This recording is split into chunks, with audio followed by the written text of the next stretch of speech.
Imagine living every day without needing anyone's approval.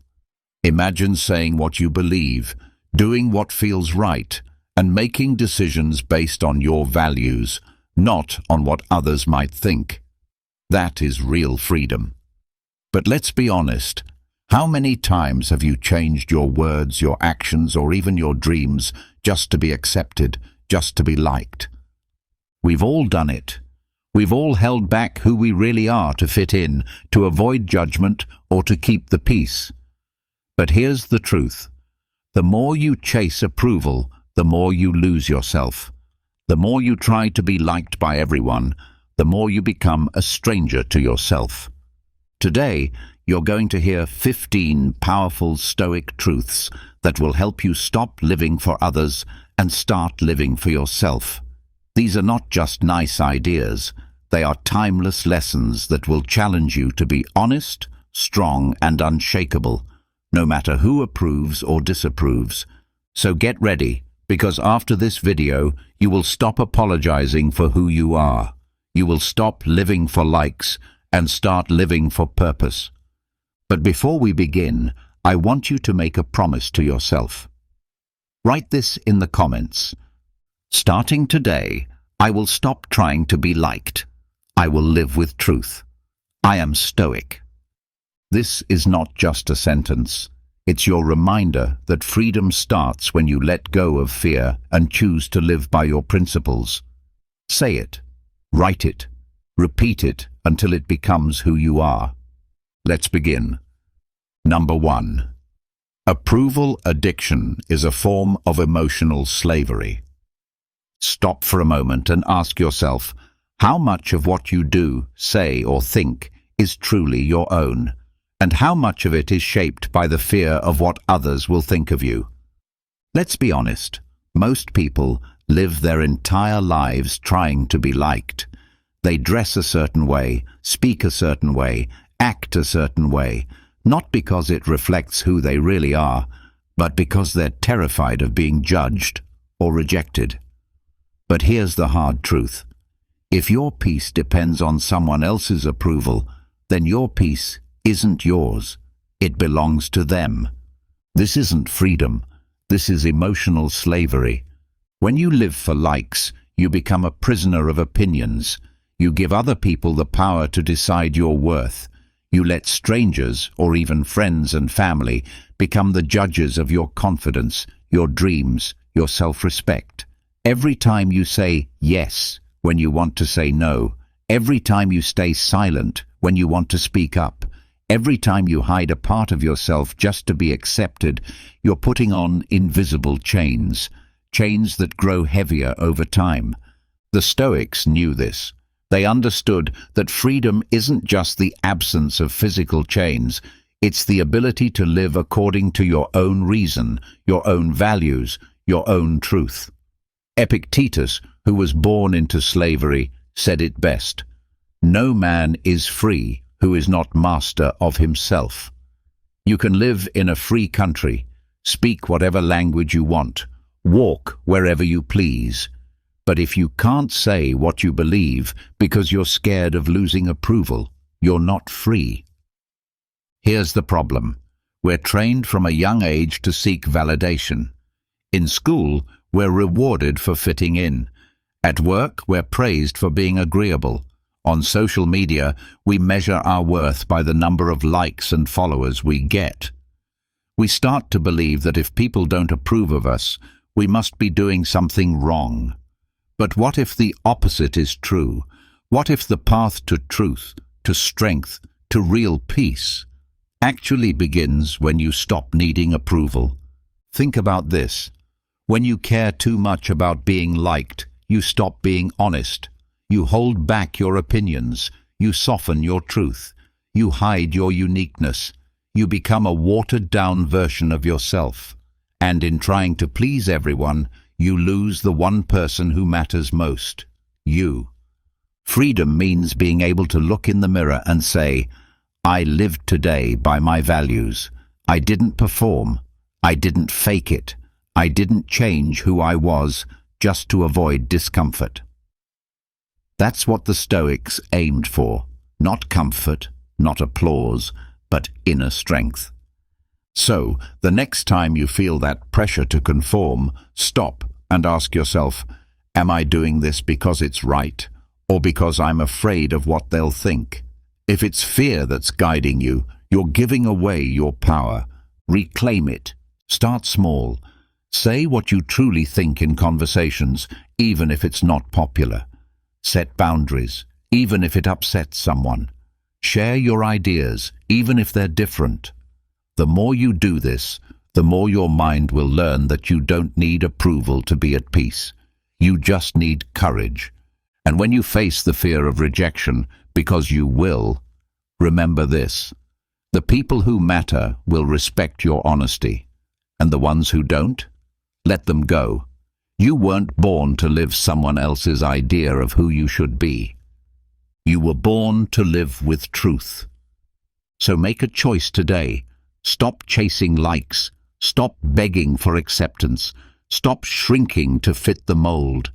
You don't need permission to be yourself. Let this be your mantra. I would rather be disliked for who I am than praised for who I'm not. Because that is what true freedom looks like. And the Stoics would tell you it's the only kind worth living for. Number 2. The need to be liked is rooted in childhood survival instincts. Let's go back in time, not just to your childhood, but way before that. Back to the days when survival meant being part of a tribe, when being accepted by the group wasn't just a nice feeling, it was life or death. Back then, rejection meant danger. If your tribe didn't like you, they could cast you out. And if you were alone, your chances of survival dropped fast. There were no supermarkets, no police, no phones, just the wild. So your brain learned one thing: stay safe by fitting in, be accepted, or risk everything. And here's the problem: that ancient instinct didn't disappear. It's still there.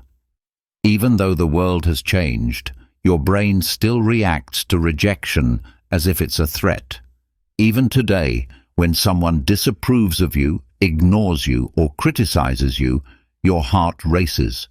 Your mind panics. You feel it like an attack. Why? Because your nervous system is wired for survival. But here's the truth: you are not in danger anymore. You're not in the jungle. You're not depending on a tribe to protect you from predators. You're not going to die if someone unfollows you, disagrees with you, or gives you a strange look. Still, your brain hasn't gotten the message. It keeps running old programming. It tells you, don't speak up. What if they don't like it? Don't be different. What if you're rejected?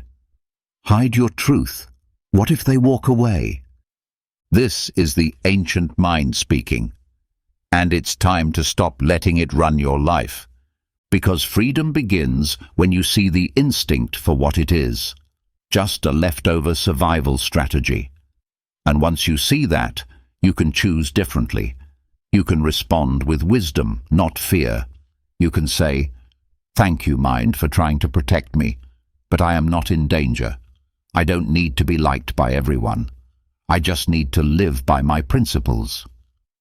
The Stoics understood this long before science explained it. They knew that fear of judgment was natural, but that doesn't mean it should control you. Marcus Aurelius reminded himself daily that people would criticize, misunderstand, and disagree with him. But he refused to let that stop him from doing what was right. Why? Because his goal wasn't to be liked. His goal was to live with integrity. The same choice is in front of you. Think about how many things you've said yes to in your life just because you were afraid to say no. Think about how many times you've gone along with the crowd, not because you believed in it, but because you didn't want to stand out. That's not freedom. That's old fear in new clothes. And the only way to break free is to recognize the root of that fear. You are not a child anymore. You are not helpless. You do not need everyone's approval to feel safe.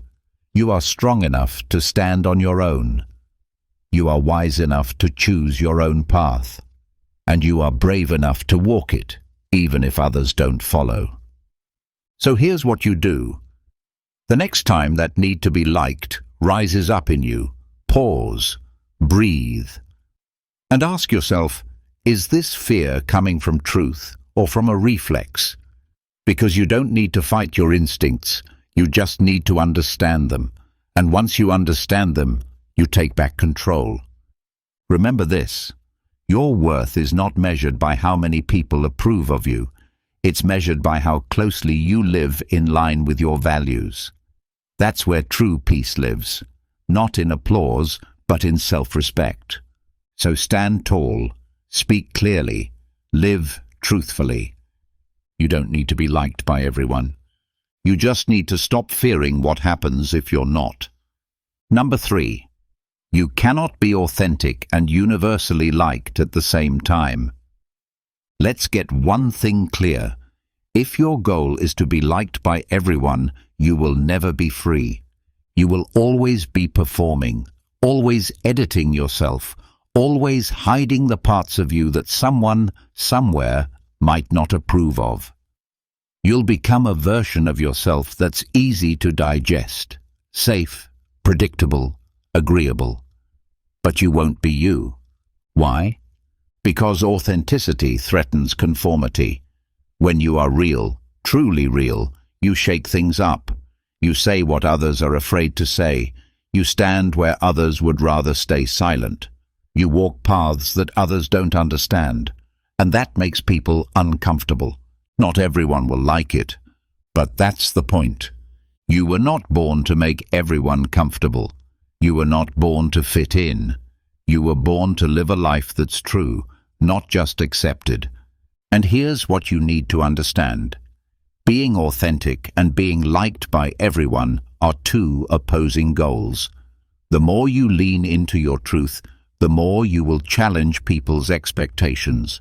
You will disrupt their assumptions, and not everyone will thank you for it.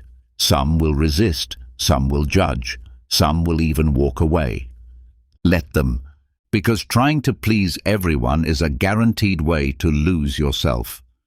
You will become a watered-down version of who you are. You'll start saying yes when you mean no. You'll stay quiet when your soul is screaming to speak. You'll become a mirror reflecting back what others want to see, never showing your true reflection. But ask yourself this, what's the cost? The cost is your freedom. The cost is your peace. The cost is your self-respect. The Stoics knew this. They didn't live for approval. They lived by principle.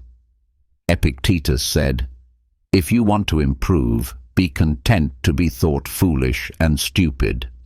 In other words, growth requires rejection. Honesty requires risk. Strength requires standing alone sometimes. Marcus Aurelius didn't shape his decisions around what made people like him.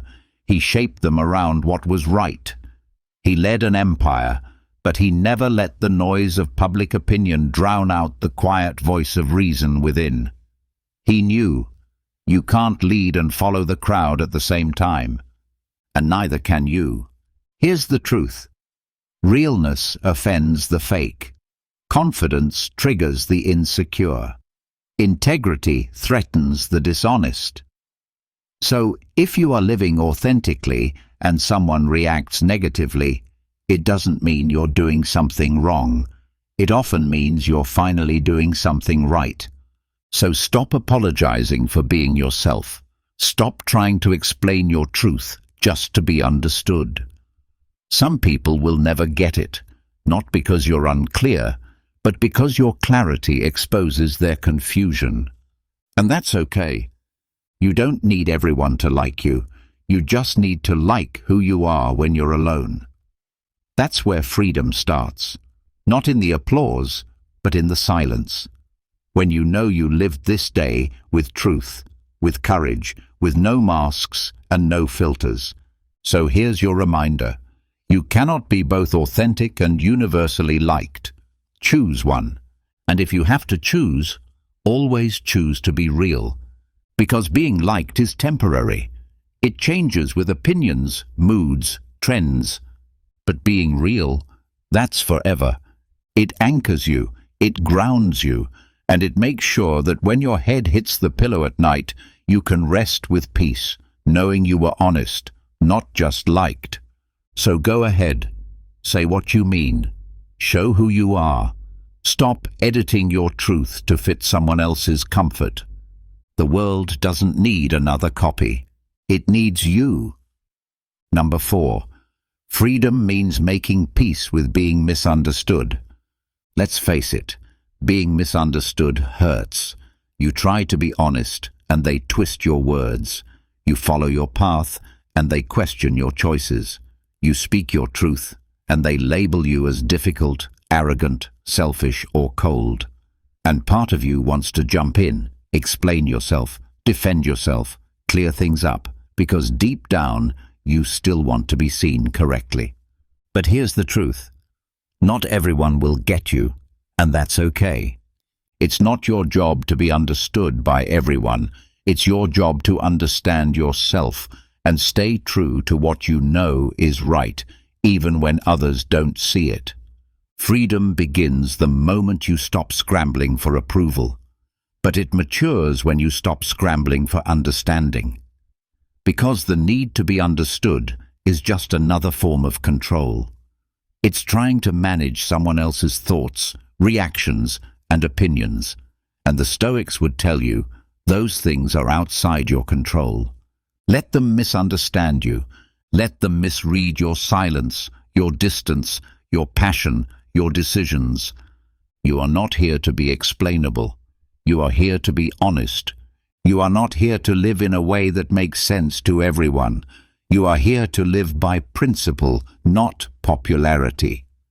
Marcus Aurelius led an empire full of voices, some praising, some criticizing, some confused by his discipline and simplicity.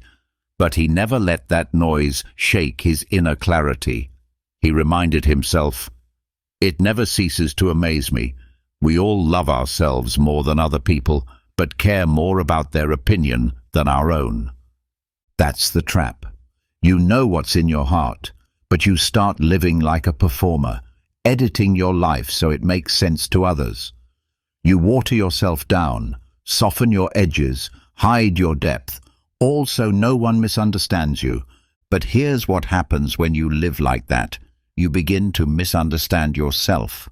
You lose touch with your own essence because you're too busy translating it for others. Ask yourself, how much time and energy have you wasted trying to make people get you? Trying to explain your silence, your ambition, your independence, your path? How many moments have you spent replaying conversations, wondering if they took you the wrong way? Let it go. Let them think what they will. Because peace doesn't come from being understood. Peace comes from knowing you lived in alignment with your values. Peace comes from saying, "I acted with integrity, even if they don't see it that way." Peace comes from trusting yourself, even when others doubt you. And here's a deeper truth. Sometimes people don't misunderstand you by accident. Sometimes they misunderstand you on purpose, because the real you makes them uncomfortable, because your clarity highlights their confusion, because your independence threatens their control, and no amount of explanation will fix that. So stop trying. You do not owe the world your translation. You owe it your truth. Let your life be your message. Let your actions speak. Let your principles guide you. And understand this. The people who are meant to walk with you, those who truly respect you, they won't need everything explained. They will feel the honesty in how you live. And for the rest, let them talk. Let them guess. Let them misunderstand. You are not here to be perfectly explained. You are here to be free. And freedom means making peace with the fact that sometimes your soul won't fit into their narrative. That's not your burden to carry. That's their limitation to accept. Number 5. The fear of not being liked silences the soul's voice. There is a voice inside you, not the one shaped by fear or doubt or other people's expectations. A deeper one, the voice of your soul. The one that knows what you truly believe, what you truly feel, and what you were truly meant to say. But here's the tragedy. Most people never let that voice speak. They silence it. Why? Because they're afraid. Afraid that if they speak the truth, they won't be liked. Afraid that if they show up as they really are, unfiltered, unedited, and unapologetic, someone will disapprove, someone will judge, someone will walk away. So they play it safe. They choose silence over honesty, comfort over truth, acceptance over authenticity. And with every moment of silence, something in them fades. The Stoics would have called this a betrayal, not of others, but of the self. Because when you censor your truth just to be accepted, you are not being kind. You are not being wise. You are being afraid. And fear is the enemy of freedom. Let's be clear. Every time you hold back your truth just to keep the peace, you create a war inside yourself. Every time you dilute what you believe to avoid rejection, you poison your own integrity. Every time you speak to be liked instead of to be honest, you train your mind to forget who you are. And slowly, you start to lose your own voice. But your voice, your real voice, is sacred. It's not meant to be hidden. It's not meant to be reshaped to fit someone else's standards. It's meant to be heard. The Stoics lived by this. They didn't say what was popular, they said what was necessary. They didn't speak to win applause, they spoke to express reason and truth. Even when it hurt, even when it cost them something, because they knew unfiltered self-expression is a radical act of freedom. You want to live free? Start by telling the truth. Say what you actually mean. Stand by what you actually feel. Speak what your soul knows to be real. Will everyone like it? No. Will some people misunderstand? Yes. Will it be uncomfortable? Often. But it will also be powerful. Because the moment you stop filtering yourself to be liked is the moment you start truly respecting yourself. And here's the thing. Your soul's voice doesn't need to shout to be heard. It just needs to be allowed. It needs space. It needs honesty. It needs the courage to speak, even when it shakes. Think about how many things you haven't said because you were afraid. How many boundaries you didn't set. How many ideas you kept inside. How many I disagree moments you swallowed. And for what? To be liked? To be accepted? To avoid awkwardness? And what did it cost you? The Stoics believed in aligning your inner life with your outer life. That means living so that what you think, what you feel, and what you do are all in harmony. That only happens when your soul's voice leads the way, not fear. So today, make a new decision. I will not silence myself to be liked. Say what matters. Say what's honest. Say what your inner wisdom is whispering, even if your voice trembles, even if it's not polished, even if someone doesn't approve. Because your truth is not supposed to make everyone comfortable. It's supposed to make you whole. And when you speak from that place, from soul, not ego, from truth, not fear, you send a message to the world. I am not here to fit in. I am here to live free. Let your soul speak, and let that be enough. Number 6. The more you seek to be liked, the easier you are to manipulate.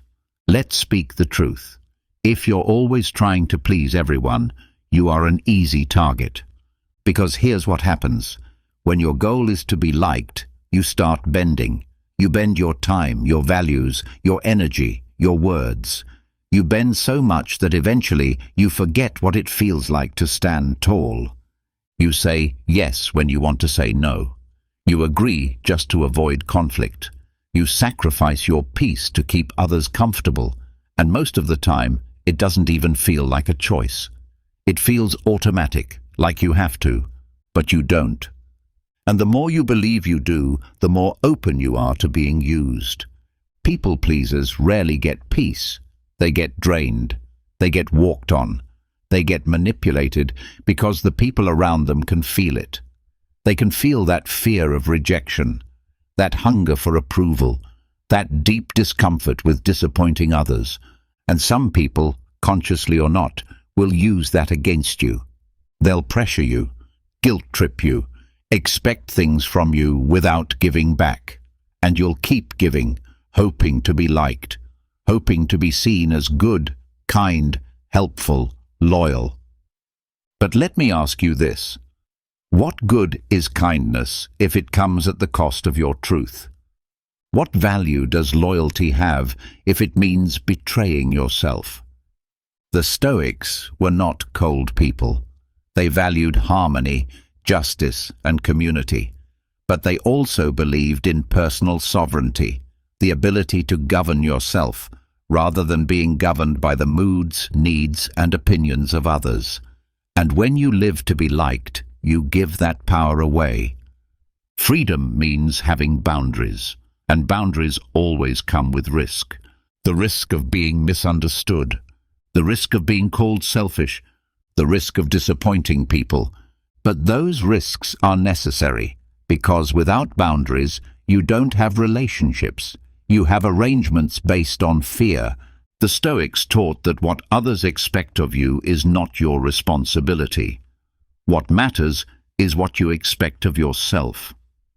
Do you expect yourself to be honest, to live with principle, to use your time wisely?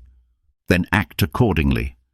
If someone doesn't like it, let them not like it.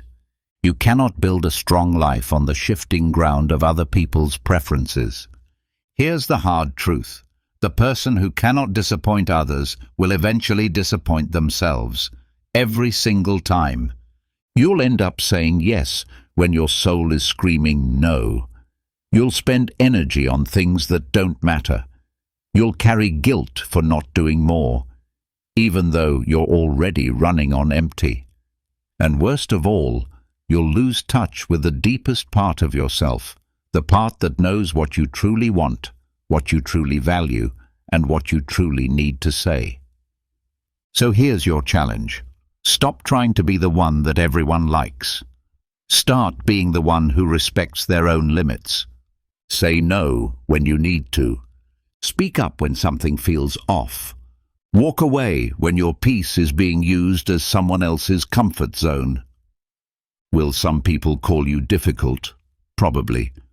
Will you lose a few relationships along the way? Maybe.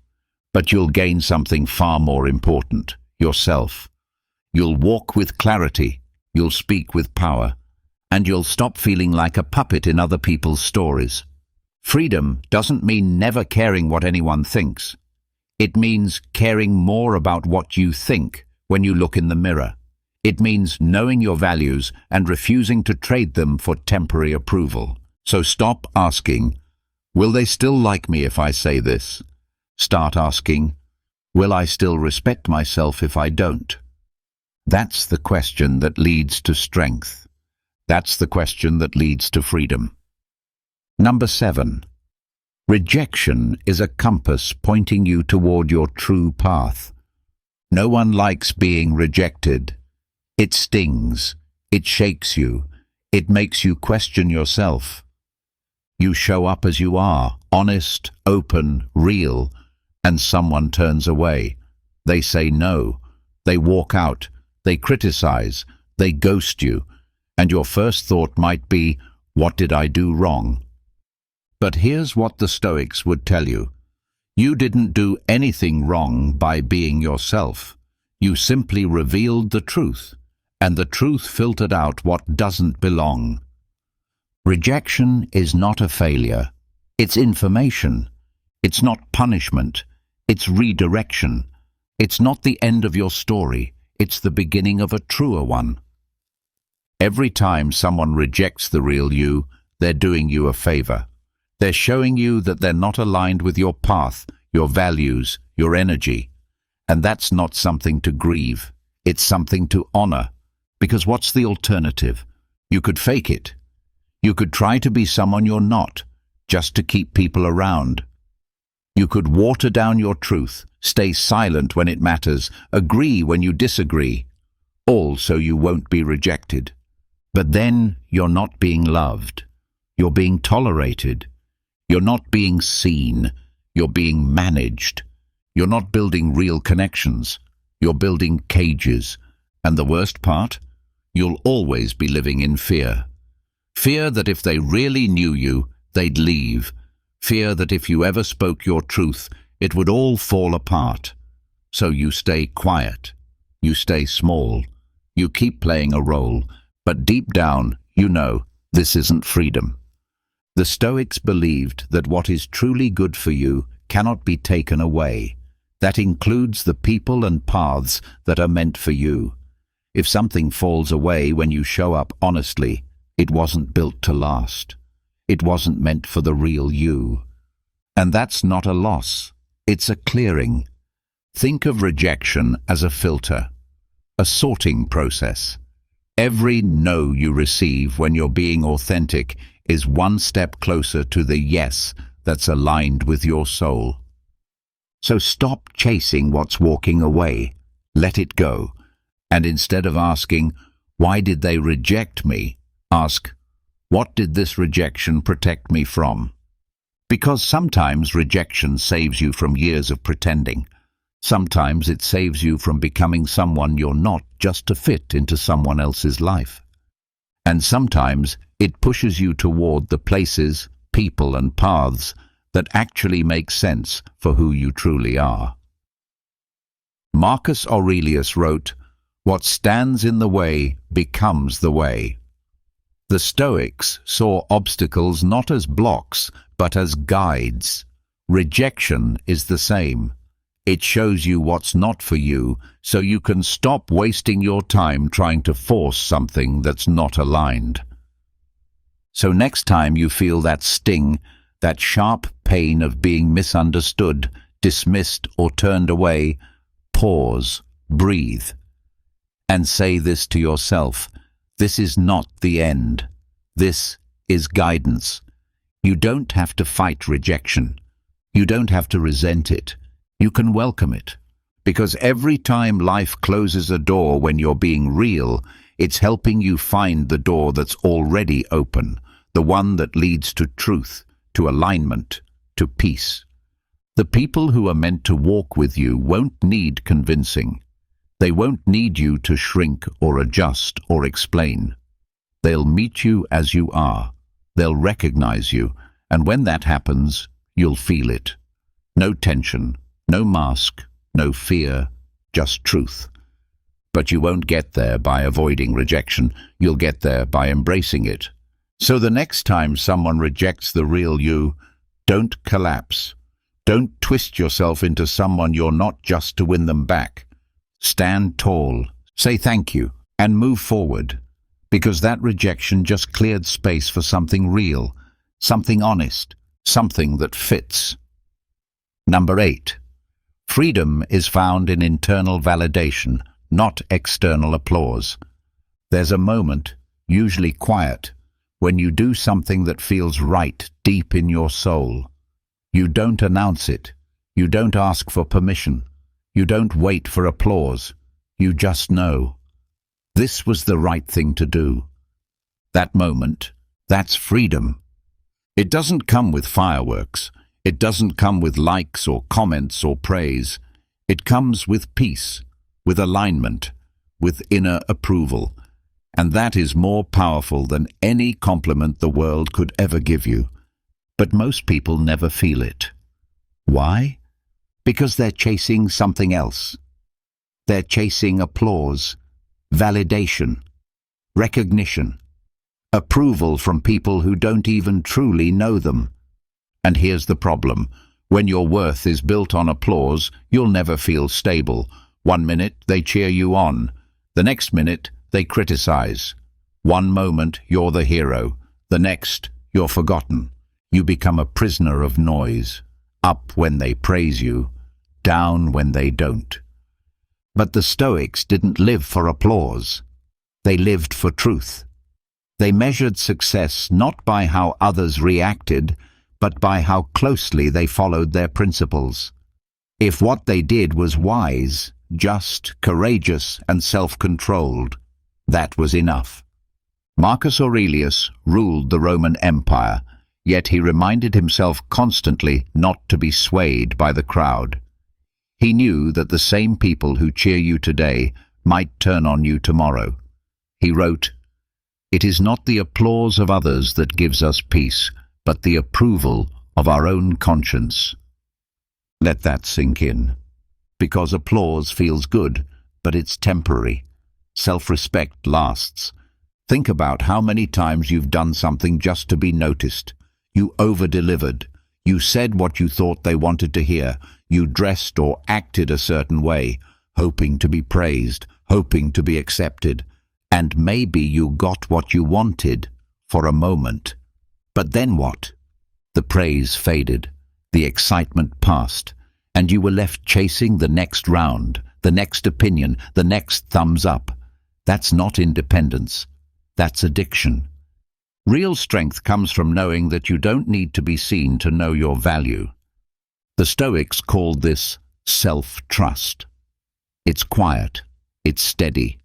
It doesn't try to impress. It just is. And that's rare today. We live in a world built on attention. But attention is not the same as value. Fame is not the same as virtue. And applause is not the same as peace. So how do you shift? Start by turning inward. Ask yourself, not others, was I honest? Was I brave? Did I stay true to my values? Did I do the right thing even when it was hard? If the answer is yes, let that be enough. You don't need to prove anything. You don't need to perform. You don't need to keep winning their approval to feel worthy. You already are. And once you start living from that place, where your actions are guided by internal standards, not external reactions, you become untouchable. People can misunderstand you, criticize you, ignore you, or praise you, and none of it changes who you are. Because you've built your foundation on something deeper. So let the crowd cheer, or don't. Let the world watch, or don't. Either way, your direction doesn't change. Your compass is internal now, and that's what real freedom looks like. You're not pulled by praise, you're not crushed by criticism. You are grounded in truth. So stop waiting for applause. Stop living for reaction. Stop handing your worth to the crowd. Turn inward. Ask, do I approve of who I am today? If yes, stand tall. Because that quiet yes inside you is stronger than the loudest roar outside. That's the voice of freedom. Listen to it, trust it, and let it guide you. No stage, no spotlight, no permission needed. Number 9, trying to be liked often leads to a fragmented identity. Have you ever felt like you're living different lives depending on who you're around? One version of you shows up with family, another at work, another with friends, and yet another when you're alone. It's exhausting. And it's not freedom. When your life is built around being liked, you start performing. You become a different person for different people, always adjusting, always managing, always shape-shifting to avoid judgment, to gain approval, or to keep the peace. At first, it might seem harmless, a little change here, a little silence there. But over time, something happens. You start to forget who you really are. Because if you spend your life being one version of yourself for your boss, another for your friends, and yet another for social media, then who are you when no one's watching? This is what the Stoics warned us about. Epictetus said, "First, say to yourself what you would be, and then do what you have to do." In other words, decide who you are and live that everywhere. Not just when it's easy, not just when it's safe, everywhere. Because freedom isn't found in being everything to everyone. It's found in being whole. Think of your identity like a mirror. When you're consistent, that mirror is solid. You can look into it and see clearly who you are. But when you're constantly shifting to fit other people's expectations, that mirror shatters. One piece here, another over there, a dozen little fragments of your identity scattered across your life. And when you try to live that way, fragmented, you'll feel it. You'll feel the confusion, the anxiety, the pressure to remember which version of you you're supposed to be today. That's not clarity, that's chaos, and it steals your peace. When you're whole, when you show up the same no matter who you're with, you stop performing, you stop pretending, you stop living a double life. You feel stronger, clearer, calmer, because you're no longer chasing different masks for different rooms. And here's the powerful truth. Not everyone is supposed to like the real you. That's not a problem, that's a filter. If someone only respects the version of you that bends to them, it means they never respected the real you in the first place. And if being yourself costs you certain people, situations, or opportunities, it means they were never aligned with your true path. You don't need to be different to be accepted. You need to be honest to be free. Marcus Aurelius reminded himself often, the approval of others isn't worth getting if you have to lose yourself to get it. And that's what happens when you keep changing to fit in. You lose the very person you're meant to become. So here's your challenge. Be the same person everywhere. Don't water yourself down to be more palatable. Don't fake agreement just to avoid conflict. Don't shrink just to make someone else feel more comfortable. Let your yes be yes. Let your no be no. Let your personality, your values, your tone, your presence remain consistent, whether you're with friends, strangers, co-workers, or standing alone.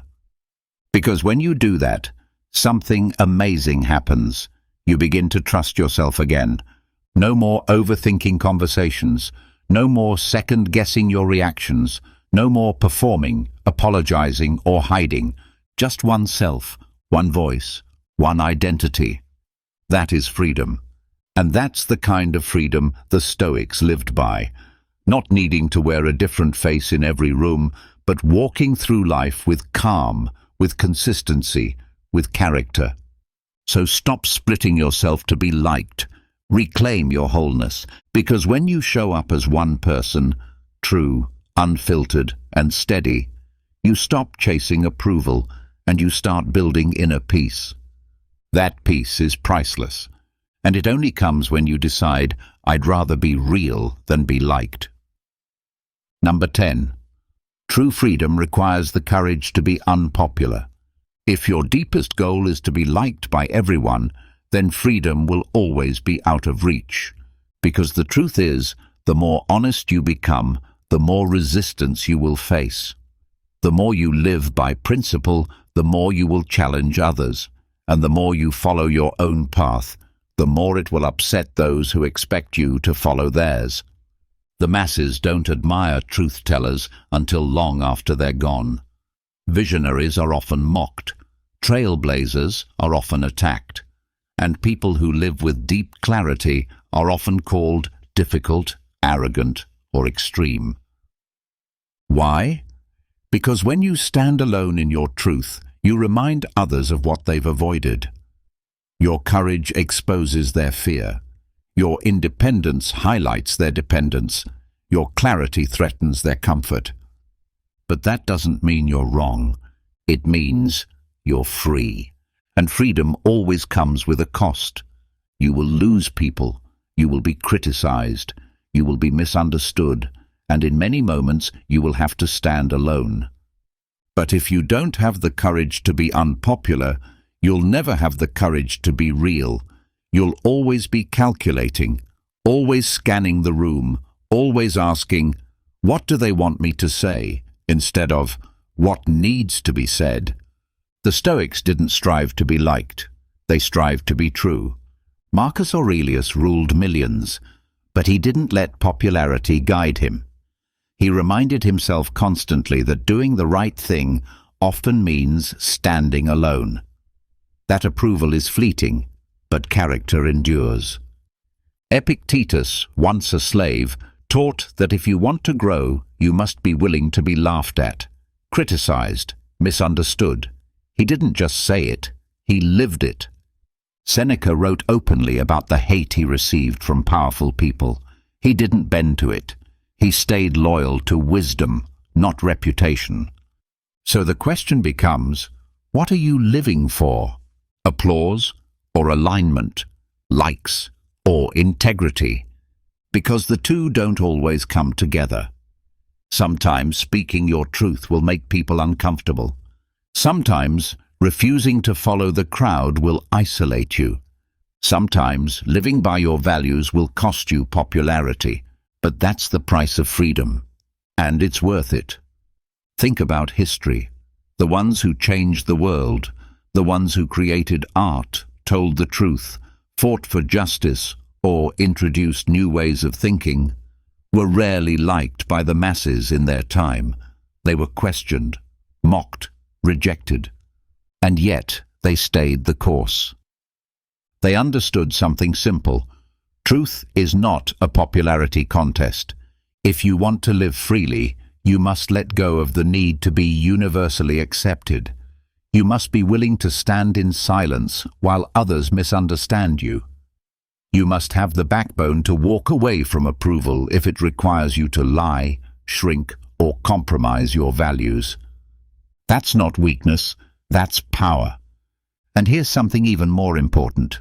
When you stop trying to be liked, you begin to attract what truly belongs. The right people, the right path, the right peace. Not because you performed for it, but because you stood still in truth. So, let them call you different. Let them whisper behind your back. Let them say, who does this person think they are? And answer quietly through the life you live, I am someone who refuses to trade my soul for acceptance. That is freedom. Not walking where everyone else walks, but walking where you are meant to, even if no one claps, even if no one follows. So be willing to be unpopular, because when you choose truth over approval, you may lose the crowd, but you will find yourself. Number 11. Living for likes is a distraction from living with purpose. Every time you chase a like, you risk losing something far more important, your life's purpose.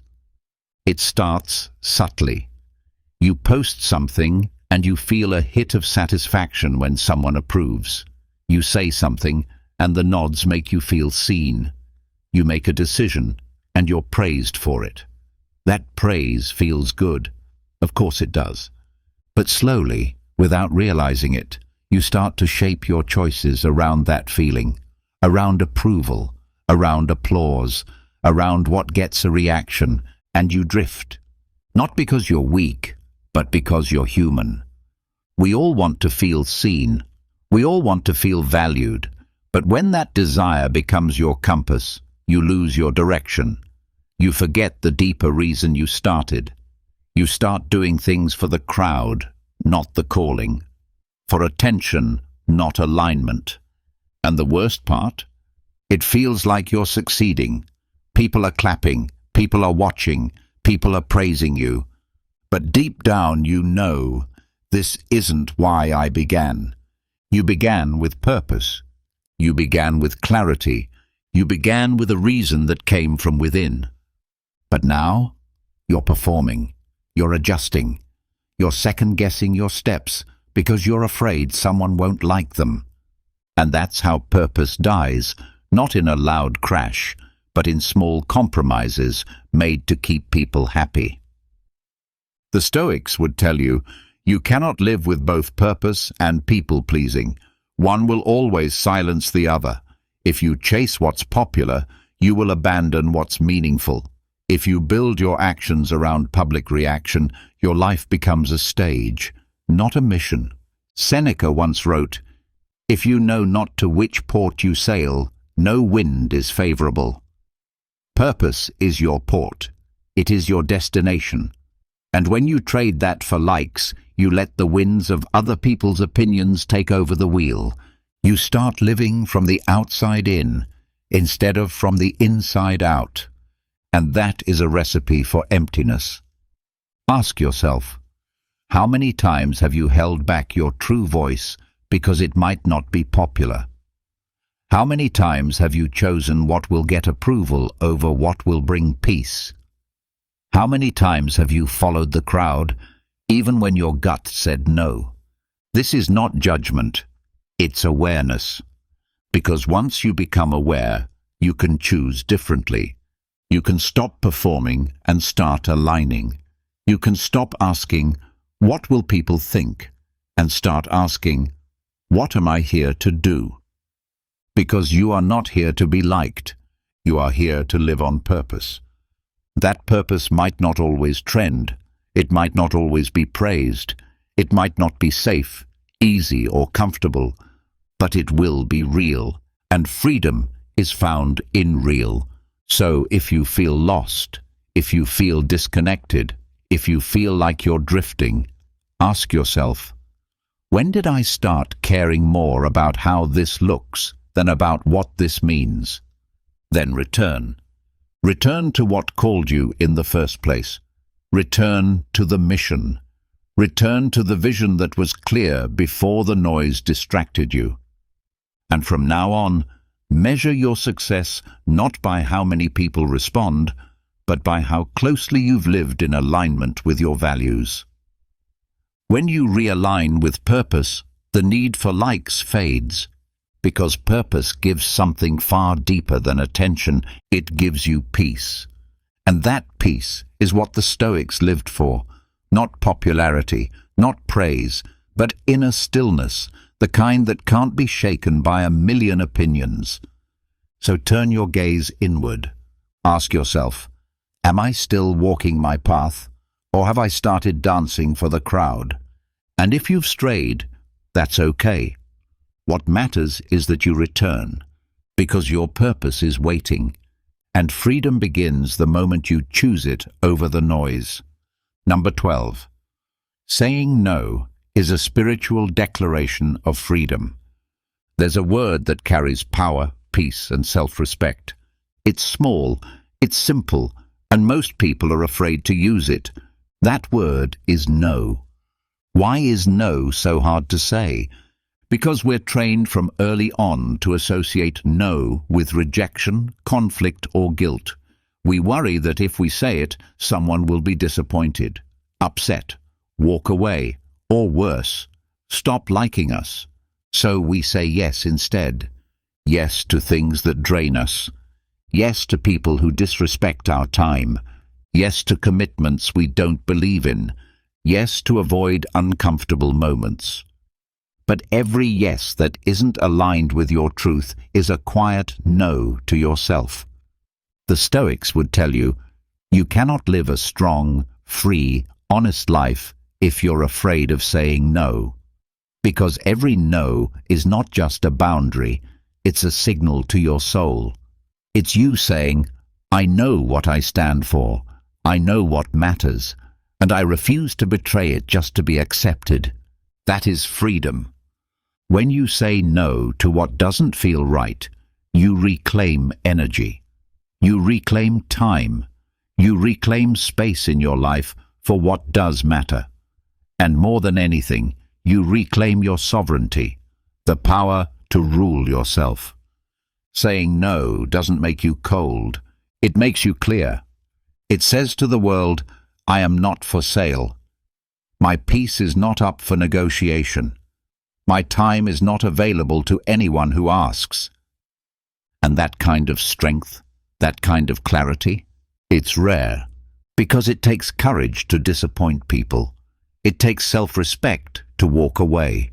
It takes discipline to protect your energy. But it's in that discipline that you become dangerous, in the best possible way. Dangerous to manipulation, dangerous to guilt-tripping, dangerous to the pressure to say yes when your gut is screaming no. The Stoics taught us to live by reason, not reaction. And reason says this: you are not obligated to sacrifice your values for someone else's comfort. So next time you feel pulled to say yes just to avoid discomfort, pause. Ask yourself, is this in alignment with who I want to be? If the answer is no, then let the word be clear. Let it be firm. Let it be kind, but unshakable. You don't owe anyone an explanation for protecting your peace. You don't need to apologize for knowing your limits. You don't have to bend just to keep the illusion of harmony. Because real harmony, the kind that brings peace, only happens when you're honest. And honesty sometimes means saying no. No to toxic people. No to overcommitting. No to pretending you're okay when you're not. No to being everything for everyone. Each no you speak with clarity is a yes to something higher, a yes to your purpose, a yes to your energy, a yes to your principles, a yes to your integrity. And over time, something amazing happens. You stop feeling guilty for saying no. You start feeling powerful. You stop needing to explain yourself. You start trusting yourself. Because deep inside your soul already knows what's right. You just have to give it a voice. And sometimes that voice doesn't say more. It says less. It says no. So the next time your people-pleasing reflex kicks in, take a breath. Get still. Ask yourself, what would it cost me to say yes to this? And if the cost is too high, your peace, your purpose, your clarity, then let no rise without shame. Let it stand tall. Let it speak for you, because saying no is not rejection. It's self-respect. It's spiritual. It's sacred. It's freedom. Number 13. People who truly matter don't need you to perform. You don't have to earn real love. Let that sink in. You don't have to impress, entertain, over-explain, or edit yourself to be accepted by the people who are meant to walk beside you. Because the truth is, the ones aligned with your soul will love you in your raw, unpolished, honest form. No filters, no roles, no masks, just you. But here's what often happens. We get used to performing.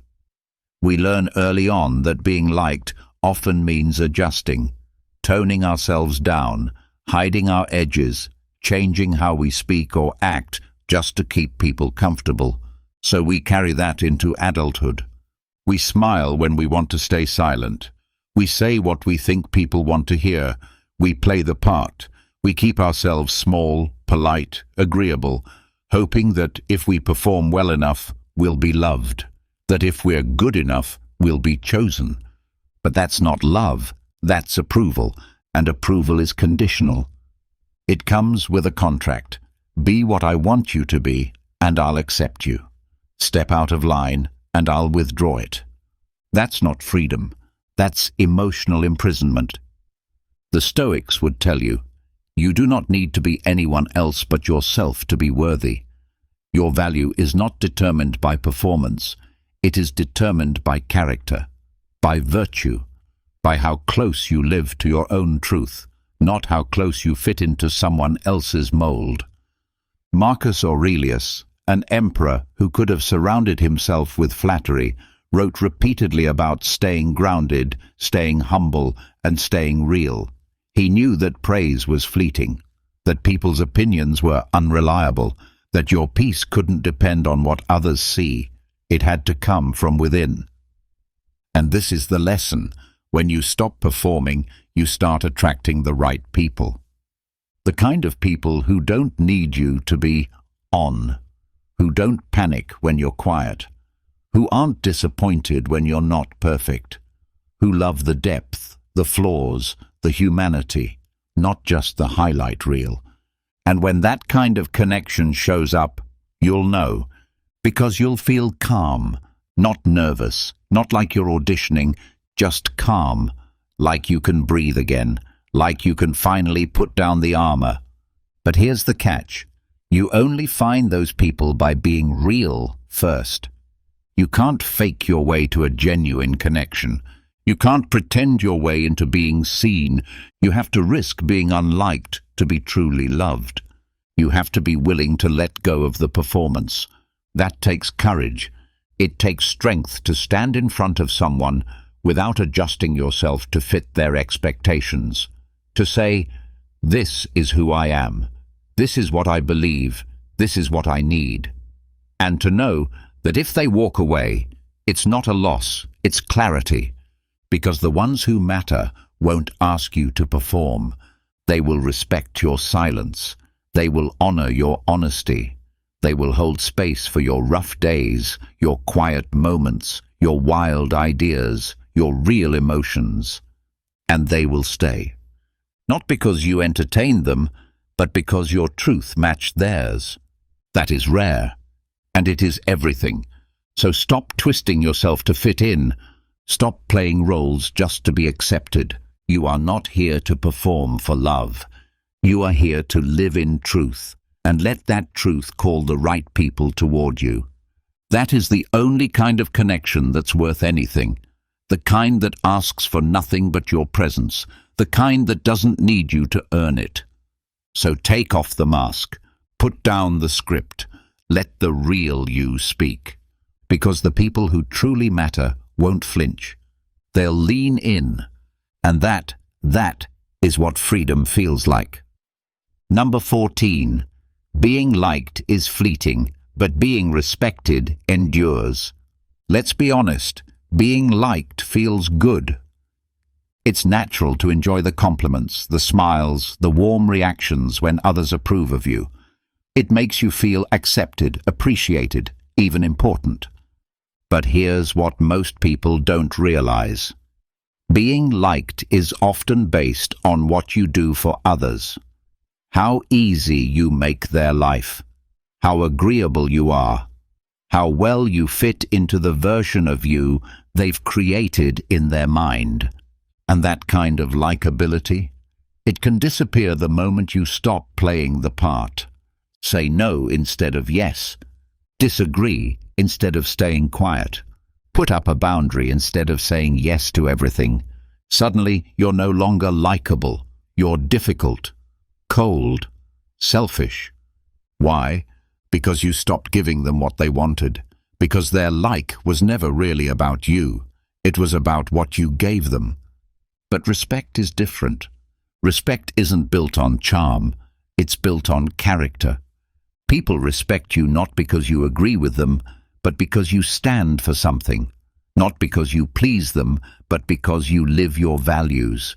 Even when it's hard, even when it's uncomfortable, even when it costs you. And unlike likability, respect lasts. It doesn't depend on moods or convenience.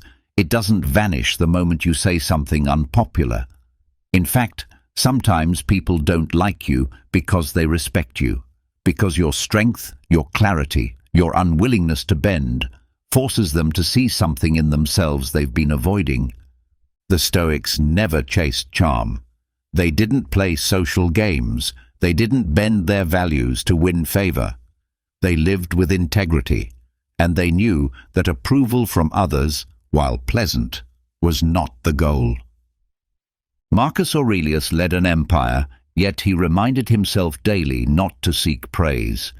He knew that public opinion was unstable, that people would change their minds, that flattery could be a trap.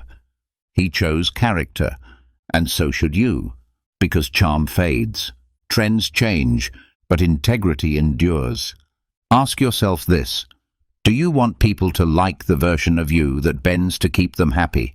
Or do you want to be known as someone who lives with truth, even when it's not convenient. It's easy to be liked. Just say what people want to hear. Smile when you disagree. Stay silent when your gut says speak. Perform. Adjust. Numb your truth. But you'll pay for it later. You'll feel disconnected. You'll wonder who you've become. You'll start resenting the very people whose approval you worked so hard to earn. Because deep down, you'll know, they don't even like the real me. They like the version I created to keep them comfortable. Respect, though, it doesn't work that way. You earn it by being consistent, by standing firm, by keeping your word, honoring your values, and staying grounded, even when the pressure is high. And here's the beautiful thing. Once you stop chasing likability, you start attracting respect. Quietly, steadily. From the people who matter, from those who see your strength and recognize something familiar. Honesty, depth, substance. Not everyone will like you. That's okay. But the ones who respect you, they'll trust you. They'll listen to you. They'll stand with you when it counts. Because they know this person doesn't just say the right things, they live them. So let go of the need to be liked in every room. Walk with character. Speak with clarity. Make your life a reflection of your principles, not of someone else's preferences. Being liked is a moment. Being respected is a legacy. And the freedom you gain when you choose character over charm, that stays with you long after the applause fades. Number 15. True freedom is becoming someone you yourself admire. At the end of the day, when the noise dies down and no one is around to watch, there's only one opinion that really matters, the one you hold about yourself. It's not about who liked your post. It's not about who complimented you. It's not about who approved of your choices. It's about who you've become when no one's watching, when there's no one to impress, when there's no applause waiting. Freedom is looking in the mirror and being at peace with the person staring back. Not because they're perfect, not because they're always right, but because they are honest, because they are real, because they are trying every day to live in alignment with their values. That's what the Stoics lived for. They didn't care if the crowd clapped. They cared whether they had lived with wisdom, courage, justice, and self-control. They didn't chase admiration from others. They worked to become people they themselves could admire. Marcus Aurelius wrote privately to himself, not to impress, not to publish, but to grow, to stay centered, to remind himself of who he wanted to be, not in the eyes of the public, but in the eyes of his own conscience. That's the measure of true success, not how others see you, but how you see you. So ask yourself, do you admire the person you're becoming? Do you respect the way you speak, the way you treat others, the way you handle challenge, failure, and discomfort? Do you stand by your values even when it costs you something? Or do you bend when no one's looking? This isn't about shame, it's about alignment. Because nothing feels better, nothing, than knowing that you've shown up as your full, honest self, that you didn't perform, that you didn't compromise your principles, that your choices today were guided by truth, not fear, not pressure, not the need to please. That's the feeling of real self-respect. And from that place comes peace. It doesn't come from applause. That fades. It doesn't come from external success. That's fragile. It comes from inner congruence, when your thoughts, your words, and your actions all point in the same direction. You don't get that by chasing validation. You get it by choosing truth. Over and over. Even when it's uncomfortable. Even when no one's watching. Even when it would be easier to do what's popular. You build a life you admire from the inside out. And here's the reward. Once you live that way, no one can take your peace from you. Not opinions, not rejection, not loss. Because your self-worth is no longer built on shaky ground. It's built on character, on clarity, on courage. That's what the Stoics taught us. Not to live without emotion, but to live with discipline, with intention, with the kind of strength that doesn't need to be loud because it's rooted in something deeper. So stop asking, do they like me? Start asking, do I like who I am becoming? Because that's the question that brings you home to yourself. You won't always get it right. You'll fall short. You'll make mistakes. We all do. But if every day you can look yourself in the eye and say, I was honest today, I was strong, I was kind, I stayed true to what I believe, then you are free. Not just on the outside, but where it matters most, within. So become someone you admire. Live with integrity. Speak with truth. Act with courage. Because when you can finally say, I respect the person I've become, then no approval, no rejection, no applause will ever hold power over you again. That is true freedom. And it begins with the person in the mirror. You were not born to be liked. You were born to be true. To live with clarity, speak with conviction, and walk your own path, even if that means walking alone. These 15 Stoic truths weren't about comfort. They were about freedom, real freedom. The kind that comes when you stop chasing approval and start choosing purpose. So stop performing. Stop apologizing for your depth. Start standing in your truth, fully and unapologetically. Being liked is temporary. Being free, that's eternal. If this resonated with you, write this in the comments. Starting today, I choose respect over approval. I am free. I am stoic. Let's turn the comment section into a wall of strength, not performance. And if you're ready for more content that challenges you to rise, think, and live with discipline, subscribe to the channel. This is not just another feed, it's your reminder to stay grounded, stay focused, and stay stoic. Have you ever felt unappreciated, underestimated, or confused? If so, this message might resonate with you. Let's explore these feelings and discuss how to handle them in a more mindful and empowered way. Often, we find ourselves in situations where our emotions are triggered and we are tempted to react impulsively. Let's look at how we can master the art of managing our responses to such moments. The first principle to master is the art of not reacting. In life, you have the power to control your reactions, but not everyone around you will act in ways that align with your expectations. This is an important realization. You don't have to respond the way others do. When someone makes a sarcastic remark or criticizes you unfairly, it's easy to become reactive. However, by taking a moment to pause before responding, you can regain control. The key here is to not give in to immediate impulses.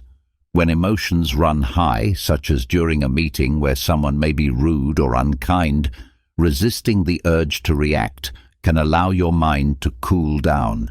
In this space, you'll have the chance to think clearly and decide on the best way to act according to your values and who you truly are. This is where power lies, not in reacting, but in responding with composure. By mastering the art of non-reaction, you break the cycle of provocation and show that you can maintain control, not only over yourself, but also over the situation. This doesn't just improve your relationship with others, but also protects your peace of mind. The art of non-reaction allows you to choose how you engage with the world without losing your inner calm. So, the next time someone attempts to provoke you, remember to pause and breathe. Use that moment to reflect before choosing your response wisely. This practice helps you differentiate between people who drain your energy and those who contribute positively to your life. Mastering the art of non-reaction is one of the greatest powers you can develop, and it offers peace in situations where most people would be quick to react emotionally. The second principle involves using silence as your greatest ally.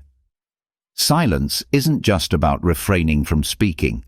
It's a strategic pause that gives you the power to assess a situation without getting swept up in the noise. Silence is powerful because it allows you to disengage from unnecessary conflict and gives you the space to reflect on the best course of action. In situations where you feel the urge to react, silence can be the most potent tool in your arsenal. It allows you to create distance from the emotional intensity of the moment and choose how you want to respond. Silence doesn't require acknowledgement or approval from others. It shows strength by letting you remain calm and composed, even in the face of provocation. When you can remain silent in the right moments, you're asserting your power without uttering a single word. The third principle is about knowing your own strengths. Understanding and acknowledging your inner strength can help you stay grounded when faced with emotional challenges. Everyone has moments when they feel overwhelmed or tired, but it's important to remember that your ability to stay independent and true to yourself is a strength. Stoicism teaches us that independence is not about avoiding relationships or responsibilities, but about not being controlled by external expectations or demands. By recognizing your own value and strength, you can navigate the pressures of life without losing sight of who you are and what you believe in. Your strength comes from within, and when you trust in your values, you become less swayed by external opinions or emotional turbulence. Incorporating these principles into your life helps you create a strong foundation for dealing with difficult situations. By mastering the art of non-reaction, using silence to your advantage, and knowing your own strengths, you can approach life's challenges with a sense of inner peace and clarity. These practices not only protect your emotional well-being, but also help you build resilience, allowing you to stay grounded and focused in the face of adversity.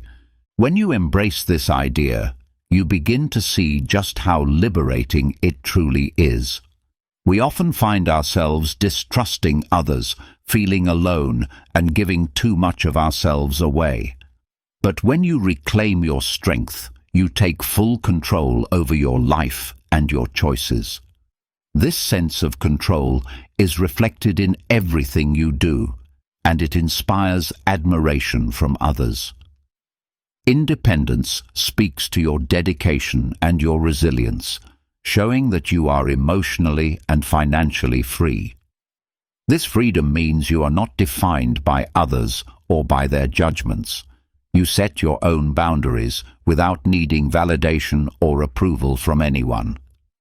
Independence also acts as a shield against manipulation. When you're independent, you are not easily swayed or belittled by others. You stand firm, knowing your worth, and not letting anyone make you feel inferior. It is empowering to realize that you have the strength to stand your ground, regardless of external pressures. Your confidence in your independence will make it clear to others that you are not someone who can easily be shaken or manipulated. The next important attitude to adopt is prioritizing what truly matters in life. It's easy to become distracted by things that don't really serve your well-being. However, when you focus on the things that are genuinely important, your life takes on a new meaning.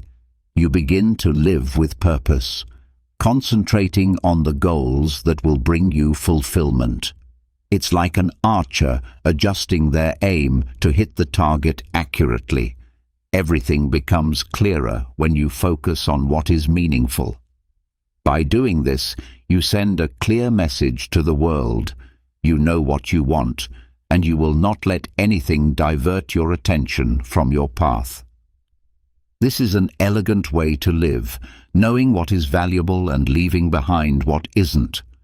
As you prioritize the right things, you also begin to understand what is truly essential, and the distractions start to fade away.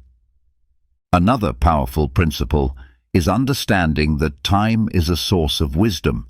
Time, if used wisely, has the power to change us and guide us toward personal growth. Stoicism teaches us to see every moment as an opportunity to develop and refine ourselves. Just like a tree grows at its own pace, without rushing or being concerned with external storms, we too should move through life unhurriedly, confident that with time we will grow stronger and more resilient. We don't need instant gratification, as the real rewards come with patience. While others may seek quick fixes, we understand that true wisdom comes from waiting, observing, and learning. The passage of time will reveal who we truly are and give us the clarity we need. By trusting in this process, we free ourselves from the anxieties of seeking immediate satisfaction and learn to embrace the unfolding of life at its natural pace. The last principle revolves around setting clear boundaries. Just like driving on a busy highway, it's essential to establish limits in our lives. Boundaries are there to ensure that we stay safe, focused, and on track. When you set clear boundaries, you are creating a space where you can move through life with purpose, not allowing others to dictate your direction. These boundaries serve as traffic rules for your life, guiding you away from distractions and ensuring that you remain focused on what truly matters.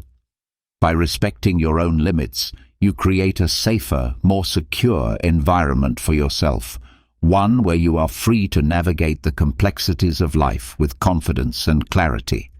People often create their own environment, and through this, they can make safe and meaningful choices in their lives. When you develop yourself, you gain the ability to decide what you value and what you want to express. It's important to recognize that the rules and boundaries you create in your life shape the environment around you. These rules are not just theoretical, they are practical frameworks that guide your decisions and your actions, reflecting your growth and your personal choices. The seventh attitude we must discuss is brutal honesty, which is one of the greatest virtues and transformational tools in Stoicism. Honesty is not merely about telling the truth. It's about embracing a direct and frank approach, free from pretensions. This kind of transparency can be a very powerful tool for disarming critics and those who may not appreciate your actions or your intentions. By being brutally honest, you show the world that you are not afraid of the truth, even when it may be uncomfortable. You don't attempt to justify or downplay mistakes. Instead, you accept them fully. A Stoic understands that facing the truth requires bravery, and by doing so, you earn respect. You openly admit your flaws, take responsibility for your actions, and work to improve yourself. This willingness to accept and speak the truth is a hallmark of integrity. Brutal honesty also applies to recognizing the strengths and virtues of others. It's important to be honest and straightforward when praising others. Acknowledging and appreciating their strengths not only strengthens relationships, but also creates an atmosphere of respect and mutual growth. The eighth attitude is transformative gratitude. Embracing gratitude with sincerity can significantly change the way you approach life. Instead of repressing or ignoring the good things in your life, you learn to express true gratitude for them. This gratitude becomes a fortress that fortifies your future and provides peace in your present. It is through genuine thankfulness that you cultivate a sense of wisdom, making each day more meaningful. By practicing transformative gratitude, You become more grounded and appreciative of the small and big things that contribute to your well-being, and you foster a deep sense of peace within yourself. Silence is often misunderstood as a sign of weakness, but in reality, it is a powerful indicator of strength and control. You've probably heard the saying, "Actions speak louder than words." Silence is not for the weak. It is for the wise, for those who understand that true power lies not in noise, but in the ability to control it. In this video, I'm going to share 7 powerful benefits of silence that will change the way you think about it. By the end of this video, you'll understand how silence can become your key to building better relationships, improving your health, and living a fuller life. We will explore how silence can improve your observational skills, help you achieve emotional control, save your energy, enhance your decision-making, establish authority, prevent unnecessary conflicts, and earn you more respect. So, stay tuned, because this video may offer you a fresh perspective that could significantly transform your life for the better. But before we dive in, make sure to subscribe to our channel, give us a like, and share this wisdom with your friends, because wisdom is meant to be shared. Now, let's begin this journey together and explore the 7 powerful benefits of silence. Are you ready? Let's get started. The first benefit is that silence sharpens your ability to observe. Imagine how silence can turn you into an incredibly focused observer, helping you notice the small details that would otherwise slip by unnoticed. It's like having the keen eye of an eagle, able to pick up the tiniest nuances and the most important details in any situation. Silence is your secret weapon for honing your focus and sharpening your observation skills. Just as a magnifying glass brings small objects into clear view, silence brings the critical aspects of any situation into sharp focus. The ancient Stoic philosophers recognized the immense power of silence. They understood that wisdom flourishes in quiet contemplation. Seneca, one of the great Stoic thinkers, once said, "Silence is a fence around wisdom." He was emphasizing that silence nurtures and guards the wisdom that emerges through careful observation and understanding. In our daily lives, we often miss crucial details, whether it's in a meeting where we overlook vital information or during a conversation where we're not truly listening. These missed moments can lead to misunderstandings, mistakes, and lost opportunities. The solution? The power of silence. Embrace silence, and you will witness your observation skills and focus improve like never before. Think of silence as your personal magnifying glass, helping you intensify your ability to pay attention. This translates into becoming an exceptional observer, able to spot even the most subtle details and important information that others might overlook. By practicing silence, you can become a master of focus and observation, making the world around you clearer and more precise than you've ever experienced before.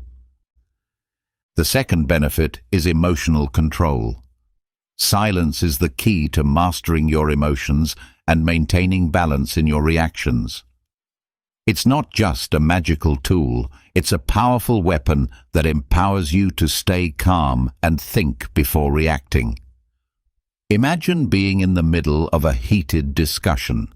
Silence becomes your shield, giving you that crucial moment to pause and reflect before you respond. This pause allows you to regain control over your emotions and ensures that you respond thoughtfully rather than impulsively.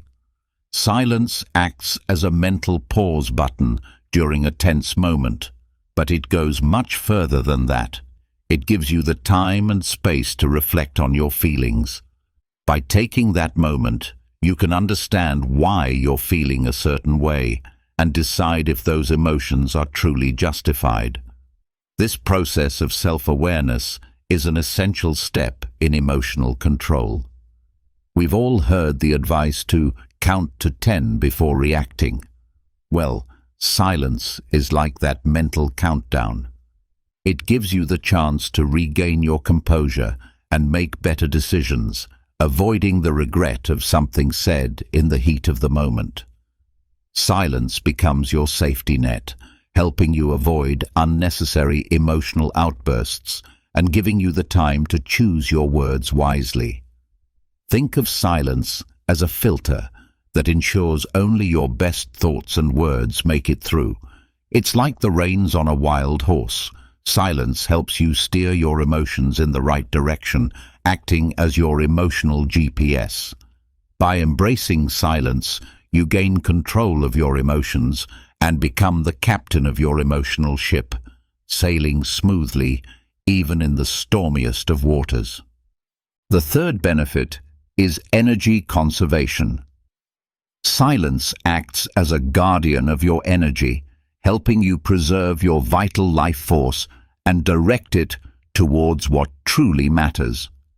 In today's fast-paced world, we are constantly bombarded by distractions, conversations, social media, constant noise, and all of this drains our energy.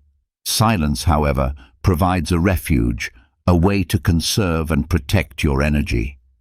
When you embrace silence, you stop spreading yourself thin, allowing you to focus on what is most important and recharge your mental and physical resources. Instead of letting external noise deplete you, silence becomes a tool for maintaining your inner calm and energy. By practicing silence, you gain the ability to save your precious energy for what truly matters, leaving behind the distractions and noise that can overwhelm you. Silence acts as a protective shield, guarding your precious energy like a fortress that keeps out any unwanted invaders. Imagine your energy as a treasure chest, and every word or action you make is like a coin taken from that chest. When you don't embrace silence, it's as though you're giving away your riches carelessly, without considering the consequences. Think of it this way. If you had a cell phone with a limited battery, you wouldn't waste it on things that aren't essential.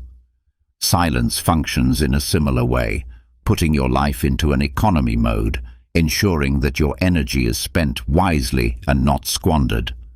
The Stoics, ancient masters of wisdom, deeply understood the importance of conserving energy. They recognized that life is like an ever-flowing river, and energy, like water, needs to be carefully managed. Seneca, one of the most prominent Stoic philosophers, once said, "Life is long if you know how to use it." What he meant was that you must be mindful of how you use your time and energy, as both are finite resources.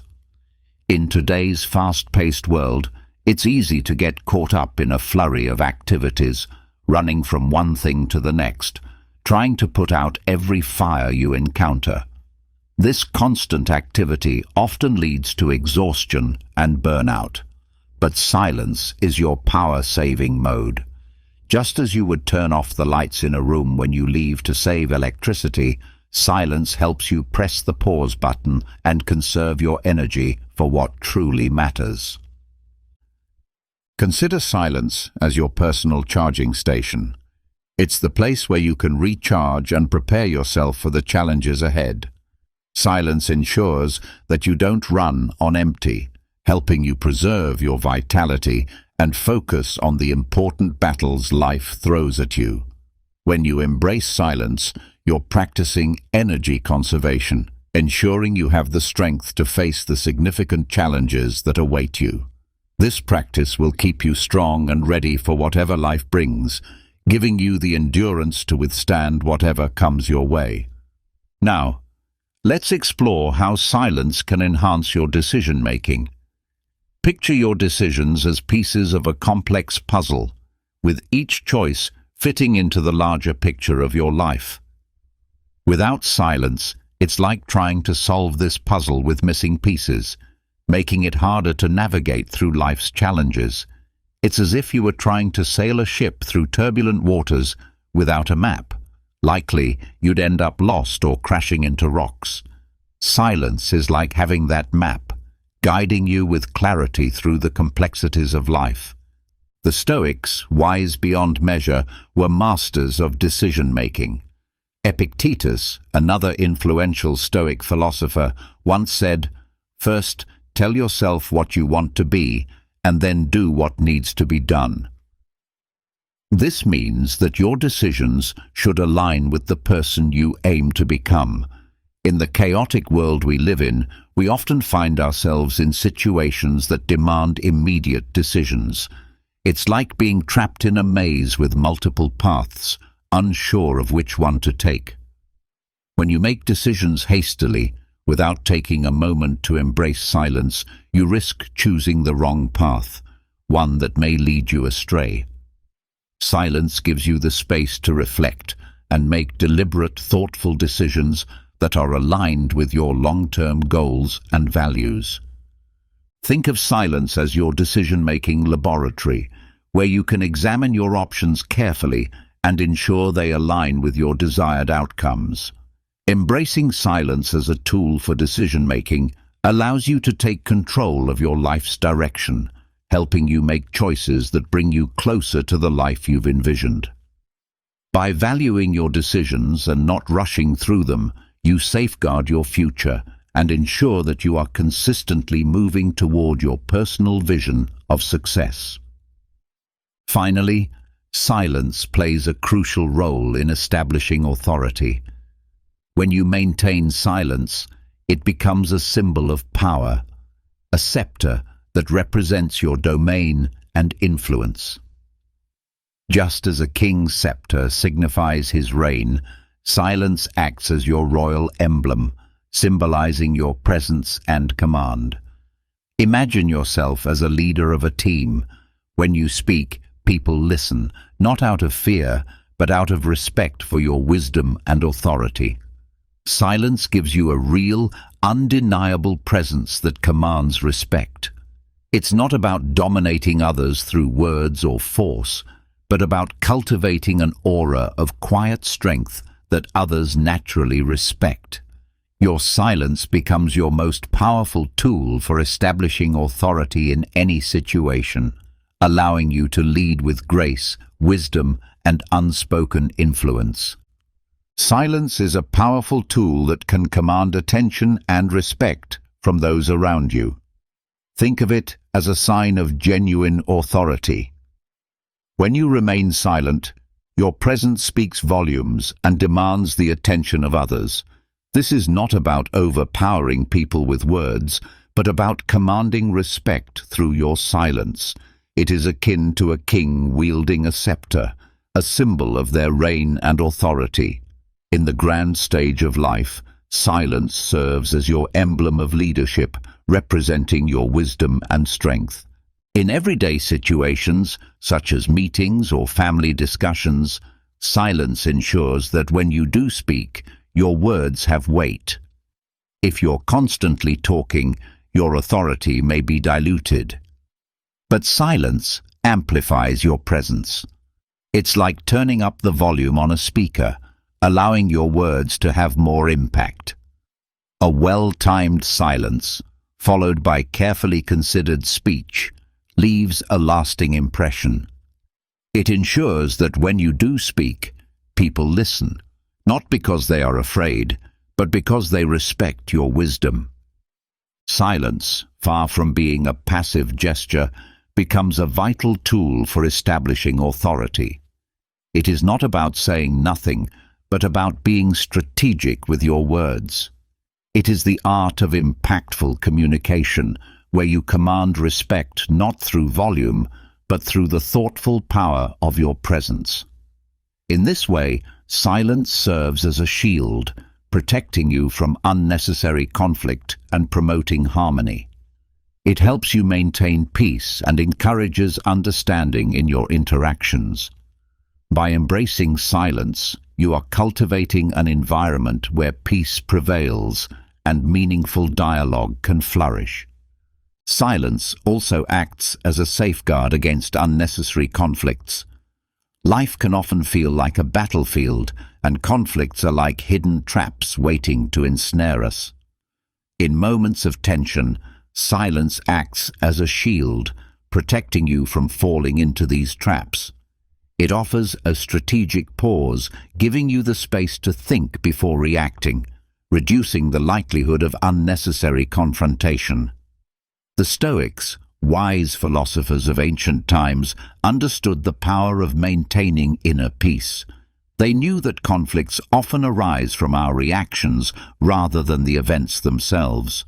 By choosing silence, you avoid stepping into arguments and instead approach situations with a clear mind, looking for resolution rather than escalation.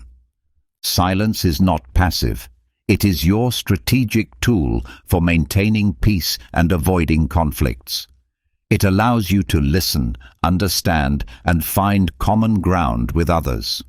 It is a bridge between opposing sides, ensuring that conflicts are resolved through conversation rather than confrontation. By embracing silence, you can navigate life's challenges with greater calmness, preventing misunderstandings and promoting unity. This approach leads to more peaceful, constructive interactions and positions you as a diplomat of peace, someone who can foster understanding and harmony in even the most difficult situations. Silence is also crucial in earning respect. It is a means of showing who you are, rather than simply telling others. In the great theatre of life, silence serves as your performance, and it is this performance that earns you respect. The old adage, "Actions speak louder than words," holds true, and in this context, silence becomes your action.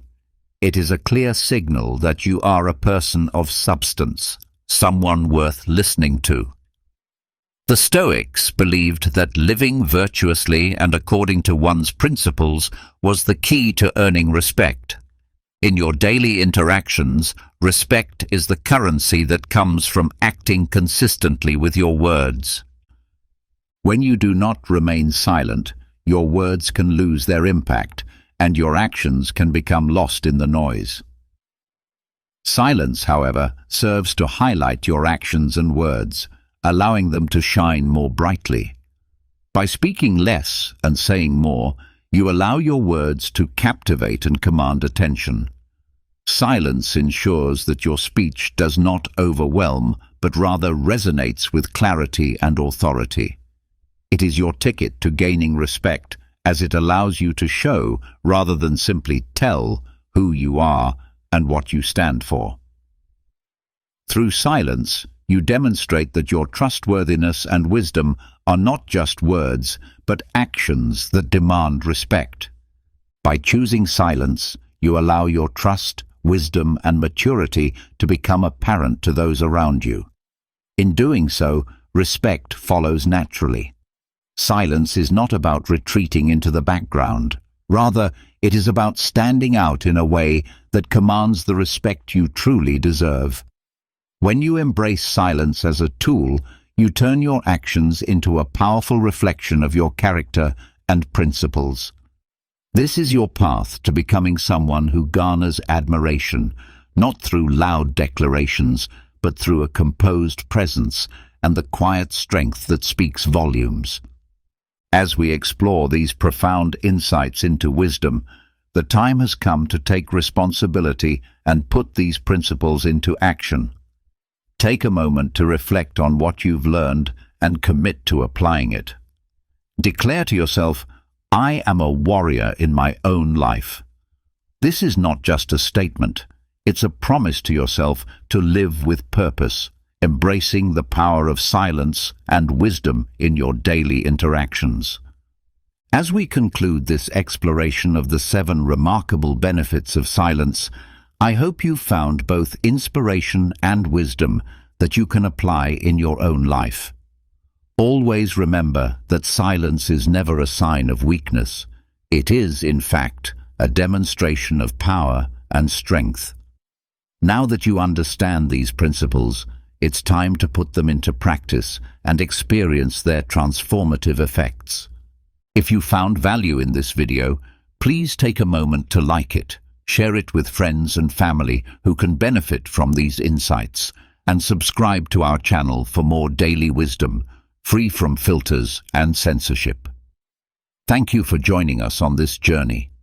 Remember, silence is a powerful tool in your quest for a more meaningful and fulfilling life. Until the next video, continue to be the protagonist of your own story. Sail confidently and purposefully across the vast ocean of life, for you are a warrior of your own existence, destined to conquer great heights. Until we meet again. Have you ever felt like your mind is an open notebook filled with 1,000 tabs all running at once, yet none of them actually helpful? You're definitely not alone in feeling this way. In today's fast-paced world, overthinking has practically become a full-time sport, though unfortunately not a healthy one. We've been conditioned to believe that if we're not constantly solving a problem, then we're being unproductive. But here's the truth. That very mindset is what's draining you. Let me share a secret with you, one that's both simple and powerful. You don't need to overthink to live well. In this video, we'll explore how Stoic philosophy offers 10 transformative strategies to protect your mental energy from bursting like a birthday piñata. Stick around until the end, because the final strategy might just surprise you. It's based on a truth we often overlook. Less really is more. And once you start detoxifying your mind from the clutter of useless thoughts, you'll gain something incredibly valuable: inner peace. So if you're ready to stop being a captive to your own thoughts, come along on this journey of clarity. And yes, letting go is the first step. But before we dive into the strategies, let me tell you a story that will help you fully grasp the wisdom behind this message. There was once a young traveler named Lucas who set off on a long journey in search of wisdom. After walking many roads and meeting all kinds of people, he finally arrived at a secluded monastery nestled high in the mountains. There, he met an elderly teacher known for his unshakable calm and mental clarity. Lucas, exhausted and burdened by a whirlwind of thoughts, knelt before the teacher and asked for help. "Master, I can't quiet my mind," he said. "My thoughts overwhelm me. I can't rest or enjoy the moment. How can I find peace?" Without saying a word, the teacher handed Lucas a cup and began to pour tea into it. The tea reached the brim and then began to spill over, flooding the table. Lucas, startled, said, "Master, the cup is full. It can't take any more." The teacher smiled and replied, "Exactly. That's how your mind is, so full that nothing else can enter. To find peace, you must first empty the cup." At that moment, Lucas realized that his thoughts had been piling up like the overflowing tea, one after the other, until they drowned out his calm. The first step to detoxifying his mind was clear. He had to release the unnecessary. The teacher then shared 3 simple yet powerful strategies to help Lucas begin this process. First, breathe and observe your breath. The breath is your anchor to the present moment. When you focus on it, your mind is gently pulled away from the chaos of constant thinking. Take a few minutes each day to breathe deeply, to simply observe your thoughts as they come and go, without judgment and without clinging to any of them. Second, write and release. Sometimes your thoughts need a place to go. Writing them down creates that space. It's like tidying up a messy room. Putting pen to paper helps clear your mind of the clutter and frees you from unnecessary worries. Lastly, focus on what's essential. Not all thoughts are worth your time. Learn to distinguish between what truly matters and what's just noise. As Stoic wisdom teaches, don't waste energy on things outside of your control. Let go of what doesn't depend on you and turn your attention to what you can change. With time, Lucas began practicing these principles. His mind slowly grew quieter, and the mental storm he once carried began to subside. Now, whenever he faced inner turmoil, he remembered, empty the cup, because peace of mind doesn't come from trying to control every thought. It comes from knowing how to let go. Now let's begin with the first strategy, the art of letting go. Let's be honest, we've all been stuck in that dark place in our minds where questions like what could have been and what should happen pile up, leaving us emotionally drained. Often we cling to these thoughts as if our entire life depends on them. But here's a question for you. That thing you keep replaying in your head, can you even control it? If not, then why let it torment you? Yes, I know. It's easier said than done, but here we're going to talk about practical ways to stop being a prisoner of your thoughts and start clearing space in your mind. Because, believe it or not, letting go is the very first step. One of life's biggest ironies is this: the more you try to control everything, the more you realize how little you actually can. You spend your days planning for every possible outcome, anticipating problems that might never happen, and you miss out on living in the moment. It's like trying to stop the wind with your bare hands. The Stoics called this kind of mental exhaustion a waste of vital energy. Epictetus, one of Stoicism's great teachers, said life is made up of two categories, what depends on you and what doesn't. And yet, we spend the majority of our time obsessing over things we can't change. Letting go of control isn't about giving up, it's about becoming smarter with how we use our energy. Think of uncertainty as an uninvited guest at your party. At first, it annoys you, but after a while, you stop resisting and learn to coexist. When you stop fighting the unpredictable, you start to free your mind. Try this. Imagine wearing a pair of glasses that only let the truly important things through. When a negative or useless thought appears, ask yourself, is this truly important? Can I do anything about it? If the answer is no, then let it go. It's not worth the space it takes up in your head. Think of it as spring cleaning. You wouldn't keep broken things or junk in your home, so why do it in your mind? Also, remember that your mind can behave like an unleashed dog, and your thoughts are the sticks you keep throwing. The solution is simple. Stop throwing the sticks. Bring your mind back to the present, over and over again, until it becomes your new habit. Mindfulness is a powerful way to ground yourself. It's not about having a blank mind, but learning not to be dragged away by every little worry or fear. Accept, too, that you can't please everyone. Trying to do so is like trying to catch water with your hands. In the end, you'll just feel exhausted and frustrated. Letting go doesn't mean you're quitting. It means you're choosing to protect your peace. It's a conscious decision to stop wasting energy on things that don't serve your growth. Stoic philosophy teaches us that true freedom doesn't come from controlling everything. It comes from controlling how we respond to what we can't change. Paradoxically, the way to stop overthinking is to stop trying to control what can't be controlled. So when life asks you to let go, do it with grace, because only by doing so can you truly move forward. And take this to heart, my friend, those who learn to let go are the ones who truly learn how to live. Now let's talk about something incredibly simple but often forgotten: a minute of silence. Have you ever tried to put out a fire by throwing more fuel onto it? Of course not.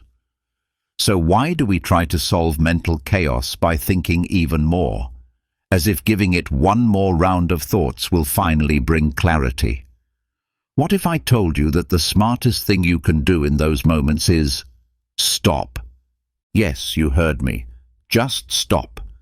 There's real magic in conscious pauses.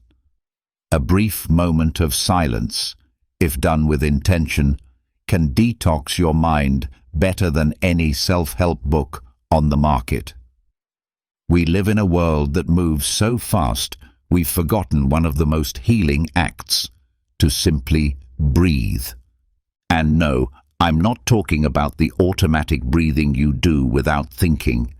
I mean taking a moment to pause, to let everything go, and to simply be. Sounds scary, doesn't it?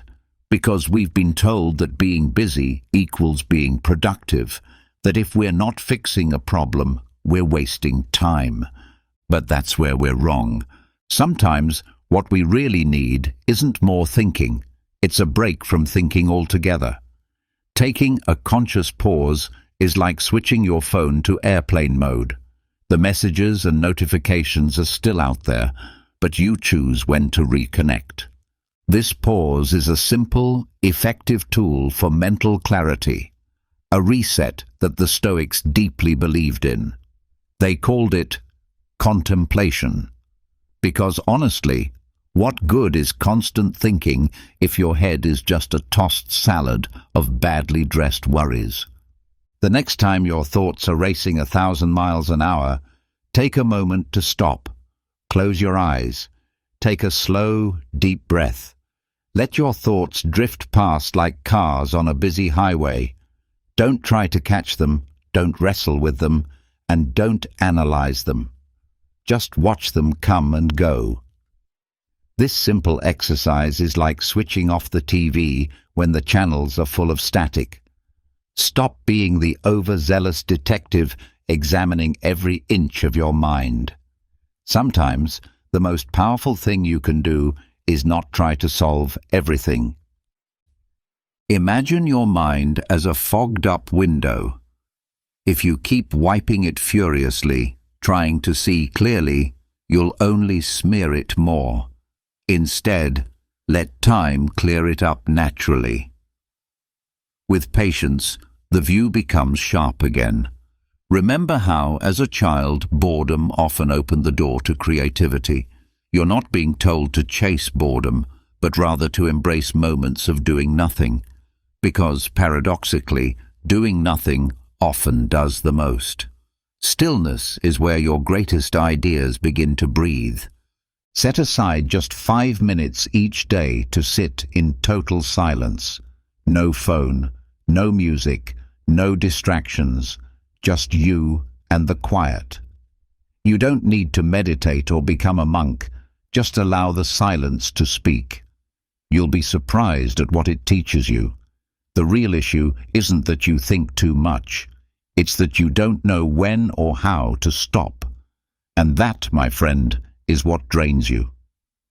Practicing conscious pauses is like letting your mental soup rest, allowing the flavors to blend naturally. You don't need all the answers right now. Sometimes the wisest response is simply to pause, to let things settle. From that stillness, you'll gain a clearer perspective. A clear mind doesn't mean a mind that's never full. It means one that knows how to release what it no longer needs. As Paulo Coelho once said, the solution often isn't in finding more answers, but in creating enough space for the answers to arrive on their own. Clear your mind with Stoic philosophy. Ask yourself how often you've gotten trapped in mental loops, obsessing over things that don't even deserve your time or energy. You're not alone. The human mind is like a hyperactive child on a sugar rush, constantly jumping, worrying, over-analyzing. But the Stoics, those wise old souls with calm eyes and flowing robes, held the secret to quieting the noise and redirecting focus to what truly matters. They taught that thinking less doesn't mean being shallow. It means knowing how to sort out what's worth your attention and what isn't. Why not train your mind the way you'd train your body? Stop overthinking everything. Learn to live lighter. One way to do this is to adopt what you might call a mental remote control. Just like you'd switch channels when something boring or distressing is on TV, do the same with your thoughts. When you're stuck in worry and mental reruns, change the channel in your mind. Another Stoic method is what they called negative visualization. Ask yourself, what's the worst that could happen? Imagine it, really see it, and then let it go. It's like preparing for a storm. You carry your umbrella just in case, but you don't spend all day staring at the sky. You get on with your life. Also, learn to simplify. Not every problem needs a deep investigation. Not every moment needs a solution.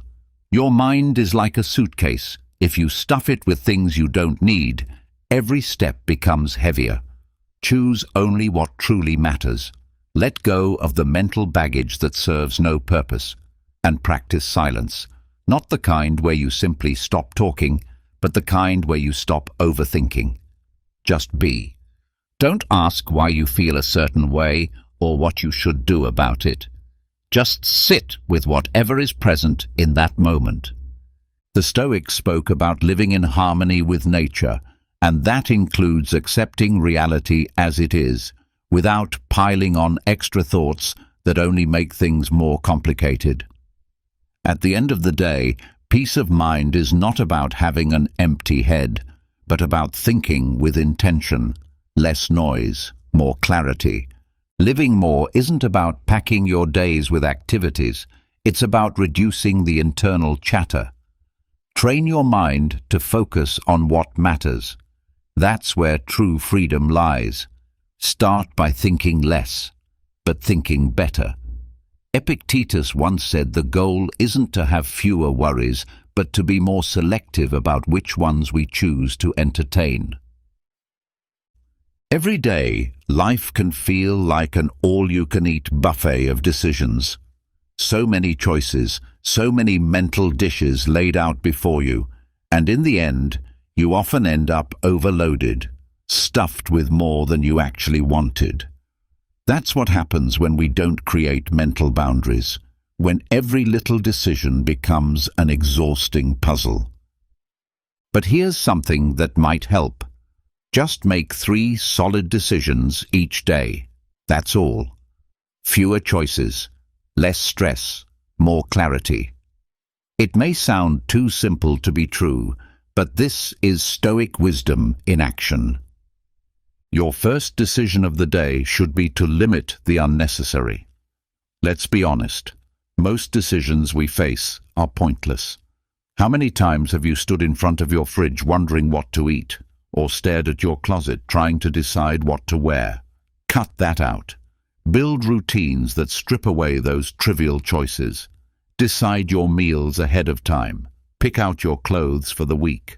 The mental relief from not sweating the small stuff is huge. The Stoics understood that peace of mind comes from simplicity. The calmest people you know, they're not calm by accident. They've cleared their lives of unnecessary complications. And when you clear out the clutter, your mind naturally quiets down. Your second daily decision is about focusing your energy. Think of your attention like a flashlight. If you aim it everywhere, the light weakens. If you point it at one thing, it shines with intensity. Decide what you're not going to think about today. You don't have to solve every problem at once. You don't have to consider every outcome of every action. Pick one thing that matters. Focus on that. Let the rest wait. This isn't laziness, it's wisdom. If your mind is jumping from thought to thought, it's like trying to fill a bathtub with a strainer. You're working, but nothing sticks. Get focused, and mental overload begins to disappear. The third decision is just as crucial. Choose to rest your mind. Not necessarily by taking a nap, though that's not a bad idea, but by consciously stepping away from your mental whirlwind. Let yourself disconnect, even briefly. Give yourself permission to breathe. Take 5 minutes to stare out the window. No agenda, just rest. You don't need to meditate for 2 hours, just stop. Even if it's only for a few moments, that silence is like a reset button. The Stoics never promised a life without chaos, but they did teach how to find calm inside yourself. If your mind is peaceful, the world outside can't shake you as easily. Less is more. Reduce useless decisions. Focus your energy.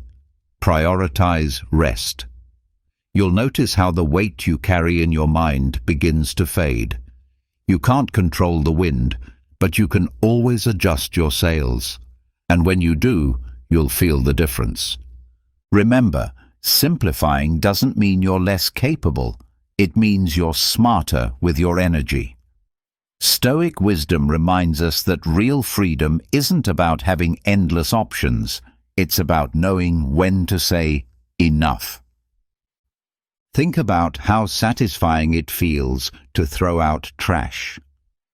There's something almost sacred in the act of clearing space, removing what's no longer useful. Your mind needs the same treatment. Every day we accumulate mental waste, useless thoughts, unproductive worries, and nagging doubts that grow bigger the more attention we give them. But just like you wouldn't let your home fill up with garbage, you shouldn't allow your mind to do the same. The problem is that mental clutter is sneaky. It builds up quietly, like a virus running in the background, draining your peace, your concentration, and your energy. We take in so much: news, opinions, other people's problems, and without realizing it, our minds become emotional landfills. So ask yourself, what systems do you have in place to filter what enters and stays in your head? That's where Stoic clarity comes in. By filtering your thoughts, by being mindful of what you allow to settle in your mental space, you can protect your peace and reclaim your energy. Let go of what doesn't serve you. Don't hoard thoughts like old junk. Instead, clean house, mentally and emotionally, and make room for clarity, calm, and the kind of life you really want to live. You might believe that your thoughts are beyond your control, but think of it this way. If you can decide what music to play on the radio, if you can choose to turn off loud reggaeton blaring on a Sunday, then surely you can also choose which thoughts to entertain and which ones to release. It starts by locating the mental junkyard in your mind. The Stoics emphasized putting your attention on what is within your control, and your thoughts fall into that category. So, when you catch yourself looping over something you cannot change, try visualizing that thought as an empty, noisy, rusty can, utterly useless. Then toss it out. Or better yet, recycle it into something constructive. Set aside intentional time each day to unplug. This doesn't mean you have to completely abandon social media. That's not realistic. But it does mean setting boundaries. 20 minutes of news is more than enough to stay informed. The world keeps spinning, whether you obsess over every detail or not. Your job is to live your life, not to absorb the chaos. If you're constantly worrying about what tomorrow might bring, here's a simple but powerful technique. Anchor yourself in the now. The next time you're overwhelmed by all that needs to be done next week or next month, pause and ask yourself, what is one small, concrete action I can take right now? That small, present-focused move will start to dissolve that anticipatory anxiety. Just like you take out the garbage from your home, start taking out the trash in your head. Stop hoarding useless thoughts, and instead, recycle the ones that offer something of value. Remember, Stoic philosophy teaches that it's not what happens to us that defines our experience. It's how we respond. Treat your mind as the precious space that it is. Fill it with what nourishes you, not emotional waste that depletes you. Let this sink in. Your mind is like a room. Declutter it of what no longer serves you and make space for what truly matters. Less screen time, more real life. Be honest. How many times have you fallen into the trap of saying, just one more scroll, or let's see what else is there, like someone unconsciously reaching for another cookie and suddenly realizing they've finished the whole packet? You don't even notice that while your finger moves across the screen, your mind is becoming saturated with noise. Then, when you need your brain to focus on something meaningful, you discover there's no room left. You've become a passive observer of life, but not your life. Each time you dive into that endless stream of memes, updates, and headlines, it's not just your time you're losing. You're sacrificing your ability to disconnect, to reflect, to concentrate. Every swipe gives you a tiny dopamine hit, a fleeting pleasure like a piece of candy for your brain. But over time, this leaves you feeling hollower than fulfilled. The Stoics knew that inner peace doesn't come from distractions. It comes from mastering your mind and focusing on what's essential. But today's world seems designed to push you in the opposite direction. It wants you to flee from silence, to fill every moment with stimulation. What you might not realize is that this constant overload is what leaves you feeling so tired. Think about your routine. You wake up and immediately check your notifications. You eat while glued to a screen. At night, the last thing you look at before sleeping is your phone. Isn't it absurd that a device dictates every moment of your day? It's like being tethered to a machine that drains you more than it entertains or relaxes you. But what if I told you that you could start freeing yourself from this digital trap with small, intentional actions? You don't need to move to the mountains or permanently power off your phone, though that might sound tempting. Just start by taking short, conscious breaks throughout your day. Create little islands of calm by setting the phone aside, even if only for a few minutes. These pauses are like a reset button, returning your mind to its natural, grounded state, like a digital breath of fresh air. You can also set time limits for your social media use, like someone deciding in advance how many cookies to eat. It's easy to lose track of time online, but once you put boundaries in place, you'll begin to realize how much mental space you can reclaim. The Stoics valued moderation in all things, including technology. And please, don't fear silence. What terrifies us isn't the absence of noise, but the confrontation with ourselves, with the thoughts we've buried under the avalanche of distractions. Yet silence is exactly what your mind needs in order to heal and detox. Allow yourself to sit with your thoughts. Let them move through you. You'll begin to see everything with more clarity. And hey, here's a radical idea. Go for a walk without your phone. Really, no photos, no messages, just you and the world. It's more liberating than you might imagine. You don't need to document every moment. Just be in it. Suddenly the world feels wider, more real. It's a small rebellion against digital dependence and a powerful way to reconnect with yourself.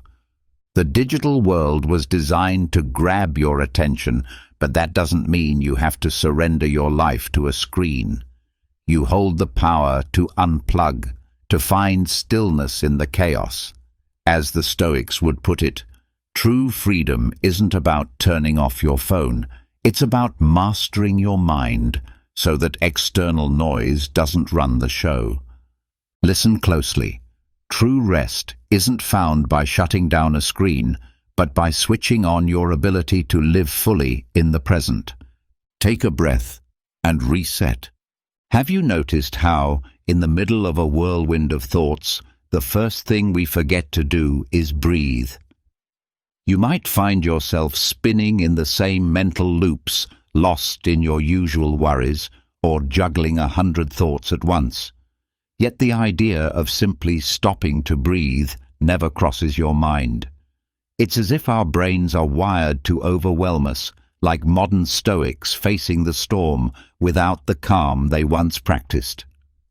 Breathing might seem too simple, too basic to be useful. Like, how could something so easy help you detox from something as complicated as mental exhaustion? But here's the truth. It's exactly what you need. Think of your mind like a computer that's been overworked. What do you do when it freezes?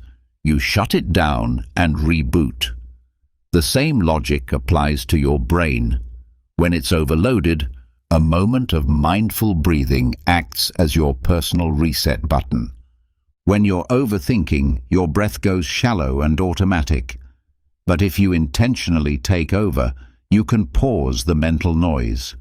Inhale deeply, hold it, and then exhale slowly. Each breath becomes a small act of decluttering. Each exhale releases a bit of the mental garbage you've been storing up.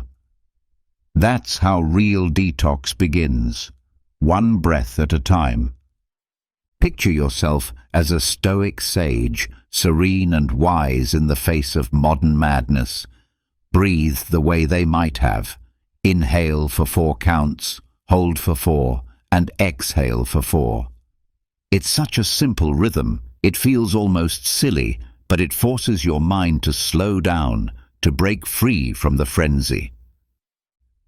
This kind of conscious breathing doesn't just calm you, it sharpens your awareness and helps you see life with greater clarity. Now imagine that every time your mind feels ready to explode, you open an imaginary window, not a physical one, but a mental release.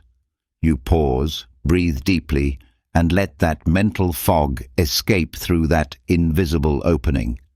It's an immediate relief, both symbolic and real. And then there's the easiest, most accessible trick of all, your reset ritual. Each morning, before heavy thoughts get a chance to settle in, take 3 intentional breaths. Inhale, exhale, with full presence. It's like prepping your brain to run smoothly for the day ahead. Try doing this before any major task, conversation, or stressful moment. Whenever chaos approaches, pause and breathe. This doesn't cost time or money, it just takes presence. In a world flooded with noise, simply connecting with your breath is one of the most powerful and effortless ways to return to yourself. So the next time you feel lost in thought, remember, breathing is not just a sign of life. It's also the easiest way to begin again. As Mario Alonso wisely says, whoever controls their breath controls their mind. It's funny, isn't it? How we sometimes get so worked up over things that don't even matter, as if we were waging our own personal Trojan war. Maybe your coworker didn't greet you, or your favorite show had a disappointing finale, or your neighbor decided to blast reggaeton at 8 a.m. on a Saturday. And there you are, turning your emotions into a battlefield, fighting over something that, if you paused for a moment and looked at it clearly, probably doesn't even deserve a second of your attention. Here's a hard truth that's worth remembering. Not everything is worth your time or energy. Picture your energy as a glass of water. Every drop represents your mental and emotional strength. Now ask yourself, would you rather pour those drops into watering a flourishing garden, or waste them trying to put out fires that were never yours to begin with? Choosing your battles is a constant exercise in setting priorities. If you spend your strength fighting every little conflict, you'll eventually be drained when it's time to face the ones that truly matter. It's like trying to juggle 10 balls at once. Sooner or later, one will drop. Stoic philosophy has always been clear on this point. While you can't control what happens around you, you absolutely can control how you respond. So, why not bring this into your daily life? It's easy to fall into the trap of wanting to resolve everything, as though you're the main character in a self-improvement drama. But here's the reality. You don't need to respond to every challenge. Some things are simply not worth engaging in. Ask yourself this simple yet powerful question. Is this situation going to matter to me in a week, a month, or a year? If the answer is no, you already know what to do. Let it go. Release it, just like you would let go of a balloon that no longer serves a purpose in your life. The more you practice this, the better you'll get at recognizing what's truly worth your time and what's just mental clutter. Reducing the number of unnecessary battles you fight isn't weakness. It's a method of mental detox. Because the less energy you waste on the trivial, the more you'll have for the meaningful. Imagine your mind as a closet that's overstuffed with junk. The only way to make room for thoughts that truly matter is by clearing out the old, useless worries. Sometimes, real strength comes from not stepping into conflict at all. Not every issue requires an epic response or sleepless nights. The wise, the Stoics included, understood the importance of discerning which problems deserve attention. When you stop reacting to things that don't hold real significance, you'll be amazed at how much peace begins to surface in your life. Life isn't just a series of endless battles. It's about learning to choose which ones are actually worth your effort. As Seneca wisely said, knowing when not to act is one of the greatest signs of wisdom. And here's something else to consider. Do less to achieve more. We live in a world that glorifies being constantly busy. Multitasking is hailed as a superpower, but what if I told you that this belief is actually a myth? That's right. Doing many things at once doesn't make you more productive. It makes you more distracted.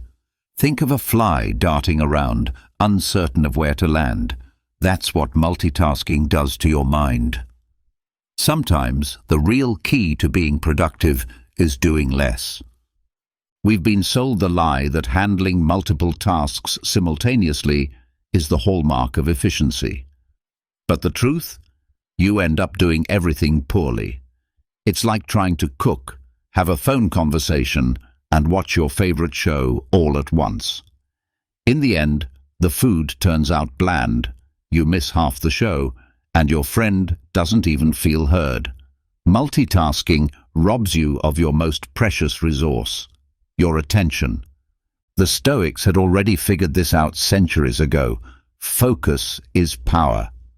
That's why Marcus Aurelius didn't write his meditations while playing a game of chess. Deep focus means pouring all your energy into one thing at a time. But to do that, you first have to detox your mind from the chaos of modern life. Begin by doing just one thing at a time. Sounds simple, right? But really think about it. How often do you have 20 browser tabs open just in case? Learning to focus on a single task not only boosts your productivity, it significantly lowers your stress levels. It's like listening to one song and savoring every note without being pulled away by distractions. That's how you should go through your day, task by task, fully present. Don't let your attention be hijacked by trivial matters. Also, look around you. Your environment matters. If your workspace is full of clutter, papers, old coffee cups, sticky notes, it's no wonder your mind feels overwhelmed. Mess in your physical space creates mess in your mental space. Clear it out.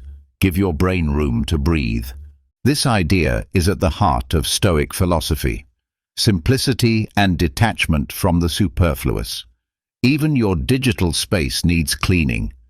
Every notification is like a thief stealing a piece of your focus.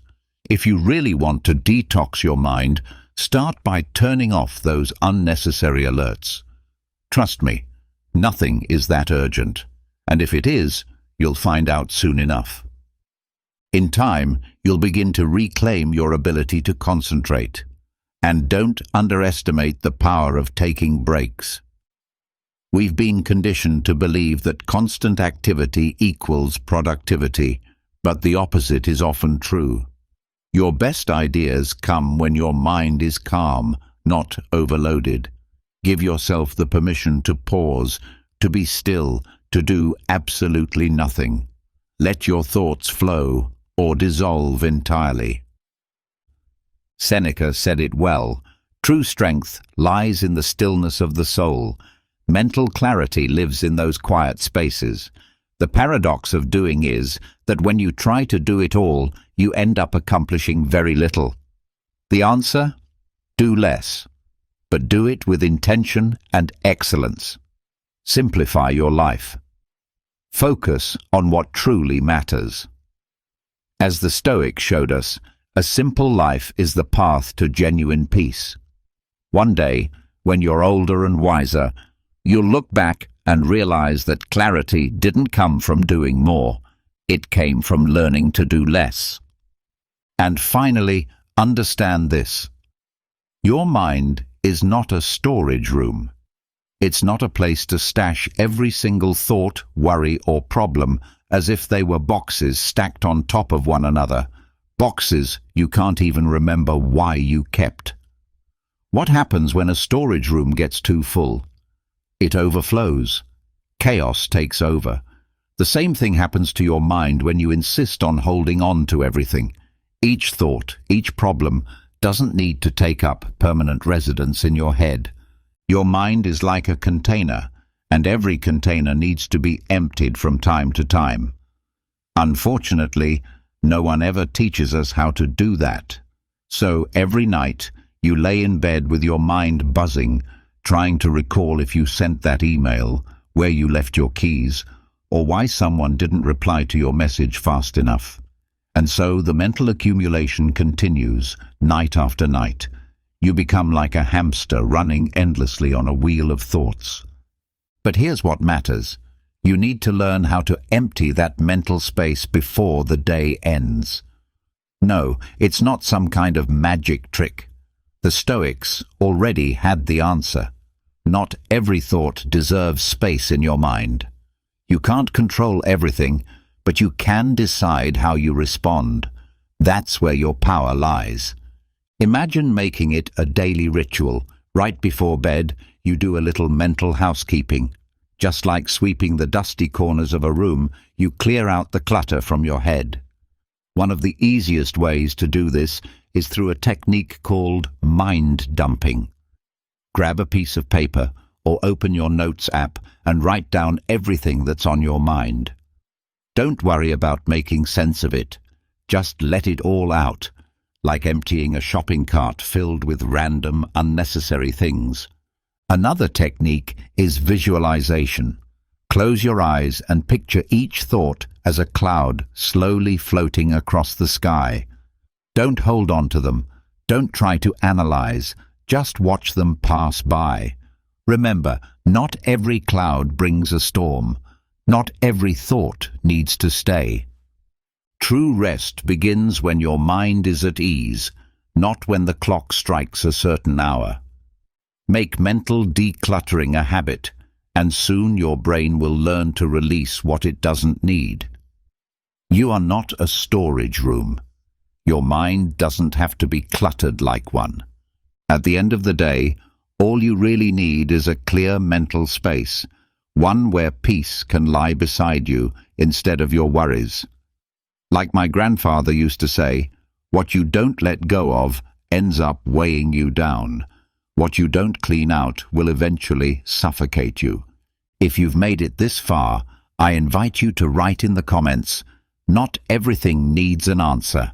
I'm eager to hear your own victories and experiences. Don't forget to subscribe, hit that notification bell, and comment. This helps YouTube recognize the value of this content and lets us keep creating meaningful messages for people like you. Thank you truly for your time and support.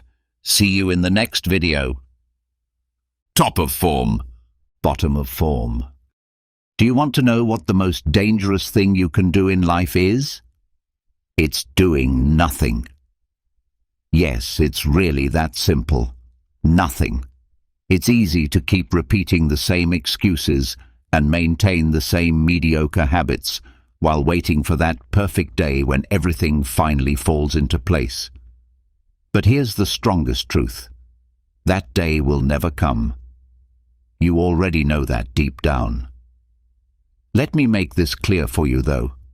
Don't worry, you're not alone. We're all in the same boat. Many of us need a push, or maybe even a hard shove, to break free from inertia. So today, we're going to dive into Stoic philosophy, but not in the form of some ancient, abstract teachings. Instead, I'll share it with the practicality you need to start improving your life, starting right now. In this video, I'll teach you the 10 crucial lessons or reality checks that will force you to be better. And don't stress. Perfection isn't necessary, just consistency. So, the question is, are you going to keep finding excuses, or are you finally ready to take control of your life?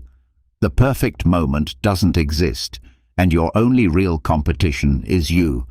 But before we jump into the lessons, I want to tell you a story that will help you better understand the wisdom you'll be learning today.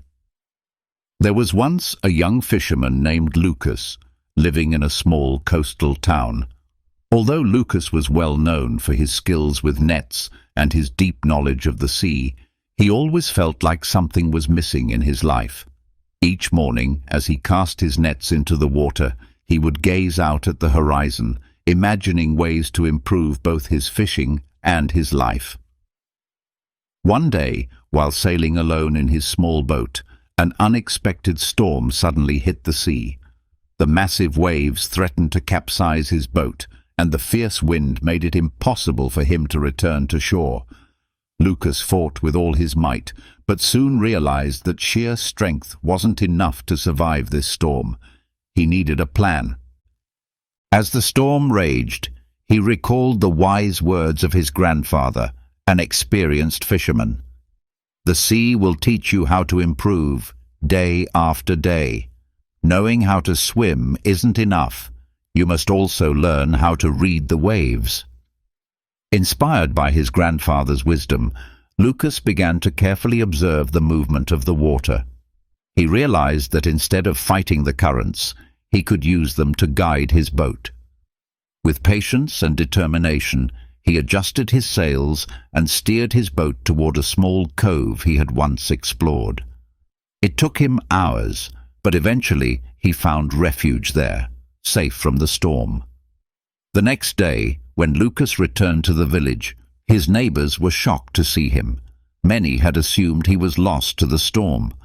But not only had he survived, he came back with an important lesson. He shared how he had applied the knowledge he'd gained over the years to adapt to the situation and overcome it. Lucas explained to the younger fisherman, "Every day is an opportunity to improve, even if it's just a little. If you force yourself to learn from every experience, even from the storms, you'll come back stronger and wiser." From that day on, Lucas not only continued his fishing, but he also became a teacher, guiding others on how to face difficulties with calmness and strategy. He became an example of how consistent, incremental improvement transforms not only our skills, but also the way we perceive the world. The lesson Lucas taught was clear.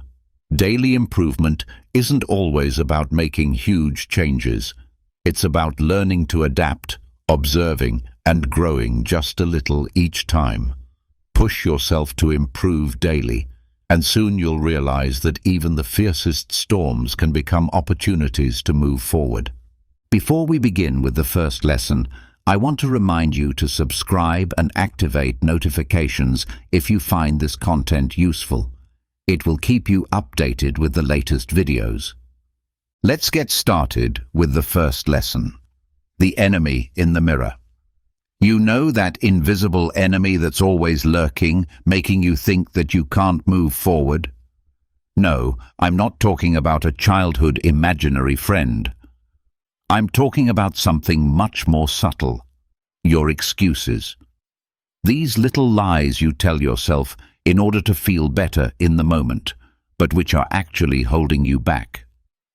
It's time to expose them, because improving begins with recognizing your mental traps. Believe me when I say that if you don't spot them, you won't be able to move forward. When I look at you, I see someone incredibly capable, but when I hear you talk about your dreams, your projects, or your goals, all I hear are excuses. Does any of this sound familiar? I don't have time. I'm too tired. Now's not the right time.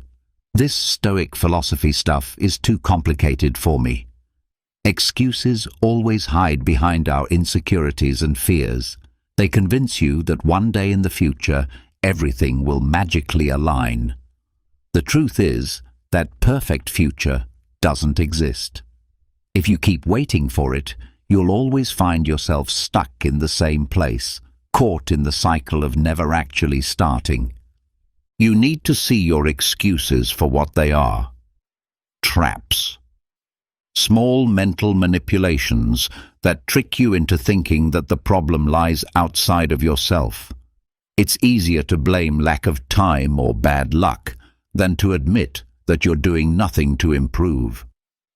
Stoic philosophy teaches us to take control of what depends on us and to release what doesn't. Time, luck, other people, those are things beyond your control. What you can control is your own actions. So, if you really want to improve, start by questioning those excuses. A powerful strategy is to write them down. I know it may sound silly, but it works. List all the reasons that have held you back so far. Put them down on paper and face them head on. You'll find that each excuse grows weaker when exposed to the light of reality. Next to each excuse, write down a specific action you can take to move forward, even if it's just a small step. It doesn't matter what the step is, just do it. Every small action brings you closer to your goal. Another tactic that will help you is to force yourself to improve every day. Don't wait for everything to be perfect, because it never will be. Do something, even if you don't feel like it. Get up and complete a small task every day without making excuses. I'm not saying you should punish yourself, but like the Stoics, you must understand that improvement is a constant process, not something that will happen in a sudden grand moment. Excuses lose their power when discipline becomes part of your routine. So, if you really want to move forward, start by recognizing the enemy in the mirror, your excuses. They're just mental obstacles, and you can beat them with action. Stop searching for the perfect moment or the perfect conditions. The only perfect moment is now, and the only stage you need is your own will to improve, step by step. Let's move on to the second lesson. The power of small steps. You've probably heard the idea that to change your life, you need to take one big leap.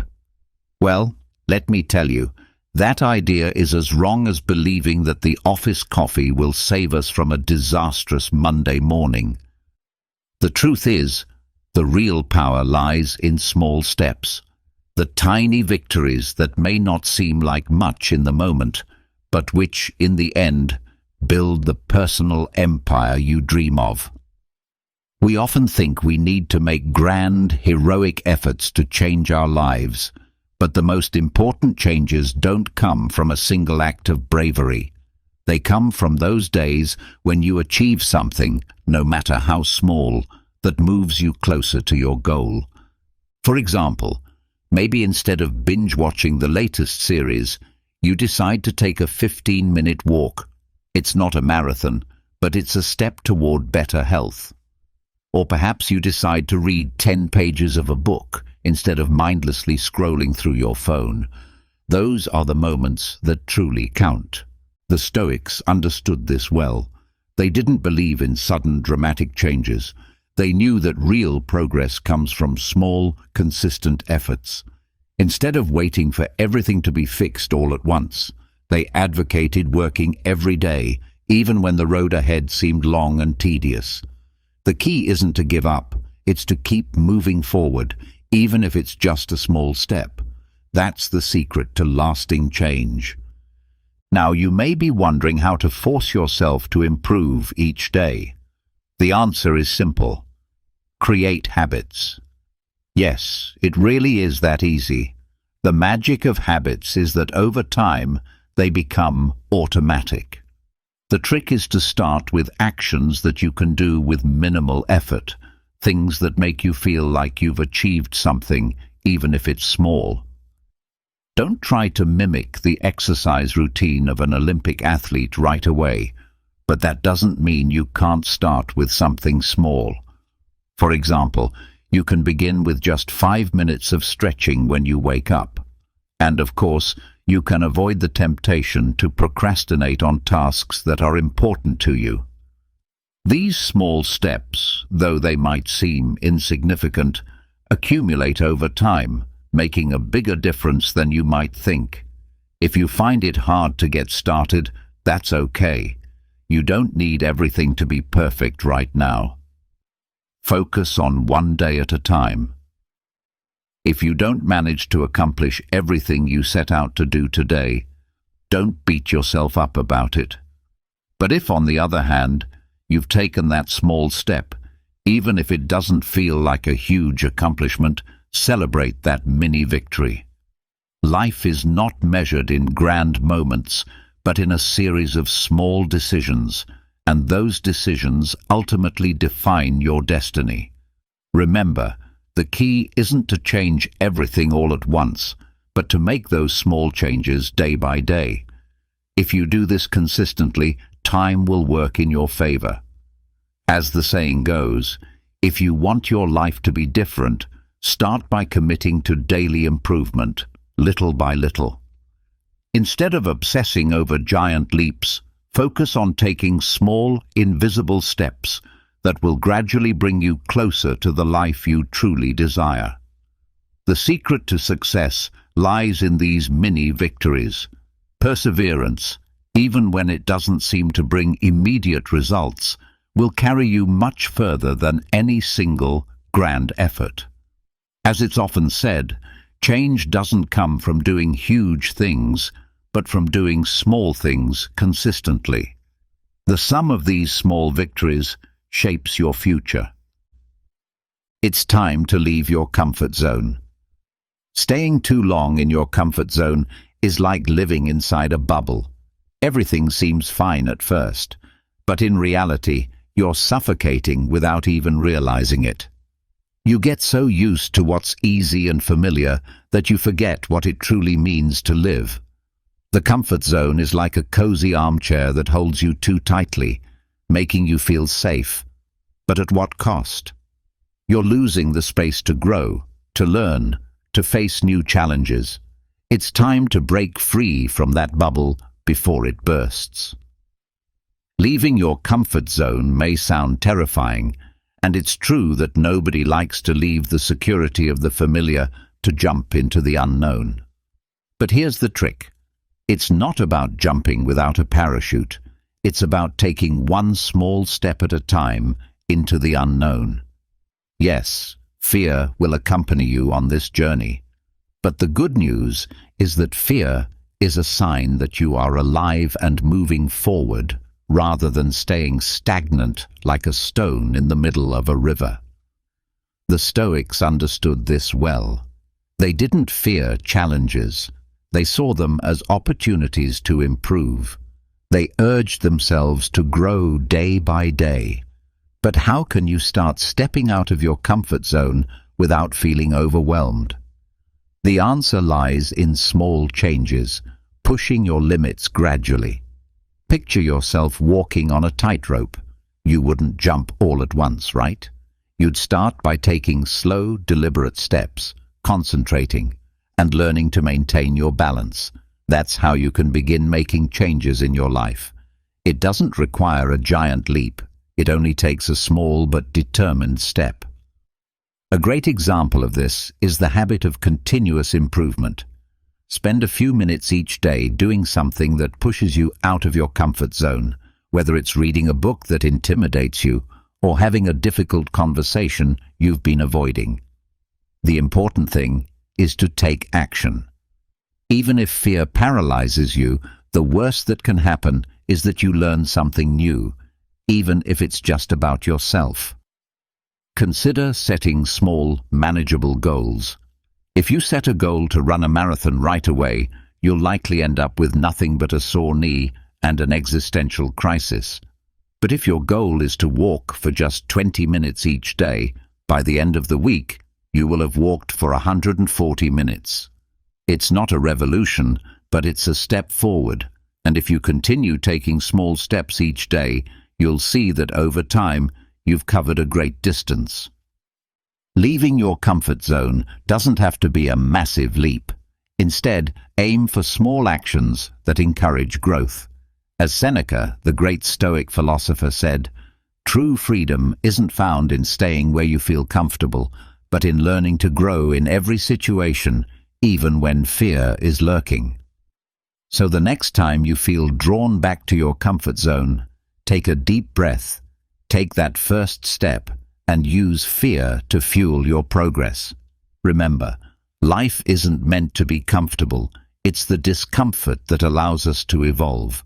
As Carl Jung said, life begins where your comfort zone ends. Now, let's talk about the art of failing like a pro. Throughout our lives, we often do everything we can to avoid failure. And when we finally stumble, we feel like the world is against us. But what if I told you that failure isn't just part of the process? It's the quickest way to improve. Losing and falling may not seem glamorous, but this is something the Stoics understood well. They accepted adversity with grace and saw failure as an opportunity to grow.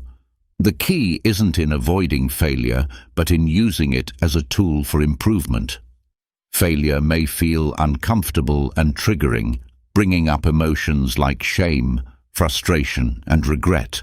But if we pause and look beyond the emotional reaction, we'll see that failure actually points us toward the areas where we need to improve. Think of failure as a treasure map, but only if you know how to read it. I'm not suggesting that you should be thrilled when you fail, nor am I asking you to put a sign on your house that says, "Long live failure." What I'm encouraging you to do is shift your perspective. Instead of seeing failure as defeat, view it as an opportunity to learn something new about yourself, about your limitations, and about what really matters. As the Stoics said, pain and failure are inevitable, but what matters most is how we respond to them. How do you take advantage of failure? There's no magic formula. It's about consistent action and constant improvement.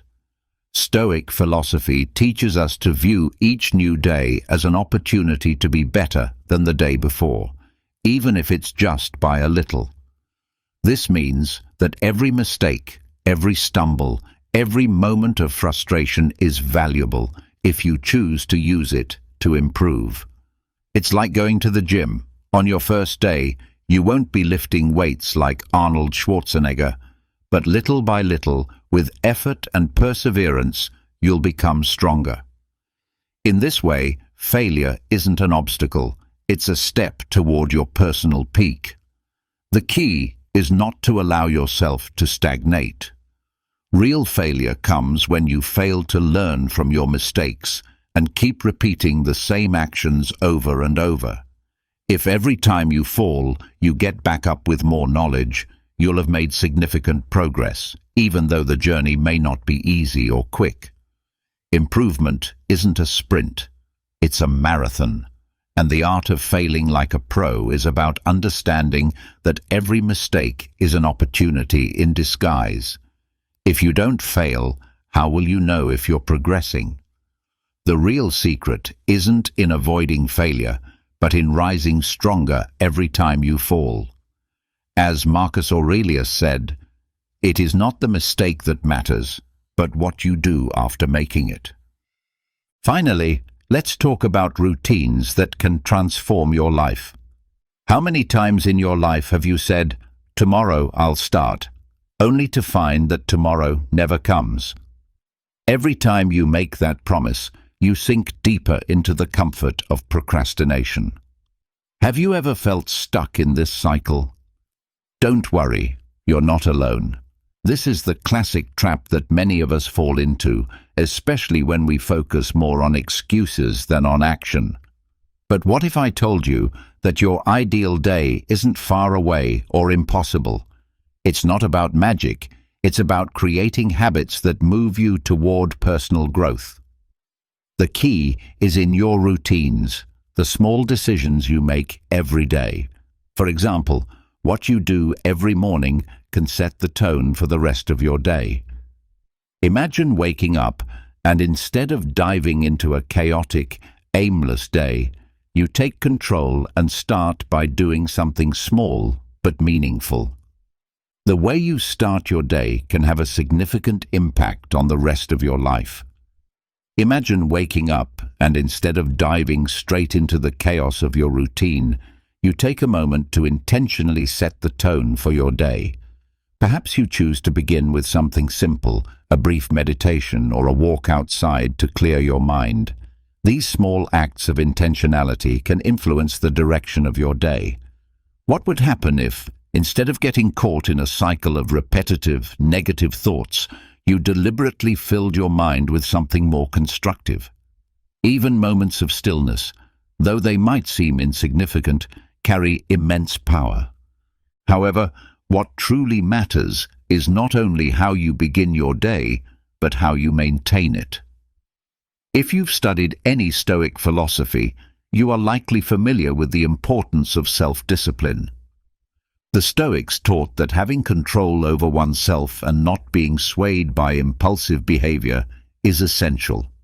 They emphasized the value of continuous self-improvement, of pushing yourself to get better every day. This doesn't mean waiting for ideal conditions because, as the Stoics would point out, perfect circumstances don't exist.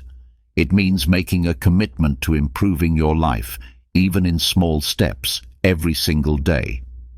Perhaps today you cannot write a 300-page book, but you can certainly write one page.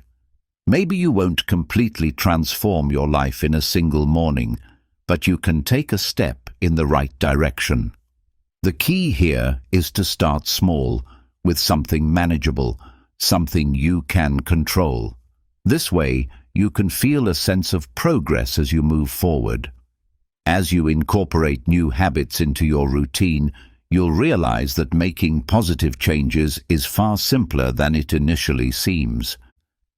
Consider something as simple as writing down 3 things you're grateful for each morning. That small practice could completely change the way you view the rest of your day. Or, if you struggle with decision-making, take a few minutes each day to reflect on what went well and what didn't. This small exercise helps shift your focus to the positive and trains you to make better choices. Never underestimate the power of small changes. As the Stoic philosopher Seneca wisely said, "It's not that we have little time, but that we waste much of it." The routines you establish today won't just help you organize your day, they'll lay the foundation for your future. There's no need for a drastic overnight transformation. What matters is your commitment to becoming slightly better each day. This consistent effort, even in the smallest of actions, is what will truly transform your life and bring you closer to becoming the ideal version of yourself. As Gandhi wisely put it, progress is not the sum of big steps, but the constancy of small changes. Now, Consider the constant noise that fills your mind. Have you ever paused to think about the mental chatter that never seems to stop? The internal dialogue that feels more like an adversary, one that constantly tries to sabotage your every step forward. That endless murmur in your mind that tells you that you can't succeed, that you won't do well, or that it's not worth trying, is a persistent barrier. It's like having a personal DJ in your brain, but instead of blasting uplifting music, it plays a constant stream of negative thoughts. Clearly, it's difficult to move forward when you're caught in the middle of that mental storm. The problem with this mental noise is that it can become a block, one that prevents you from taking action. You begin to wonder, what if I'm wrong? What if I can't do it? What if it's too late? These thoughts echo again and again, keeping you stuck in indecision and inaction. The truth is, while you can't control what thoughts pop into your head, you can learn how to respond to them. It's not a matter of magically silencing those thoughts, but of managing your reaction to them. This is the essence of Stoic philosophy. The Stoics taught that we must distinguish between what is within our control and what is not. Thoughts are like the wind. They may blow unpredictably, but you can choose how you respond.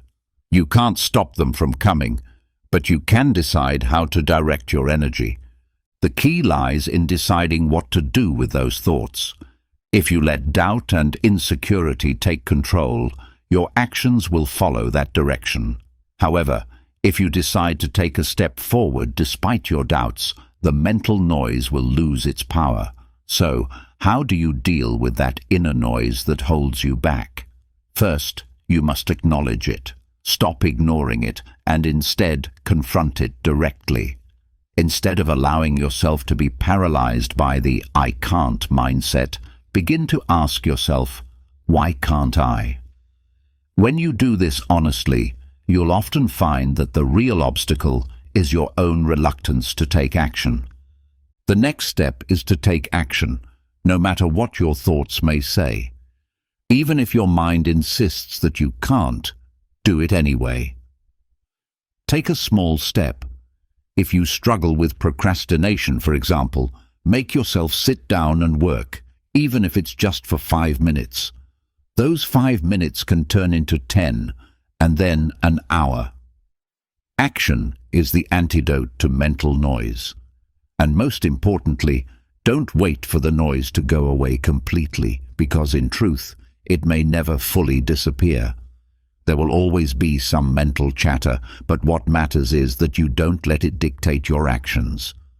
The greatest enemy you'll ever face isn't external. It's the noise in your head. The power that this noise holds over you is the power you choose to give it. If you stop listening, you can start to move forward. Even if your mind tells you that you can't, force yourself to act, and you'll see how that noise begins to fade. Remember, every day is a new opportunity to quiet the chaos in your mind and take one more step forward. Your progress may be slow, but as long as you keep going, the noise will become less and less significant. The next challenge is comparison. Have you ever found yourself comparing your progress to others and thinking, why can't I have that? Or, why am I not as successful or happy as they are? If you have, you're not alone. Comparison is one of the most self-sabotaging habits we can fall into. It's a trap that steals your peace and fills you with doubts and frustrations. And it happens so subtly that you don't even realize it's happening. Comparison is like a race where instead of moving toward your own finish line, you're constantly checking your position relative to everyone else. You waste time measuring your speed, your pace, and even your appearance, all the while losing ground. The truth is, comparing yourself to others is a dead-end road. While it may seem like it will push you forward, it actually paralyzes you. You might look at someone else and think they're further along or have something you don't. but that's just an illusion. The Stoics, who focused on inner peace and happiness, would tell us that the key to living a fulfilling life is to focus on what we can control, not on what others are doing.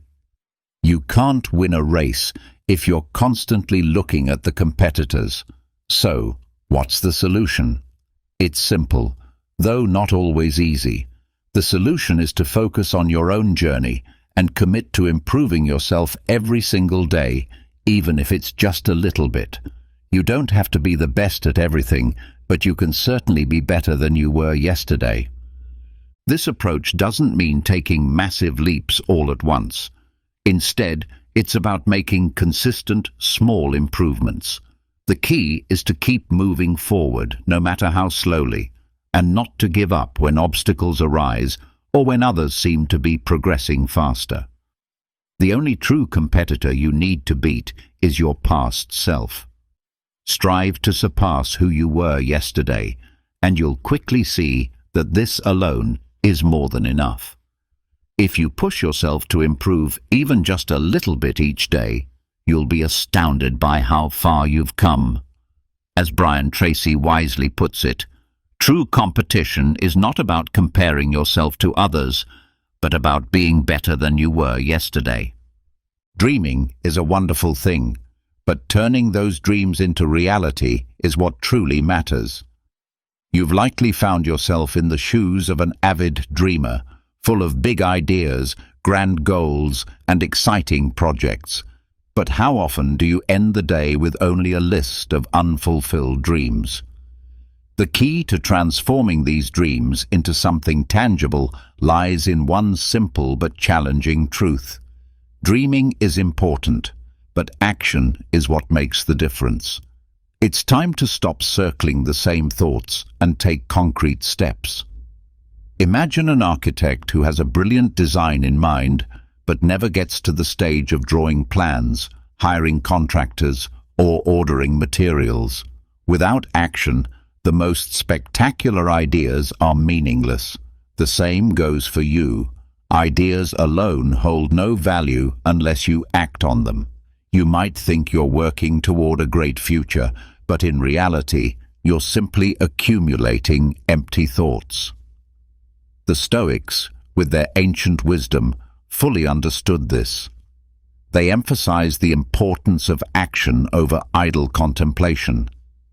If you truly want to become someone who achieves, it's not enough to set goals. You must also have a clear plan and an unwavering commitment to daily improvement. You may be wondering how to go from just thinking about something to actually taking action. The strategy is simple. Break down your larger goals into smaller, manageable tasks. For example, if your goal is to write a book, don't obsess over the cover or acknowledgements. Focus on writing a single paragraph each day. If you want to get fit, don't think about losing 10 kilograms. Simply aim to go for a 30-minute walk. The hard part isn't just breaking things down, it's committing to those smaller tasks. The road to improvement is challenging, and distractions like the allure of the couch will try to derail you. But if you give in to procrastination, those dreams will remain nothing but fantasies. To combat this, treat yourself to small rewards after accomplishing tasks. For example, after writing 500 words, take a break or enjoy a little treat. Your brain will respond better when it knows there's a reward waiting. Consistency is another crucial element. Improving is like learning to play an instrument. At first, your fingers may struggle and the notes might sound off, but with practice, you will improve over time. The same principle applies to your goals. Even though progress might seem slow at first, every small step counts. In the end, great achievements are simply a collection of consistent daily actions. If you continue to dream without taking action, you'll find yourself in the same place a year from now, perhaps even further away from your goals. So make it a priority to start working on your dreams today. Goals are meant to be achieved, not left suspended in the air. Remember, it's not about perfection, it's about consistency. As the Stoics taught, it's not about waiting for the perfect moment, but rather seizing the present moment to take action. As Seneca said, "He who does not advance today is left behind tomorrow." Consider the people who surround you, those in your life who support or understand you. Your environment plays a bigger role in your growth than you might realize. It could be the difference between feeling stuck and making significant strides towards self-improvement. And no, this isn't about surrounding yourself with influencers or self-help experts. It's about being around people who genuinely challenge you, who push you to break your own limits and grow. You might be thinking that it's impossible to choose the people around you, especially when it comes to family or co-workers. But here's the secret. Even if you can't control who's in your immediate circle, you can control how you respond to them and, most importantly, where you direct your energy. The Stoics knew this well. Your environment doesn't define who you are, but how you respond to it does. Just like the philosophers of antiquity, you can strive to improve every day, even in the face of chaos. The environment is powerful. If you surround yourself with people who only tell you what you want to hear and never challenge you, you're in a dangerous position. It's like trying to learn how to swim in a plastic pool. You'll float, but you're not really moving forward. Growth requires being pushed out of your comfort zone. So, what should you do? Take a careful look at your inner circle. Examine who gives you energy and who drains it. Who challenges you and who keeps you stuck in your old ways. Sometimes improvement comes not from radical changes, but from simply becoming more aware of who you spend your time with and where you invest your energy. Don't get caught in the comfort of people who are content with keeping everything the same. If there's no growth, what's the point? Surrounding yourself with people who inspire you doesn't mean you need to fill your life with geniuses or experts. It's not about finding perfect people, but rather those who, regardless of their success or wisdom, motivate you to be better. Sometimes, the people who seem least remarkable can teach you the most. Continuous improvement is not a destination, it's a journey. And on that journey, you need companions who will help keep you on track. In the end, if you want to progress, you must be surrounded by people who are also moving forward. So, seek out those who challenge you and encourage you to improve. Don't settle into a comfortable bubble where no one pushes you. Stoic philosophy teaches us that while we cannot control everything happening around us, we can choose how to react. If you surround yourself with the right people, they can make it much easier for you to improve every day. Although the path may not always be easy, the right tribe can make the effort worthwhile. Remember, your environment doesn't determine your destiny, but it can fuel your journey to achieve it. It's easy to get excited when starting a new project. The enthusiasm, the energy, and the optimism feel unstoppable. But what happens after a few weeks, when the initial excitement starts to fade?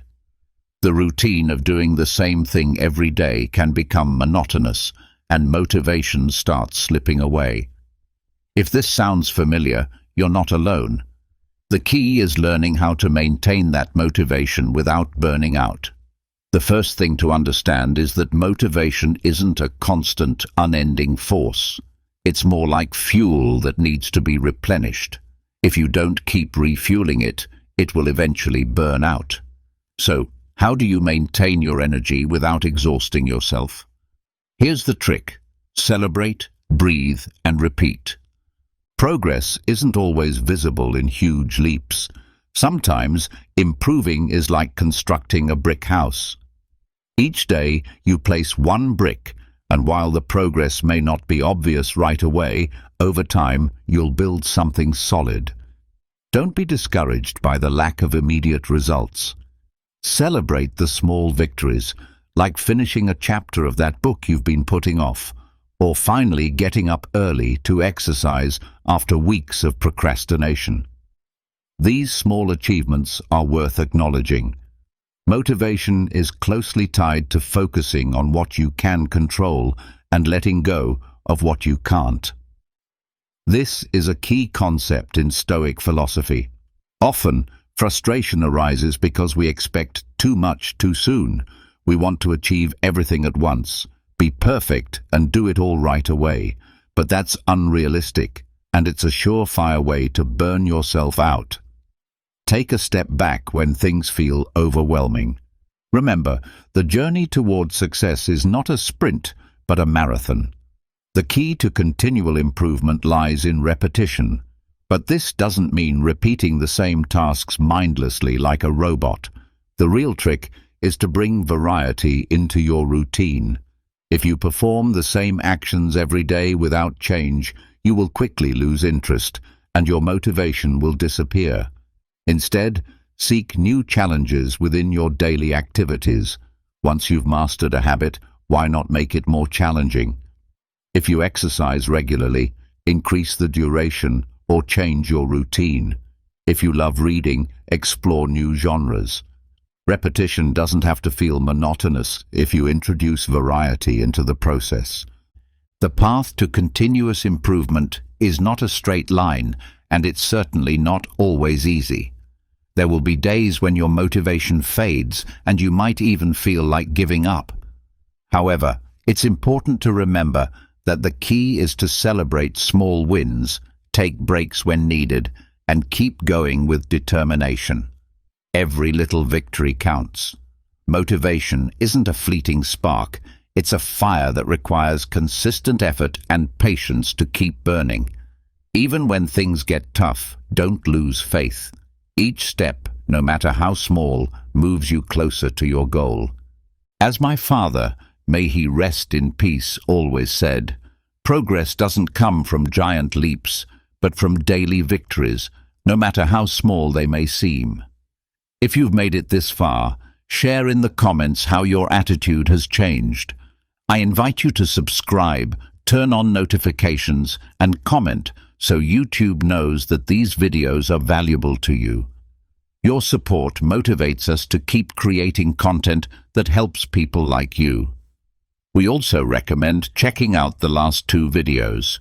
We truly appreciate your time and support. See you soon in our next video.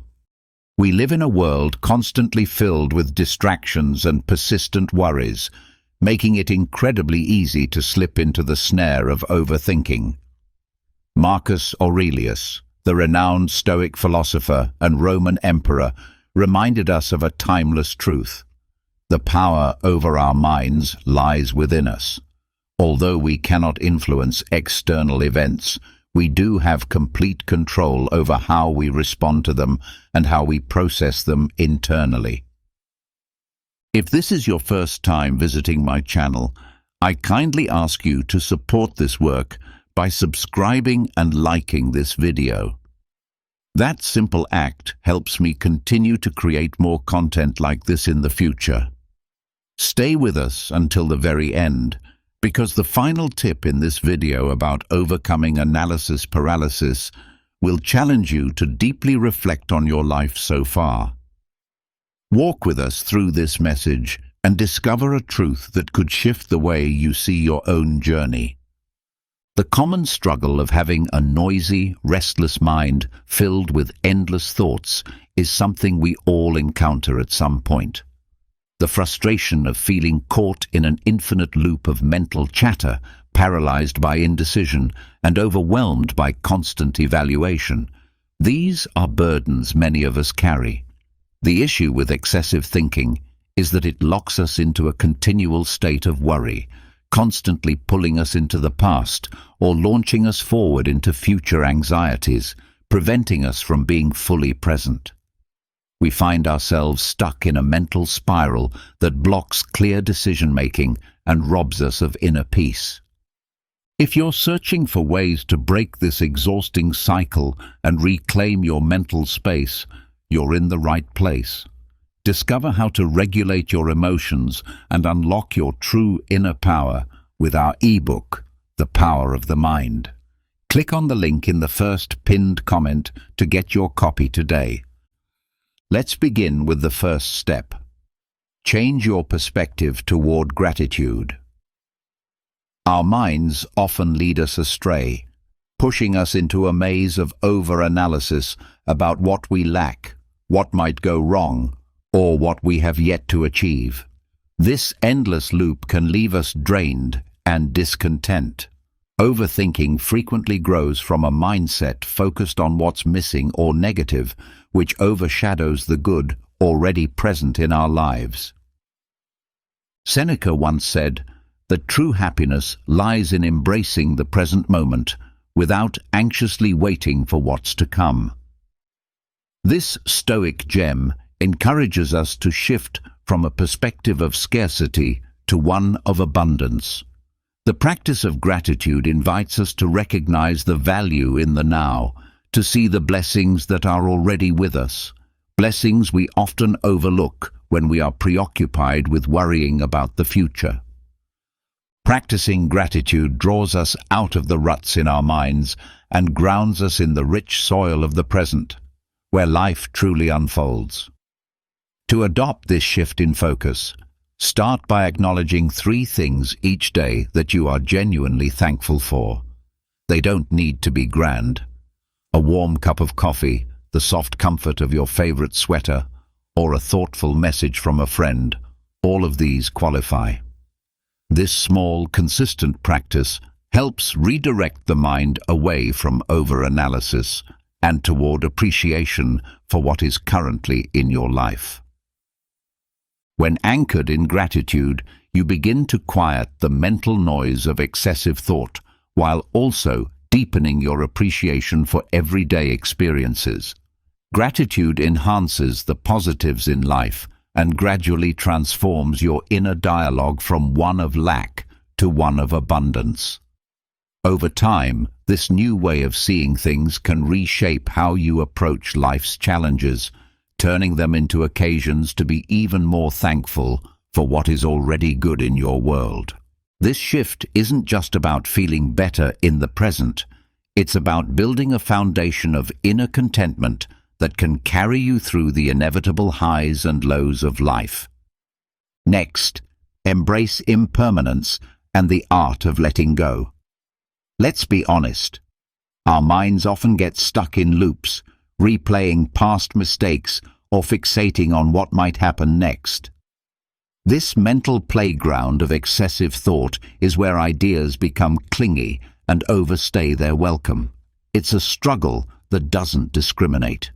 Whether you're a student stressed over exams, a professional anxious about a big presentation, or simply someone trying to fall asleep while your mind races, the challenge is real.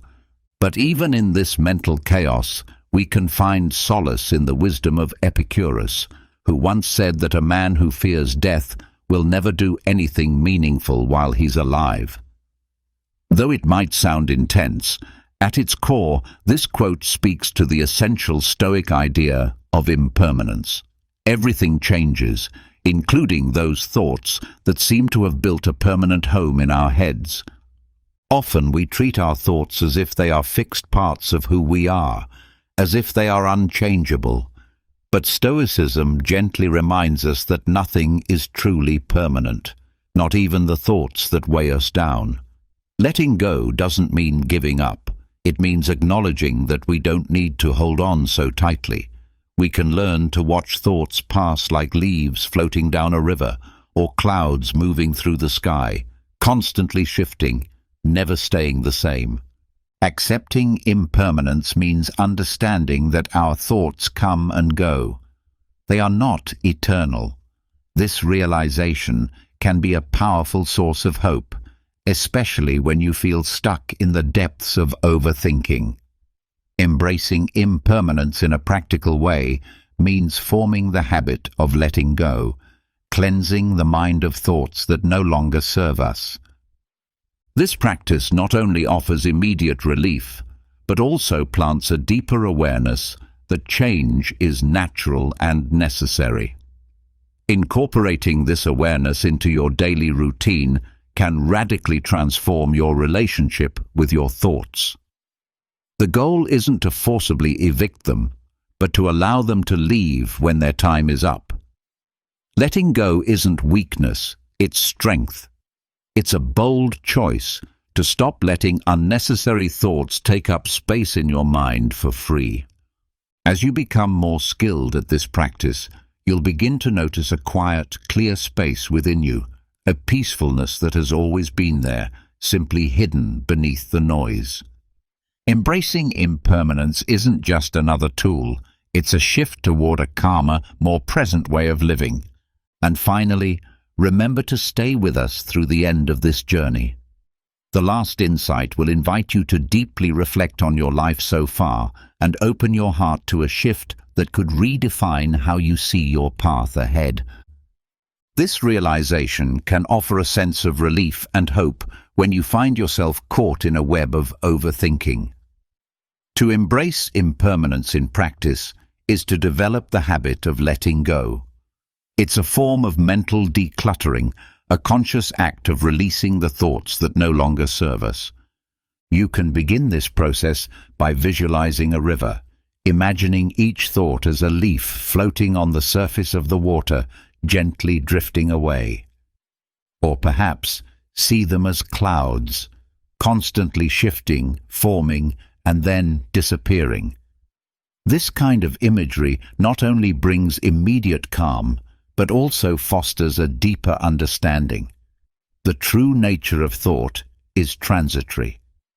Integrating this practice into your daily life can gradually reshape the way you relate to your thoughts.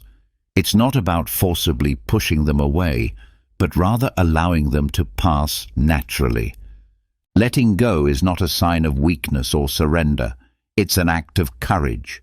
It shows that you are choosing not to let repetitive, unhelpful thoughts occupy your mental space without permission.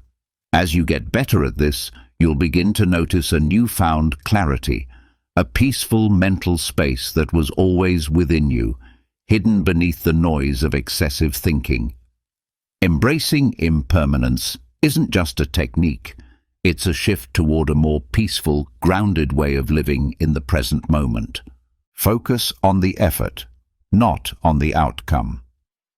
Overthinking often stems from the mind's constant dance with the future, its potential results, its risks, and its relentless possibilities for failure and disappointment. This kind of forward projection can freeze us in fear as we become consumed with the what-ifs and the consequences of our actions, rather than focusing on the actions themselves. We live in a world that is heavily result-oriented, where the ends frequently justify the means. This can lead us to believe that if success isn't guaranteed, then the effort isn't worth it. However, a powerful quote from Epicurus offers a clear directive. Don't explain your philosophy, embody it. Stoicism teaches us to focus our energy on our intentions and efforts rather than outcomes, because outcomes are often beyond our control. This doesn't mean we shouldn't have goals or dreams, but it emphasizes that the true worth lies in how we pursue them, the quality of our efforts, the sincerity of our actions, and the virtue with which we walk our path. Whenever you find yourself caught in the loop of overthinking about possible results, try redirecting your thoughts to the effort itself. Ask yourself, am I giving my best? Am I acting with integrity? Am I staying aligned with my core values? This mindset is all about being present in the process, showing up fully, doing the work, and knowing that's where your responsibility ends. Focusing on effort can liberate us from the burden of over-analyzing. It allows us to live in the moment, and give our best without the looming pressure of future uncertainties clouding our experience. This change in mindset transforms every action from being merely a step toward a goal into a reflection of your character and dedication. When you shift your focus in this way, your journey ceases to be just a path to a destination and becomes a meaningful expression of living with purpose, where every step is a success in itself. These three strategies open the door to new insights. They help unlock hidden inner strength, build resilience, and equip you to navigate life's complexities with greater balance and perspective. Take control by redirecting your energy. Have you ever noticed yourself spiraling into a mental storm of what-ifs and worst-case scenarios, repeating the same worries over and over until you're completely drained? It feels like having 100 browser tabs open in your mind, each one blasting a different video at full volume, and there's no way to turn it off. This chaotic mental state is a hallmark of modern life, where the constant pressure to keep up with everything can trap us in a never-ending cycle of overthinking. But just as a cluttered desk needs tidying up, so does a cluttered mind. Redirecting your mental energy isn't just about achieving peace. It's about regaining control and quieting the endless noise of possibilities so you can actually experience the present. Seneca, another great Stoic thinker, expressed this wisdom beautifully when he said that true happiness lies in enjoying the present without anxious dependence on what the future might bring. This timeless advice becomes a guiding principle for regaining control by shifting your focus. Start by anchoring yourself in the present. Choose a single task, no matter how small, and commit your energy fully to completing it. This deliberate change in focus pulls you out of the whirlpool of what might happen and roots you in the only moment that's truly real, right now. The practice is simple, yet deeply impactful. Engage in something that requires your complete attention. It could be as basic as cleaning your workspace or taking a brisk walk. These small acts, when done with full presence, become powerful tools to refocus your mind and reclaim your mental space. These acts are grounded in the present. They don't belong to tomorrow or yesterday. By syncing your thoughts with what you're actively doing, you aren't merely distracting yourself. You're reclaiming control over where your mental energy flows. Remember, Stoicism is not about suppressing your thoughts. It's about learning to manage them.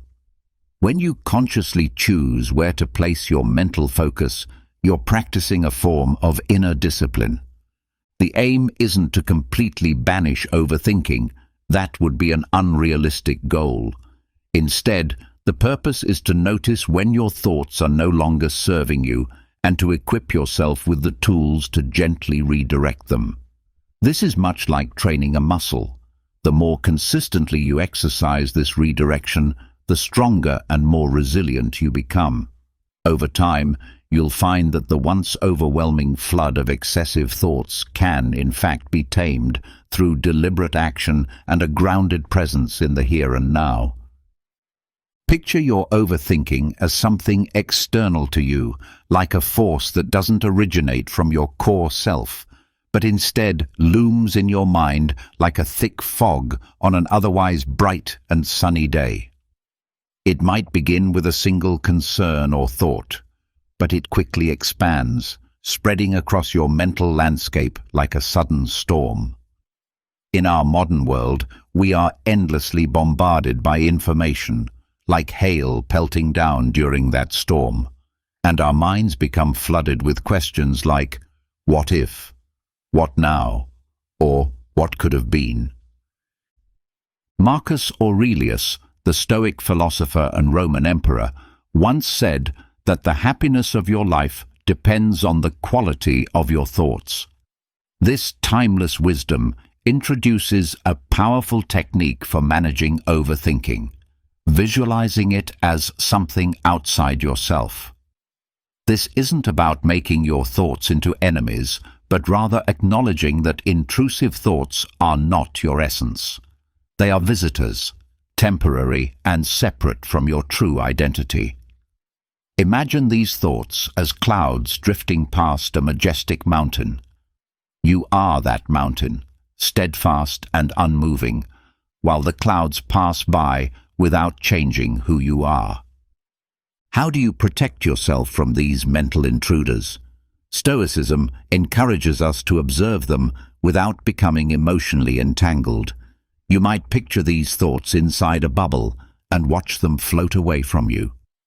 This mental exercise doesn't just lighten your mental load, it also strengthens your understanding that thoughts are fleeting.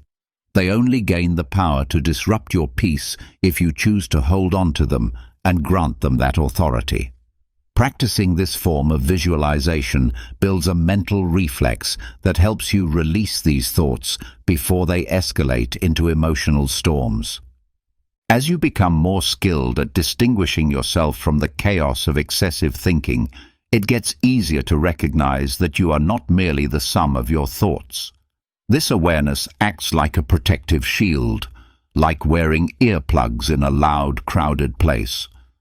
It's a deliberate and continuous effort, one that strengthens with consistent practice. When you find yourself slipping back into overthinking, pause and visualize that thought as nothing more than noise, detached from your core self. Doing this isn't just a way to defend against mental clutter, it's a declaration that you're reclaiming your mental space and your inner peace, step by step. Every time you apply this technique, you're enhancing your ability to stay calm and rooted, even amidst internal chaos. It's a reminder that you can find serenity, not by eliminating thoughts, but by changing your relationship with them. Stay connected with us on our Stoic daily accounts on TikTok, YouTube, and other social platforms like Facebook, Instagram, and Twitter for more wisdom. Another powerful method to manage overthinking is to create a designated worry period. Worrying is part of the human experience. These concerns often linger at the back of our minds, like the constant hum of a refrigerator, sometimes barely noticeable, yet always present. Such worries can hijack your thoughts at any time, when you're trying to work, spending time with friends, or attempting to fall asleep. It feels as though your mind is a stage, and worries are uninvited actors barging in without warning. But let's reflect on this bold insight from Epictetus, the Stoic teacher. If you want to improve, be content to be thought foolish and stupid. At first glance, this may seem unrelated, but it's a courageous call to prioritize your inner peace over the fear of appearing naive or complacent. Creating a worry period is a strategic move. It gives your worries their moment on the stage, but only during a planned encore, not the main performance. Set aside a specific time each day, maybe 20 minutes in the afternoon, when you allow yourself to focus completely on your worries.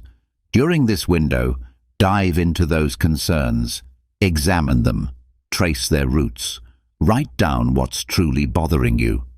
Ask yourself, how likely are these scenarios? What actions can I take, if any? This focused session often reveals that many of your fears are like shadows, large in appearance but lacking substance. By confronting them intentionally, you strip them of their power.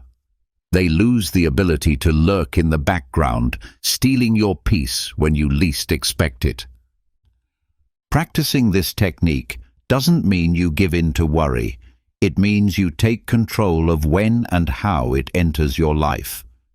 And with each passing day, as you consciously engage with your thoughts rather than letting them run rampant, you become more capable of navigating life with clarity, strength, and calm. Engaging in this deliberate practice helps train your mind to understand that there is a designated moment to worry, and that moment is not supposed to span across your entire day. When the set time for worrying is over, you move on with your day. You've acknowledged your concerns, given them a space to breathe, and now it's time to let them go. By compartmentalizing your worries this way, you reclaim control over your time and energy. The aim is not to eliminate worry altogether, that would be an unrealistic goal, but to contain it, thus minimizing its influence over your daily life. This method is like tidying up your mental space.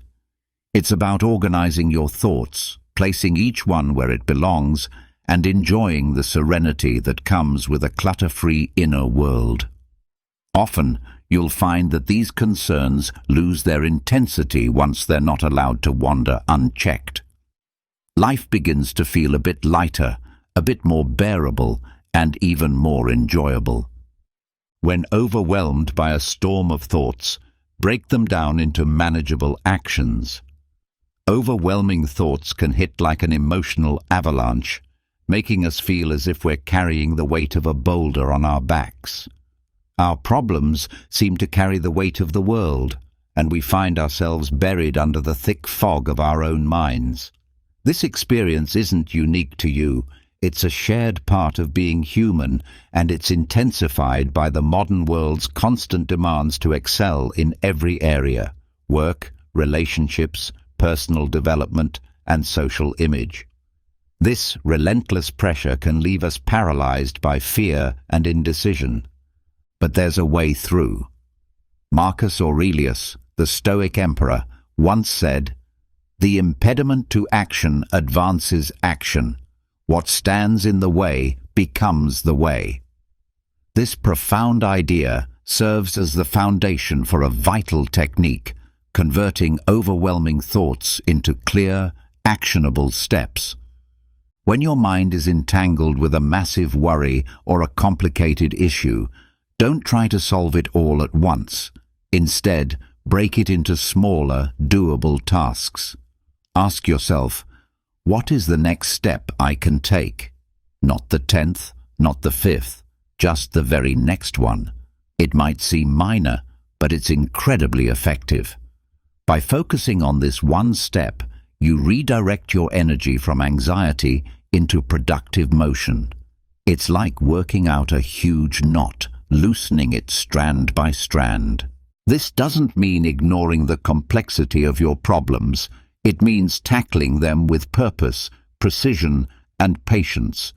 Every small action builds momentum, and as you move forward, you'll look back and realize that what once felt like an immovable boulder is now just a collection of small pebbles. You've progressed, one step at a time. This approach cultivates patience, endurance, and faith in your ability to deal with difficulties. What once seemed impossible becomes something you've already moved past. Overthinking transforms into clarity and a sense of accomplishment. Sometimes, the key to escaping the maze of overthinking lies beyond yourself. Seeking wisdom outside your own mind is essential when you feel trapped in an endless spiral of thoughts. Often, our minds become so tangled that every attempt to think our way out only deepens the confusion. We try to solve the puzzle with the very thoughts that caused the problem, only to find ourselves stuck in a loop. This is the true essence of overthinking, a mental cycle that begins and ends within your own thought patterns, rarely offering clarity or escape. A wise man once gave his friend powerful advice. In all things, especially when they concern your own issues, seek counsel from others, because your own self-love can cloud your judgment. Simple yet profound, this insight reminds us that outside perspectives can serve as a guiding light through the murky waters of mental chaos. Stoicism encourages us to look beyond ourselves when we're caught in the loop of excessive thought. That insight might come from a trusted friend with a fresh perspective, a mentor offering experienced guidance, or even the timeless wisdom found in great books. In today's world, applying this principle is more important than ever. Reach out to those you trust and respect. It might be someone in your personal circle or a professional who can help you navigate your challenges. Sharing your thoughts not only clarifies them as you speak, but also invites constructive feedback, insights you might miss when lost in your mental storm. This approach offers more than just practical advice. It reminds us of the value of human connection.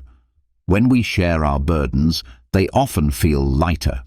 This isn't a sign of weakness. It's a recognition of the collective strength we have as social beings. Seeking wisdom outside yourself honors the truth that while we think alone, we grow and heal together. This is not about helplessness. It's about recognizing that collective wisdom and support have real power. Let the insight of others be the light that leads you out of the dense fog of excessive thoughts. With each genuine conversation, the mental puzzle begins to feel less complicated, not necessarily because the problems have changed, but because you are no longer burdened by them alone. In the presence of connection and shared understanding, even the most complex issues become more manageable. Together, solutions emerge, answers that might have remained hidden if you tried to face everything in solitude. When you embrace the support of others, you unlock a source of strength that allows you to confront intricate challenges with new perspective and resilience. It is in this unity that you often find clarity, guidance, and the courage to keep going. Practicing voluntary discomfort is a powerful method for breaking free from the loop of overthinking that often traps us. When we are confronted with uncomfortable changes or uncertainties, our minds tend to spin endless scenarios, attempting to predict every outcome and prepare for every possible unease. This relentless mental rehearsal can drain us, keeping us stuck within the perceived safety of our comfort zone, a zone that becomes a kind of mental prison where personal growth halts and anxiety grows stronger. But intentionally choosing to face discomfort helps train the mind to handle uncertainty and lessen the grip of over-analysis. This isn't about suffering for its own sake. It's about growth through small, deliberate actions that stretch you beyond your usual routines. Start with something simple. Take a cold shower, go to sleep without your pillow, or choose to walk instead of drive. These minor disruptions challenge the automatic patterns of your daily life, teaching you to sit with discomfort and observe what it reveals, without judgment or panic. It's essential to remember that this is not a punishment. Rather, it's a way of showing your overactive mind that discomfort isn't as dangerous as it seems. In fact, it becomes familiar with repeated exposure, and your mind begins to relax. You respond more calmly to change, focusing not on what is beyond your control, but on your own reactions and mindset. Voluntary discomfort has a paradoxical power. It strengthens you by teaching you resilience in the face of unpredictability. Over time, this practice develops an unshakable inner strength, a stable core that doesn't crumble with the natural ups and downs of life. You become more capable of handling difficulties, more accepting of uncertainty, and more at peace amid chaos. Eventually, this habit brings you a deep sense of confidence and emotional strength, touching every part of your life. When you find yourself caught in a storm of excessive thoughts, it often means you've become too focused on the fine details of life. The broader perspective gets lost, and your thoughts start spiraling into, "What if this happens?" or "What if that fails?" Each question pulling you deeper into mental overload. Even small issues can start to feel enormous and suffocating. Seneca once reminded us that life is not short because we lack time, but because we squander it. This reflection pushes us to think deeply about the fleeting nature of life. Every moment spent in overthinking is a moment we are not fully living. It becomes a missed opportunity to experience the richness of life, to be present, to grow, and to engage with the world as it is. Stoic wisdom encourages us to pause and reflect. Will these worries matter in the bigger picture of your life? Will they hold any real weight as time passes? Often the answer is no. That realization can be incredibly freeing. It invites us to take a step back and view our lives as a whole, to see how many of our current fears and doubts are temporary, and in the grand scheme, often insignificant. When you're overwhelmed by your thoughts, take a moment to breathe and remember. Life is brief. Ask yourself whether this mental storm is truly worth the limited time you have. Reflecting on the impermanence of life doesn't lead to gloom, it leads to gratitude. It helps you realign your focus toward what really matters, living with intention, cherishing the present, and letting go of what doesn't serve your peace. This shift in mindset is a powerful remedy for overthinking. It gently pulls your attention back to the here and now, reminding you to experience life fully. When you see life as a temporary canvas, not a permanent fixture, you start to paint it with bold colors, with joy, with presence, and with purpose. If you found value in this video, please like, subscribe, and share your thoughts in the comments. Let YouTube know that these messages are helping people like you and help us continue creating more meaningful content in the future. Have you ever stopped to wonder if you truly understand what you need to be happy? Don't worry, you're not alone. These days, we're all so caught up in the chase, running after goals, possessions, and people, that we lose sight of the fundamentals. Everyone seems to talk about happiness, but very few actually show you how to achieve it without selling illusions. That's exactly why we're cutting through the noise today, diving straight into what both psychological research and Stoic philosophy have to say, that happiness often lies in the simple, overlooked moments of life. Laughing, walking outside, waking up early, and yes, for the love of peace, turning off your phone every once in a while. Stick around, because in today's video, we're uncovering why science and ancient wisdom still speak truth in the 21st century. But before we jump in, listen closely to this story. It'll help you grasp the deeper meaning behind what we're about to explore. Once upon a time, nestled in a peaceful valley, lived a young man named Marcos. On the surface, his life seemed ideal. He had plenty of material things and everything appeared perfect. Yet, Marcos felt a nagging void inside, a sense that something essential was missing. Driven by this inner emptiness, he set out on a journey to uncover the real key to happiness. Along the way, Marcos encountered an old wise man who lived in a modest hut atop a hill.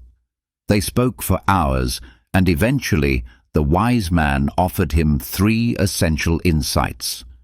He told Marcos that a happy life doesn't come from accumulating more possessions or gaining more power. Instead, true happiness is rooted in 3 core practices. The first, he said, is gratitude. Without the ability to appreciate what you already have, nothing will ever feel like enough.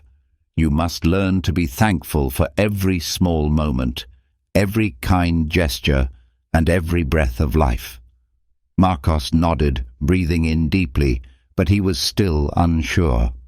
Then came the second: acceptance. Life is a constant cycle of change, of highs and lows. If you can learn to accept things as they are, without trying to control everything, you'll find peace, even in the middle of chaos.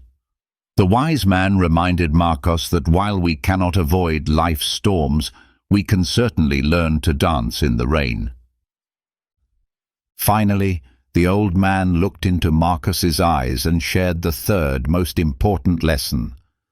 Love. Love what you do, love those around you, and above all, love yourself. Only when your heart is filled with love can you begin to spread joy to others and receive it in return. Marcos took in the old man's words and made the decision to live by them. Slowly, as he practiced gratitude, embraced acceptance, and opened his heart to love, he realized that his pursuit of happiness had reached its destination. It was never out there to be found. It was something to be cultivated from within. When he returned to his valley, his friends immediately noticed the transformation. When they asked about the secret to his newfound joy, Marcos smiled and said, "Happiness isn't a destination, it's a way of walking the path. It lives in the small things and in the present moment. When you live with gratitude, acceptance and love, you'll realize happiness was always within you." The moral of the story is simple yet profound. Happiness doesn't depend on what's happening around you, but on how you choose to perceive and live your life. So practice gratitude, embrace acceptance, and lead with love, and you'll discover that real happiness has always been within your reach. Now, before we dive into the first lesson, if you find value in content like this, I encourage you to subscribe and turn on notifications so you won't miss any of our updates. Let's begin with laughter. Have you ever noticed how much we tend to complicate everything? Life becomes so serious that we might as well be in a competition to see who can look the most stressed. And yet, science has been shouting at us to loosen up, slow down, and just laugh a little more. Laughter might not be the most quoted aspect of Stoic philosophy, but even the Stoics recognize the value of keeping a light heart. It turns out that laughter isn't just a form of entertainment. It's a vital remedy we often overlook. According to Dr. Lee Burke of Loma Linda University, laughter acts like a miniature warrior against stress. And not just any warrior, it's the kind that wears a suit of armor made of humor and joy.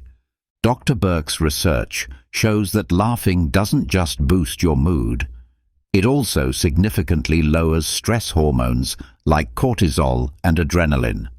So, the next time someone tells you that laughing is a waste of time, think again. Laughter is, quite literally, medicinal. Picture your life like a roller coaster, full of ups, downs, sudden turns, and those dizzying loops that make your stomach flip. In that wild ride, laughter becomes your seatbelt. It holds you steady. It reduces the chemicals that fuel anxiety and replaces them with endorphins, those feel-good hormones that can even ease physical pain. So, when your boss drops a surprise deadline or life throws a curveball, try to laugh. If not at the situation, then at yourself. And don't fall into the trap of thinking laughter is reserved for naturally funny people. Studies published in the Journal of Alternative and Complementary Medicine found that laughter therapy helped cancer patients feel more positive and less depressed. The point is, laughter isn't just for sitcoms or comedy clubs. You don't need to become a stand-up comedian to enjoy its benefits. Start by laughing at life's imperfections, at your own little blunders, your friends' cheesy jokes, or even the absurdity of the daily news. When life feels too heavy, remember that laughter is your ally. It's a tool you carry with you that has the power to lift your spirits and anchor your soul in joy. Never underestimate the healing power of a good laugh. It could be the gateway to a more peaceful, more balanced existence. After all, laughter really is the best medicine, even if the doctor delivering it happens to be wearing a clown nose. Now let's step outside. Imagine your life as a high-stakes action movie. But instead of thrilling car chases or daring escapes, the plot centers around you, trapped under artificial lights, stuck in front of glowing screens, day in and day out. Not exactly an exciting narrative, right? It's time to press pause and ask yourself, is this really how you're meant to live? The answer may lie just outside your door.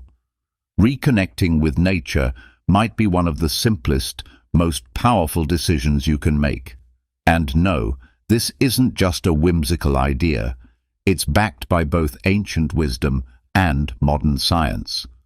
The Stoics would surely approve of this return to the outdoors, not just for fresh air, but for clarity of mind and peace of soul. Throughout human history, we lived in tune with the rustling trees, the gentle breeze, and the song of birds. But now, we swap it all for air conditioning and sealed windows. Sure, they keep the bugs out, but they also keep life out. Research conducted in Japanese forests found that people who spent time in the woods, surrounded by trees, had significantly lower cortisol levels and slower heart rates compared to city dwellers. In simple terms, being in nature melted their stress away. So next time you feel like the walls are closing in, know that you don't need a fancy retreat. You just need a good pair of shoes and a trail, or even a quiet park bench. If anxiety and depression have become your constant companions, nature might just be the therapist you didn't know you needed. Studies show that even light outdoor exercise can elevate your mood, but it's not about checking nature off your to-do list. It's about forming a real, meaningful connection. Let the earth touch your feet. Breathe in the scent of freshly cut grass. Listen to the soothing sound of water flowing. These simple experiences can restore you more deeply than the strongest coffee ever could. And don't limit your nature moments to weekends. Science tells us that even something as simple as having a view of greenery from your office window can increase job satisfaction and decrease stress. So, if you can't work from a forest or beach, at least try to position your desk where you can glimpse a tree or two. In a world that moves faster than ever, spending time outside isn't a luxury, it's a necessity. Nature offers us physical and mental renewal as clear and vast as a blue sky on a summer day. So, do yourself a favor. Reclaim your time under the sun. Why not allow nature to be your most trusted companion? At the end of the day, don't forget that one of the simplest shortcuts to happiness is right outside your door. That shortcut is nature. Let this sink in deeply, because there's one truth I need to share with you, my friend. The great outdoors might just be the best therapist you'll ever meet. Try waking up earlier. Be the kind of person who greets the day before the rest of the world opens its eyes. It seems modern life has conspired to make mornings feel like punishment. We all love the luxury of pretending alarm clocks don't exist, and there's a certain pride many take in saying, "I'm a night owl." But what if I told you that rising earlier could unlock a path to a healthier and more joyful life? It might sound like a tired old piece of advice, but stay with me. Researchers at the University of Toronto found that early risers tend to be happier and more optimistic. This might be your first wake-up call. If your day starts at 10 a.m., maybe it's time to rethink things. That said, I'm not asking you to suddenly set your alarm for 6 a.m. and leap out of bed like a jack-in-the-box. That would be extreme. Instead, think of it like tuning a guitar. Make slow, deliberate changes until everything feels harmonious. This is about syncing with your body's internal rhythm. Science refers to this as your circadian rhythm, and if that term sounds unfamiliar, it's one worth learning. These rhythms are like the tempo of a great symphony, orchestrating the best times for your body to function. When you sleep and wake in alignment with the rising sun, you tend to feel more energized and mentally clear. Picture this: starting your day with a warm cup of coffee in hand while the world still sleeps. That, my friend, is the essence of peace. Of course, things are rarely black and white. Some people are naturally more nocturnal. Genetics can play a role. But studies have suggested that this night owl tendency could be linked to higher risks of mental health challenges such as depression or schizophrenia. Now, I'm not sounding the alarm here, and being a night owl doesn't doom anyone to unhappiness. The issue is complex and often comes down to personal preference. So, how can you make the leap into early rising? Start by building a consistent sleep schedule. Go to bed at the same time each night, weekends included. Your body craves routine. Then try reducing screen time before bed. Those glowing devices are like mischievous children stealing your sleep. Finally, find a reason that excites you to get up. A new book, a morning jog, a hobby. What matters is discovering a spark that makes rising early feel joyful. Ultimately, getting up early is more than a trendy suggestion. It's a proven strategy to cultivate a more satisfying and meaningful life. It's all about balance and learning to understand your own internal rhythm. So the next time you're tempted to stay curled up for a few more hours, remember that happiness might be waiting just on the other side of your pillow. Rise and shine. Life won't wait for the ones who oversleep. As Marcus Aurelius wisely put it in his Meditations, every sunrise is a promise of a fresh start. Make it a goal to fill your days with plans. Have you noticed how weekends seem to disappear faster than a poorly brewed cup of coffee? One moment, you're anticipating a relaxing Saturday, and the next, you're waking up on Monday wondering where the time went. The good news is, there are ways to make your days off feel longer and more fulfilling.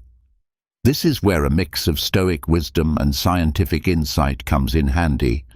The secret to a meaningful life lies in balancing thoughtful planning with spontaneity. Neuroscientist David Eagleman suggests that engaging in new experiences can stretch your perception of time, making life feel fuller. Imagine your brain as a camera. When you're stuck in a routine, the lens switches to automatic mode, capturing bland, forgettable moments. But when you break out of that pattern, exploring a new neighborhood or trying exotic food, you flip into manual mode, capturing vivid, detailed snapshots of life. Every taste, every ray of sunlight becomes more vibrant. But there's a catch. If you cram every moment of your day off with plans, you risk turning your free time into just another checklist.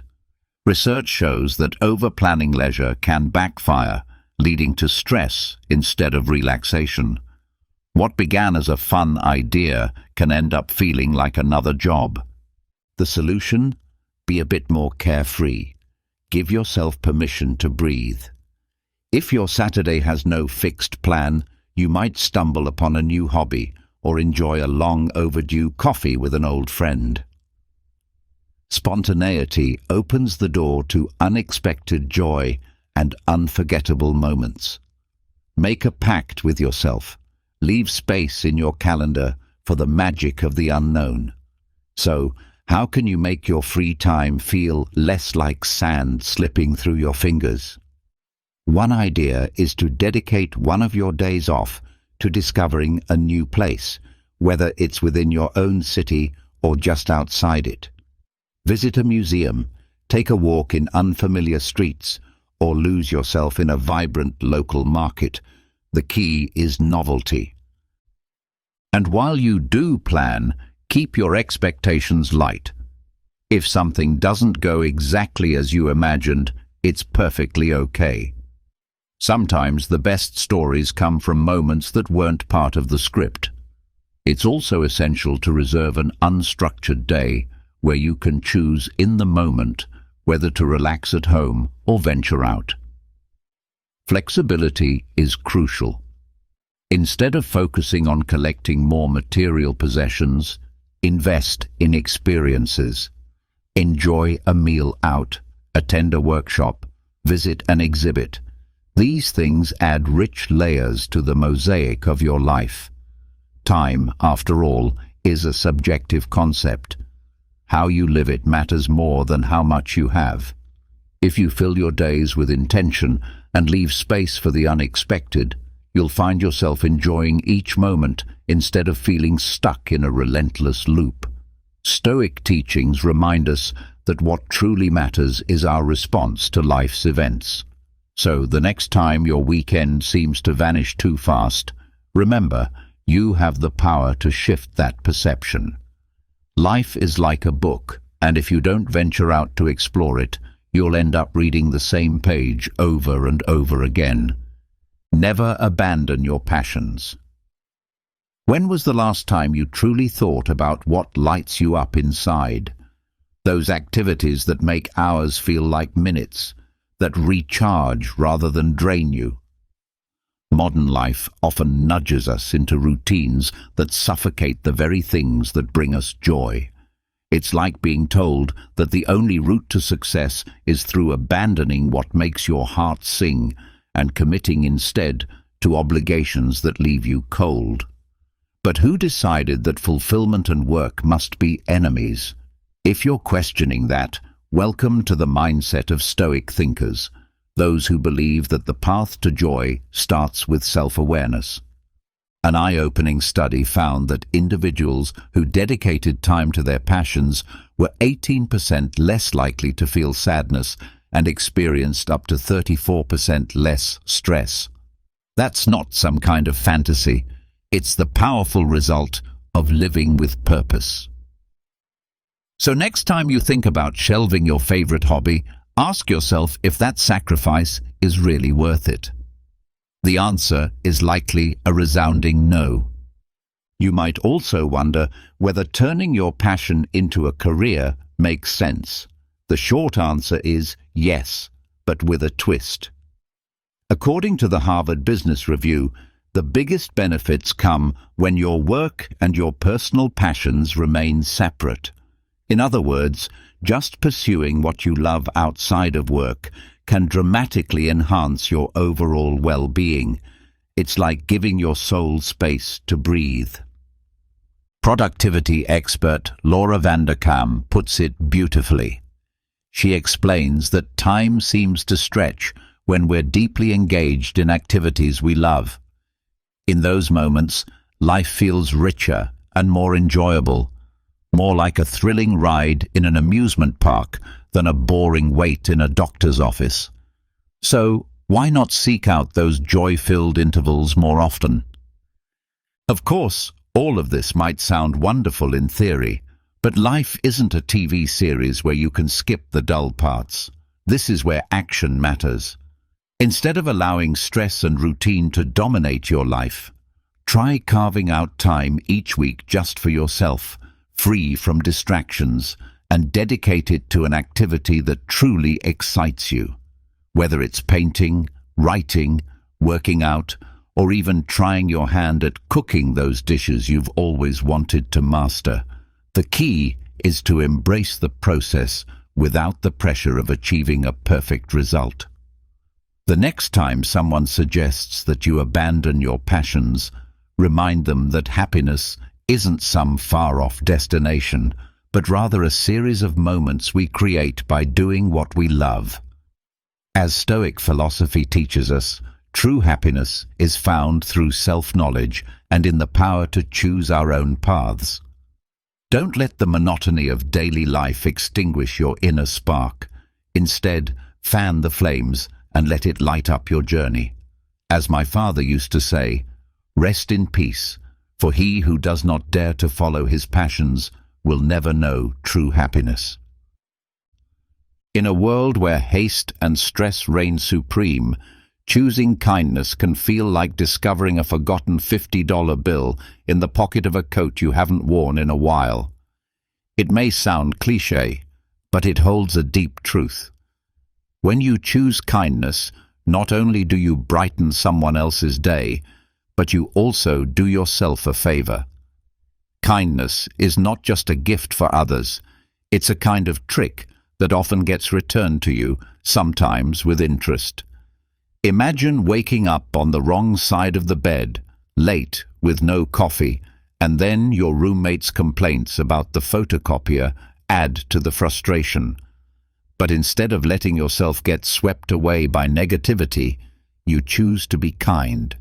You smile, offer them coffee, and assure them that everything will be okay. Suddenly, the world seems a bit brighter. As Marian Rojas points out, kindness doesn't just boost self-esteem, it's a natural antidote to stress and depression. Doing something good for someone else triggers the release of serotonin and dopamine, those feel-good hormones that make you feel like you've hit the jackpot. While winning the lottery might not be a frequent event, kindness can spark a chain of positivity that spreads far beyond the initial act, much like the butterfly effect, but with smiles instead of wings. Of course, not everyone will view kindness favorably. Some may see it as weakness or naivety, but the Stoics have something to say about that. We cannot control what happens to us, but we can control how we respond. So rather than allowing the negativity around you to pull you under, choose to be a beacon of kindness amidst the storm. Start small. A simple good morning or holding the door for someone can go a long way. Practice active listening when someone speaks to you. Sometimes all a person needs is to be heard. Offer help when you see someone struggling, whether it's with a heavy bag or a tough task at work. And don't underestimate the power of gratitude. Express thanks, not just for the big things, but for the small, everyday blessings, like the sun shining or a good book. The next time you find yourself caught in the grind of routine, remember that kindness is a gift you give not only to others, but to yourself. It can transform your day and the days of those around you. Don't let cynicism or negativity weigh you down. Take a moment to be kind and watch how the world changes around you. As the saying goes, kindness is the light that dispels the darkness of selfishness. When was the last time you said yes to life? Sometimes we say no when life invites us to experience something new. A friend invites you to a party, and instead of feeling excited, you come up with excuses. I'm too tired. I don't feel like meeting new people, or I don't know how to dance. When was the last time you let yourself be swept away by the current of life? Stoic philosophy teaches us that not everything is within our control, but what if we started taking control of something as simple as the word yes? It's true that change can feel intimidating, like diving into cold water on a winter day, a bit of a shock. But guess what? By the end of the day, the water is refreshing, and the feeling of having tried something new can be much more rewarding than staying at home and contemplating the imperfections of your surroundings. So the next time someone invites you to an event, challenge yourself to say yes without overthinking it. You might feel out of place at first, but as time passes, you might find yourself enjoying new experiences, meeting people, and doing things you never thought you could. New experiences release dopamine, that chemical associated with pleasure and happiness. So why not give that party, class, or activity a try? You might even discover that you have a hidden talent for salsa dancing, or that you're the next judo champion. Life is a grand stage, and if you don't step up to it, you'll miss the best performances. And if, after trying something new, you realize it's not for you, That's okay. You won't regret having tried. You'll have stories to tell, and more importantly, you won't be left wondering, what if? In the end, it's easier to complain about something you didn't enjoy than to regret not giving it a shot. So, next time you're offered a plan or an opportunity, take a deep breath, smile, and say yes. Remember, happiness isn't a destination. It's a journey full of small, brave decisions. Sometimes, the best decision is to step outside your comfort zone and let life surprise you. After all, as Epictetus said, life begins at the end of your comfort zone. How long has it been since you turned off your mobile phone? If you had to stop and think about it, then it's probably been too long.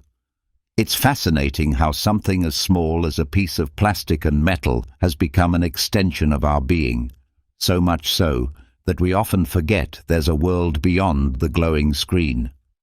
Turning off your phone is more than just an act of rebellion against technology. It's an opportunity to reclaim your mental and emotional well-being. Let's explore the benefits of disconnecting, even for just a little while, and how this simple act can transform your life. Research has shown that just 15 minutes without your device can have immediate positive effects on your well-being. It's like stepping out of the water after holding your breath for too long and feeling the fresh air fill your lungs. Imagine how freeing it could feel to disconnect, if only for a short time.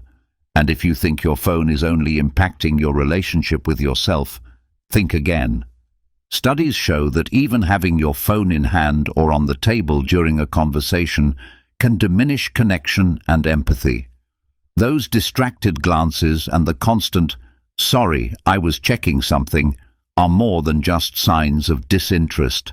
They actively undermine relationships. And if that's not enough to convince you, consider this. Giving up social media, even for just a few days, has been shown to lower cortisol, the stress hormone. Social networks like Instagram have been linked to poor mental health in teenagers. So how do you go about it? You don't need to embark on a spiritual retreat in the mountains, though that does sound tempting. The key starts with setting specific times throughout your day when you turn off your mobile phone. For instance, you could do this during meals, before going to sleep, or when you meet with friends.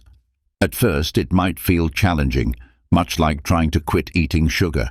But over time, you'll notice a difference. You'll feel lighter and more connected to the world around you. Life isn't found on a screen. It's found in experiences, interactions, and the emotions we share with others.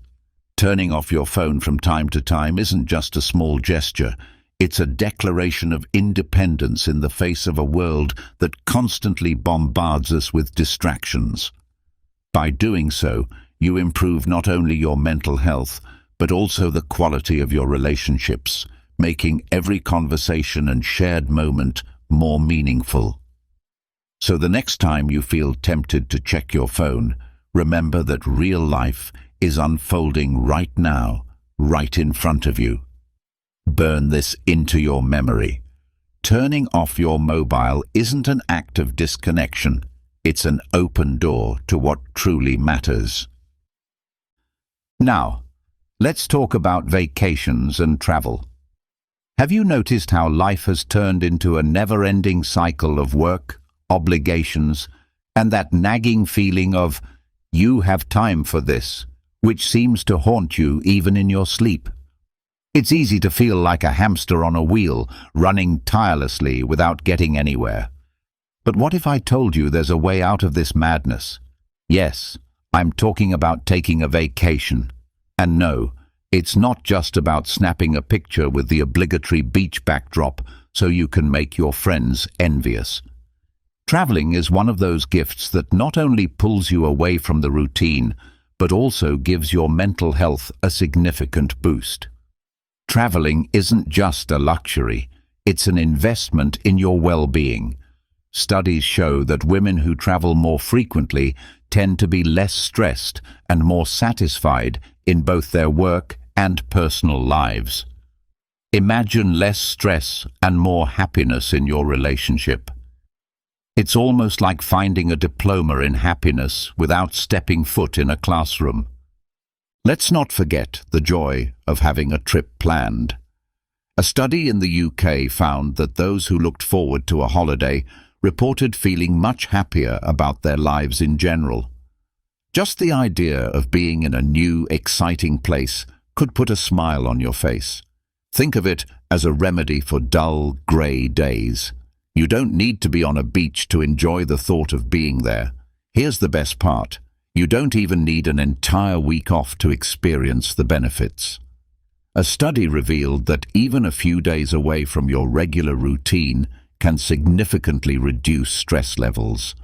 So why not take a long weekend and visit that place you've always dreamed of seeing? You don't need to travel to the Maldives. Sometimes even a nearby destination can work wonders. It's up to you to decide. If work allows, make the time to plan your trips. Apply Stoic philosophy. Choose what you can control, which in this case is your time and priorities. Give yourself the freedom to break away from the daily grind and recharge. These small decisions can have a huge impact on your overall well-being. Don't underestimate the importance of stepping outside your comfort zone. Every trip is a lesson about yourself and the world. From trying a new dish to getting lost in a foreign city, each experience teaches you something new. So why not let life surprise you? Taking a vacation isn't a luxury, it's a necessity. It reduces stress, strengthens relationships, and most importantly, reminds you that life is more than the daily routine. Don't wait any longer. Pack your bags, choose a destination, and embark on an adventure. Remember, at the end of the day, it's the memories you make that will truly stay with you. Sometimes, losing yourself in a new experience is the best way to find yourself. Spending time with friends and family is another essential part of life that deserves our attention. Have you ever paused to think about what really matters in life? I'm not talking about whether your neighbor has a more expensive car than you, or if your co-worker just landed that promotion you thought you deserved. Let's focus on what truly matters, your relationships with friends and family. Yes, those people who sometimes drive you crazy, but who are the very heart of your existence. Because let's face it, money can buy you many things, but it can never buy shared moments or the uncontrollable laughter at a family dinner. Numerous studies confirm that social interaction and family bonds are the cornerstones of a happy life. George Belant, a man who has dedicated most of his life to researching happiness, shared an undeniable conclusion after observing 268 men for 80 years. The only thing that truly matters in life is your relationships with others. It's that simple. So, what does this mean in practice? Instead of spending hours on social media, comparing yourself to the seemingly perfect lives of others, you should be investing time in building and nurturing relationships with those who truly matter. Imagine your relationships as a garden. If you don't tend to it, weeds will take over, and you'll be left with a barren landscape. Why not dedicate more time to the people who really make a difference in your life? Studies have shown that the stronger your social connections are, the more satisfaction you experience in life. The research suggests that increasing social engagement can add as much as £85,000, about $100,000 a year in terms of happiness. That's more valuable than any luxury car you could buy, and it should make you reconsider your priorities. After all, what's more important, owning a new gadget that will be obsolete in a few years, or having a meaningful conversation with a friend that makes you laugh until you cry? I'm not suggesting you become a hermit surrounded by people, but without connecting with anyone. Stoic philosophy teaches us that emotional control and finding balance are vital for a happy life. So, beyond collecting friends like trading cards, seek out meaningful connections that truly nourish your soul. Spend time with the people who support and uplift you. Have a dinner party, enjoy an afternoon of games, or simply go for a walk together. The possibilities are endless. True happiness isn't found in material possessions or in the relentless pursuit of external achievements. It's found in the quality of your relationships. When you look back on your life, it won't be the gadgets or the promotions that fill your heart with gratitude, but the shared moments, smiles, and hugs. As Seneca said, happiness is built on the footprints we leave in the hearts of others. Finally, helping others can be an incredible source of fulfillment. Have you ever taken a moment to consider the power of giving back? I know it sounds like a cliché, but there's something profoundly magical about the act of helping others. It's not just about being a good Samaritan. According to Professor Martin Seligman from the University of Pennsylvania, helping others can serve as a direct pathway to happiness. If you're searching for the secret formula to a happier life, perhaps you should look beyond your own concerns and focus on others. Who knows? You might even find the answer in someone else's smile. Science backs up what the Stoics have known for centuries. Happiness doesn't come from accumulating things, but from building human connections. When you choose to help someone, you're not only doing good for others, you're also triggering a chemical reaction in your brain. Studies have shown that offering support reduces activity in stress-related areas of the brain while stimulating those linked to pleasure. Essentially, by giving, you're giving yourself a little dose of happiness. It's not magic, it's neuroscience. Furthermore, research suggests that when you spend money on others, known as pro-social spending, you're more likely to experience greater happiness than if you spend it solely on yourself. Imagine inviting a friend to dinner or donating to a cause you care about, rather than hoarding material possessions that will only end up in the back of a closet. By doing so, you enrich your life with meaningful experiences and connections, and your brain thanks you for it. But what about that voice inside your head that tells you to focus on yourself first? It's a valid concern, but this is where Stoic philosophy can be helpful. Ancient philosophers argued that true well-being comes from living in harmony with virtue and purpose. Helping others isn't just a selfless act, it's a way to connect with your own humanity and, at the same time, with the humanity of others. In short, it's a win-win. Others receive help, and you receive a boost of happiness. Now, I'm not saying you should turn into a superhero or dedicate your life to charity. It can be as simple as offering a listening ear to a friend going through a tough time or sharing your knowledge with someone in need. The key is to realize that helping others can bring profound joy into your life. Committing your life to charitable causes can sometimes be as simple as being there for a friend who is going through a tough time or sharing your knowledge with someone in need. Never underestimate the power of a simple, kind gesture. At times, it can be exactly the light someone needed on their otherwise grey day. So, the next time you feel trapped in the monotony of everyday life, remember that there is a whole world of people who could greatly benefit from your support. Happiness isn't a destination to reach, but a journey that flourishes through the connections we form and the help we give. Ultimately, life is about relationships, what we do, and how these connections transform us. Helping others doesn't just enhance their lives, it also enriches your own in ways you might not expect. True happiness, in fact, might be found in being a little less selfish and a little more generous. Consider this reflection, which is truly priceless. True happiness is not found in what you possess, but in what you give away. Have you ever taken a moment to appreciate the good things in your life?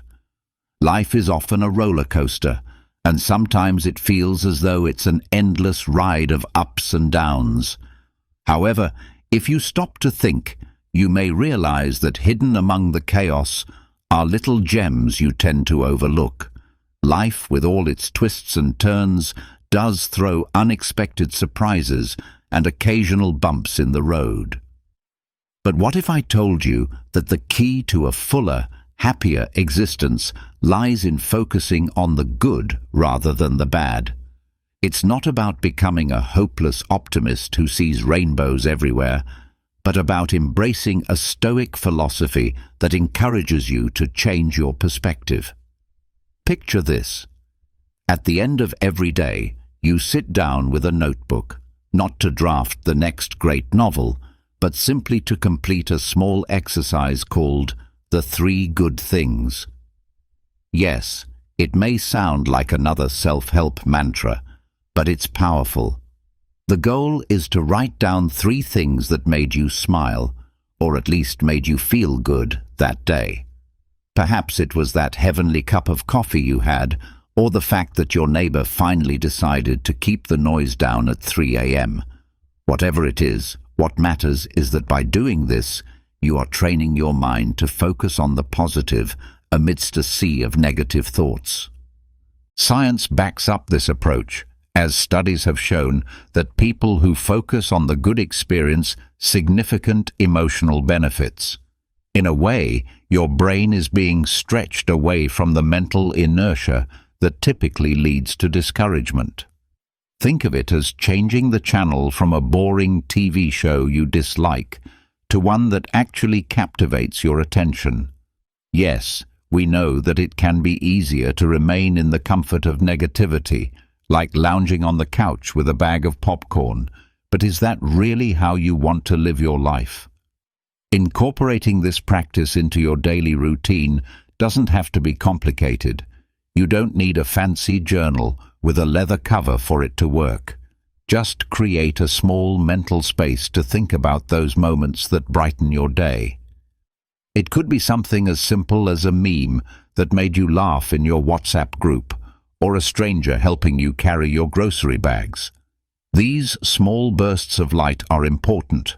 When you acknowledge and nurture them, you'll begin to realize how many moments in your life are worth remembering. This doesn't mean you're just keeping a journal. You can also do a conscious gratitude exercise.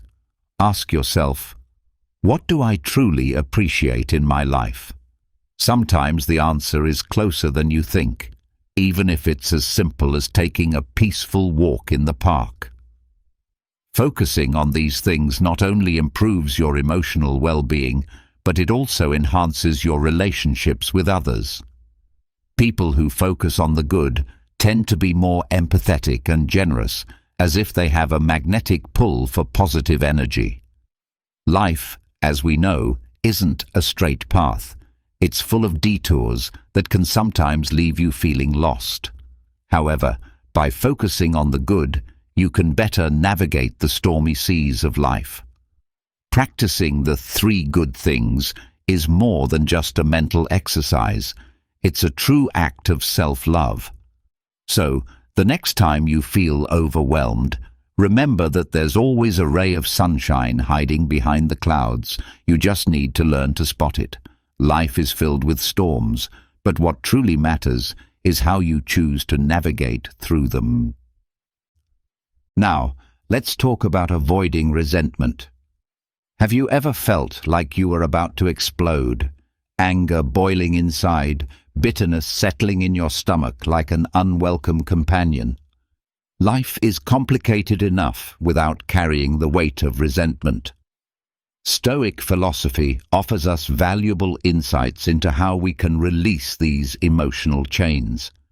Let's discuss forgiveness, a concept that, although easy to talk about, can be quite difficult to put into practice. However, surprise, It might just be the key to a happier life. Imagine, for a moment, that you're on a boat in the middle of a storm. You have two choices: continue fighting the waves, or let the sea take you to a calmer place. Anger and resentment are like those waves, relentlessly pushing you toward a dark place. Why hold on to them when you could let go? Forgiving doesn't just affect the person who wronged you, it also lifts the weight off your own shoulders. Forgiveness is not about ignoring the hurt or pretending everything is okay. Rather, it's about refusing to allow those negative emotions to control you. Think of it as a chess game. Losing a piece doesn't mean you've lost the game. Similarly, forgiving doesn't mean the other person was right. It simply means you're not letting their actions dictate your emotions. Research has confirmed what the Stoics have long known. Forgiveness is not just an act of generosity. It's a personal survival strategy. Studies have found that people who practice forgiveness tend to experience lower levels of stress and better mental health overall. This is not just a trivial fact. It's a reminder that taking care of your mental health should be a top priority. Forgiving yourself and others can act as a protective shield against stress, even helping to prevent more serious mental health issues. It's as if forgiveness were a type of emotional vitamin that strengthens your immune system against life's challenges. So, why not begin practicing it today? You might think that forgiveness sounds difficult, and yes, some days will be harder than others. There will be times when anger creeps back in like a mischievous cat trying to sneak into your house. On those days, remember, you are not alone. We all struggle with forgiveness, but it's a process. Sometimes, forgiveness can be as simple as letting go of a complaint you've been carrying around for too long. It's like cleaning out a messy closet. Once you do it, the space feels lighter. Forgiveness isn't about one person winning and the other losing. It's a gift you give to yourself. It's a tool that helps you keep your ship afloat amidst the storms of life. So, the next time resentment tries to take over your day, remember that happiness is a choice. Don't let others steal that opportunity from you. Listen closely, my friend. Forgiveness is not about forgetting. It's about freeing yourself from a weight that doesn't belong to you. If you've made it this far, I invite you to share your experiences in the comments. I'd love to hear about your journey toward happiness and self-improvement. Please consider subscribing and activating notifications, as this helps YouTube recognize that content like this is meaningful to people like you. Your support motivates us to keep creating more content in the future. I also encourage you to check out our last 2 videos. Thank you for your time, and I look forward to seeing you again on our next video.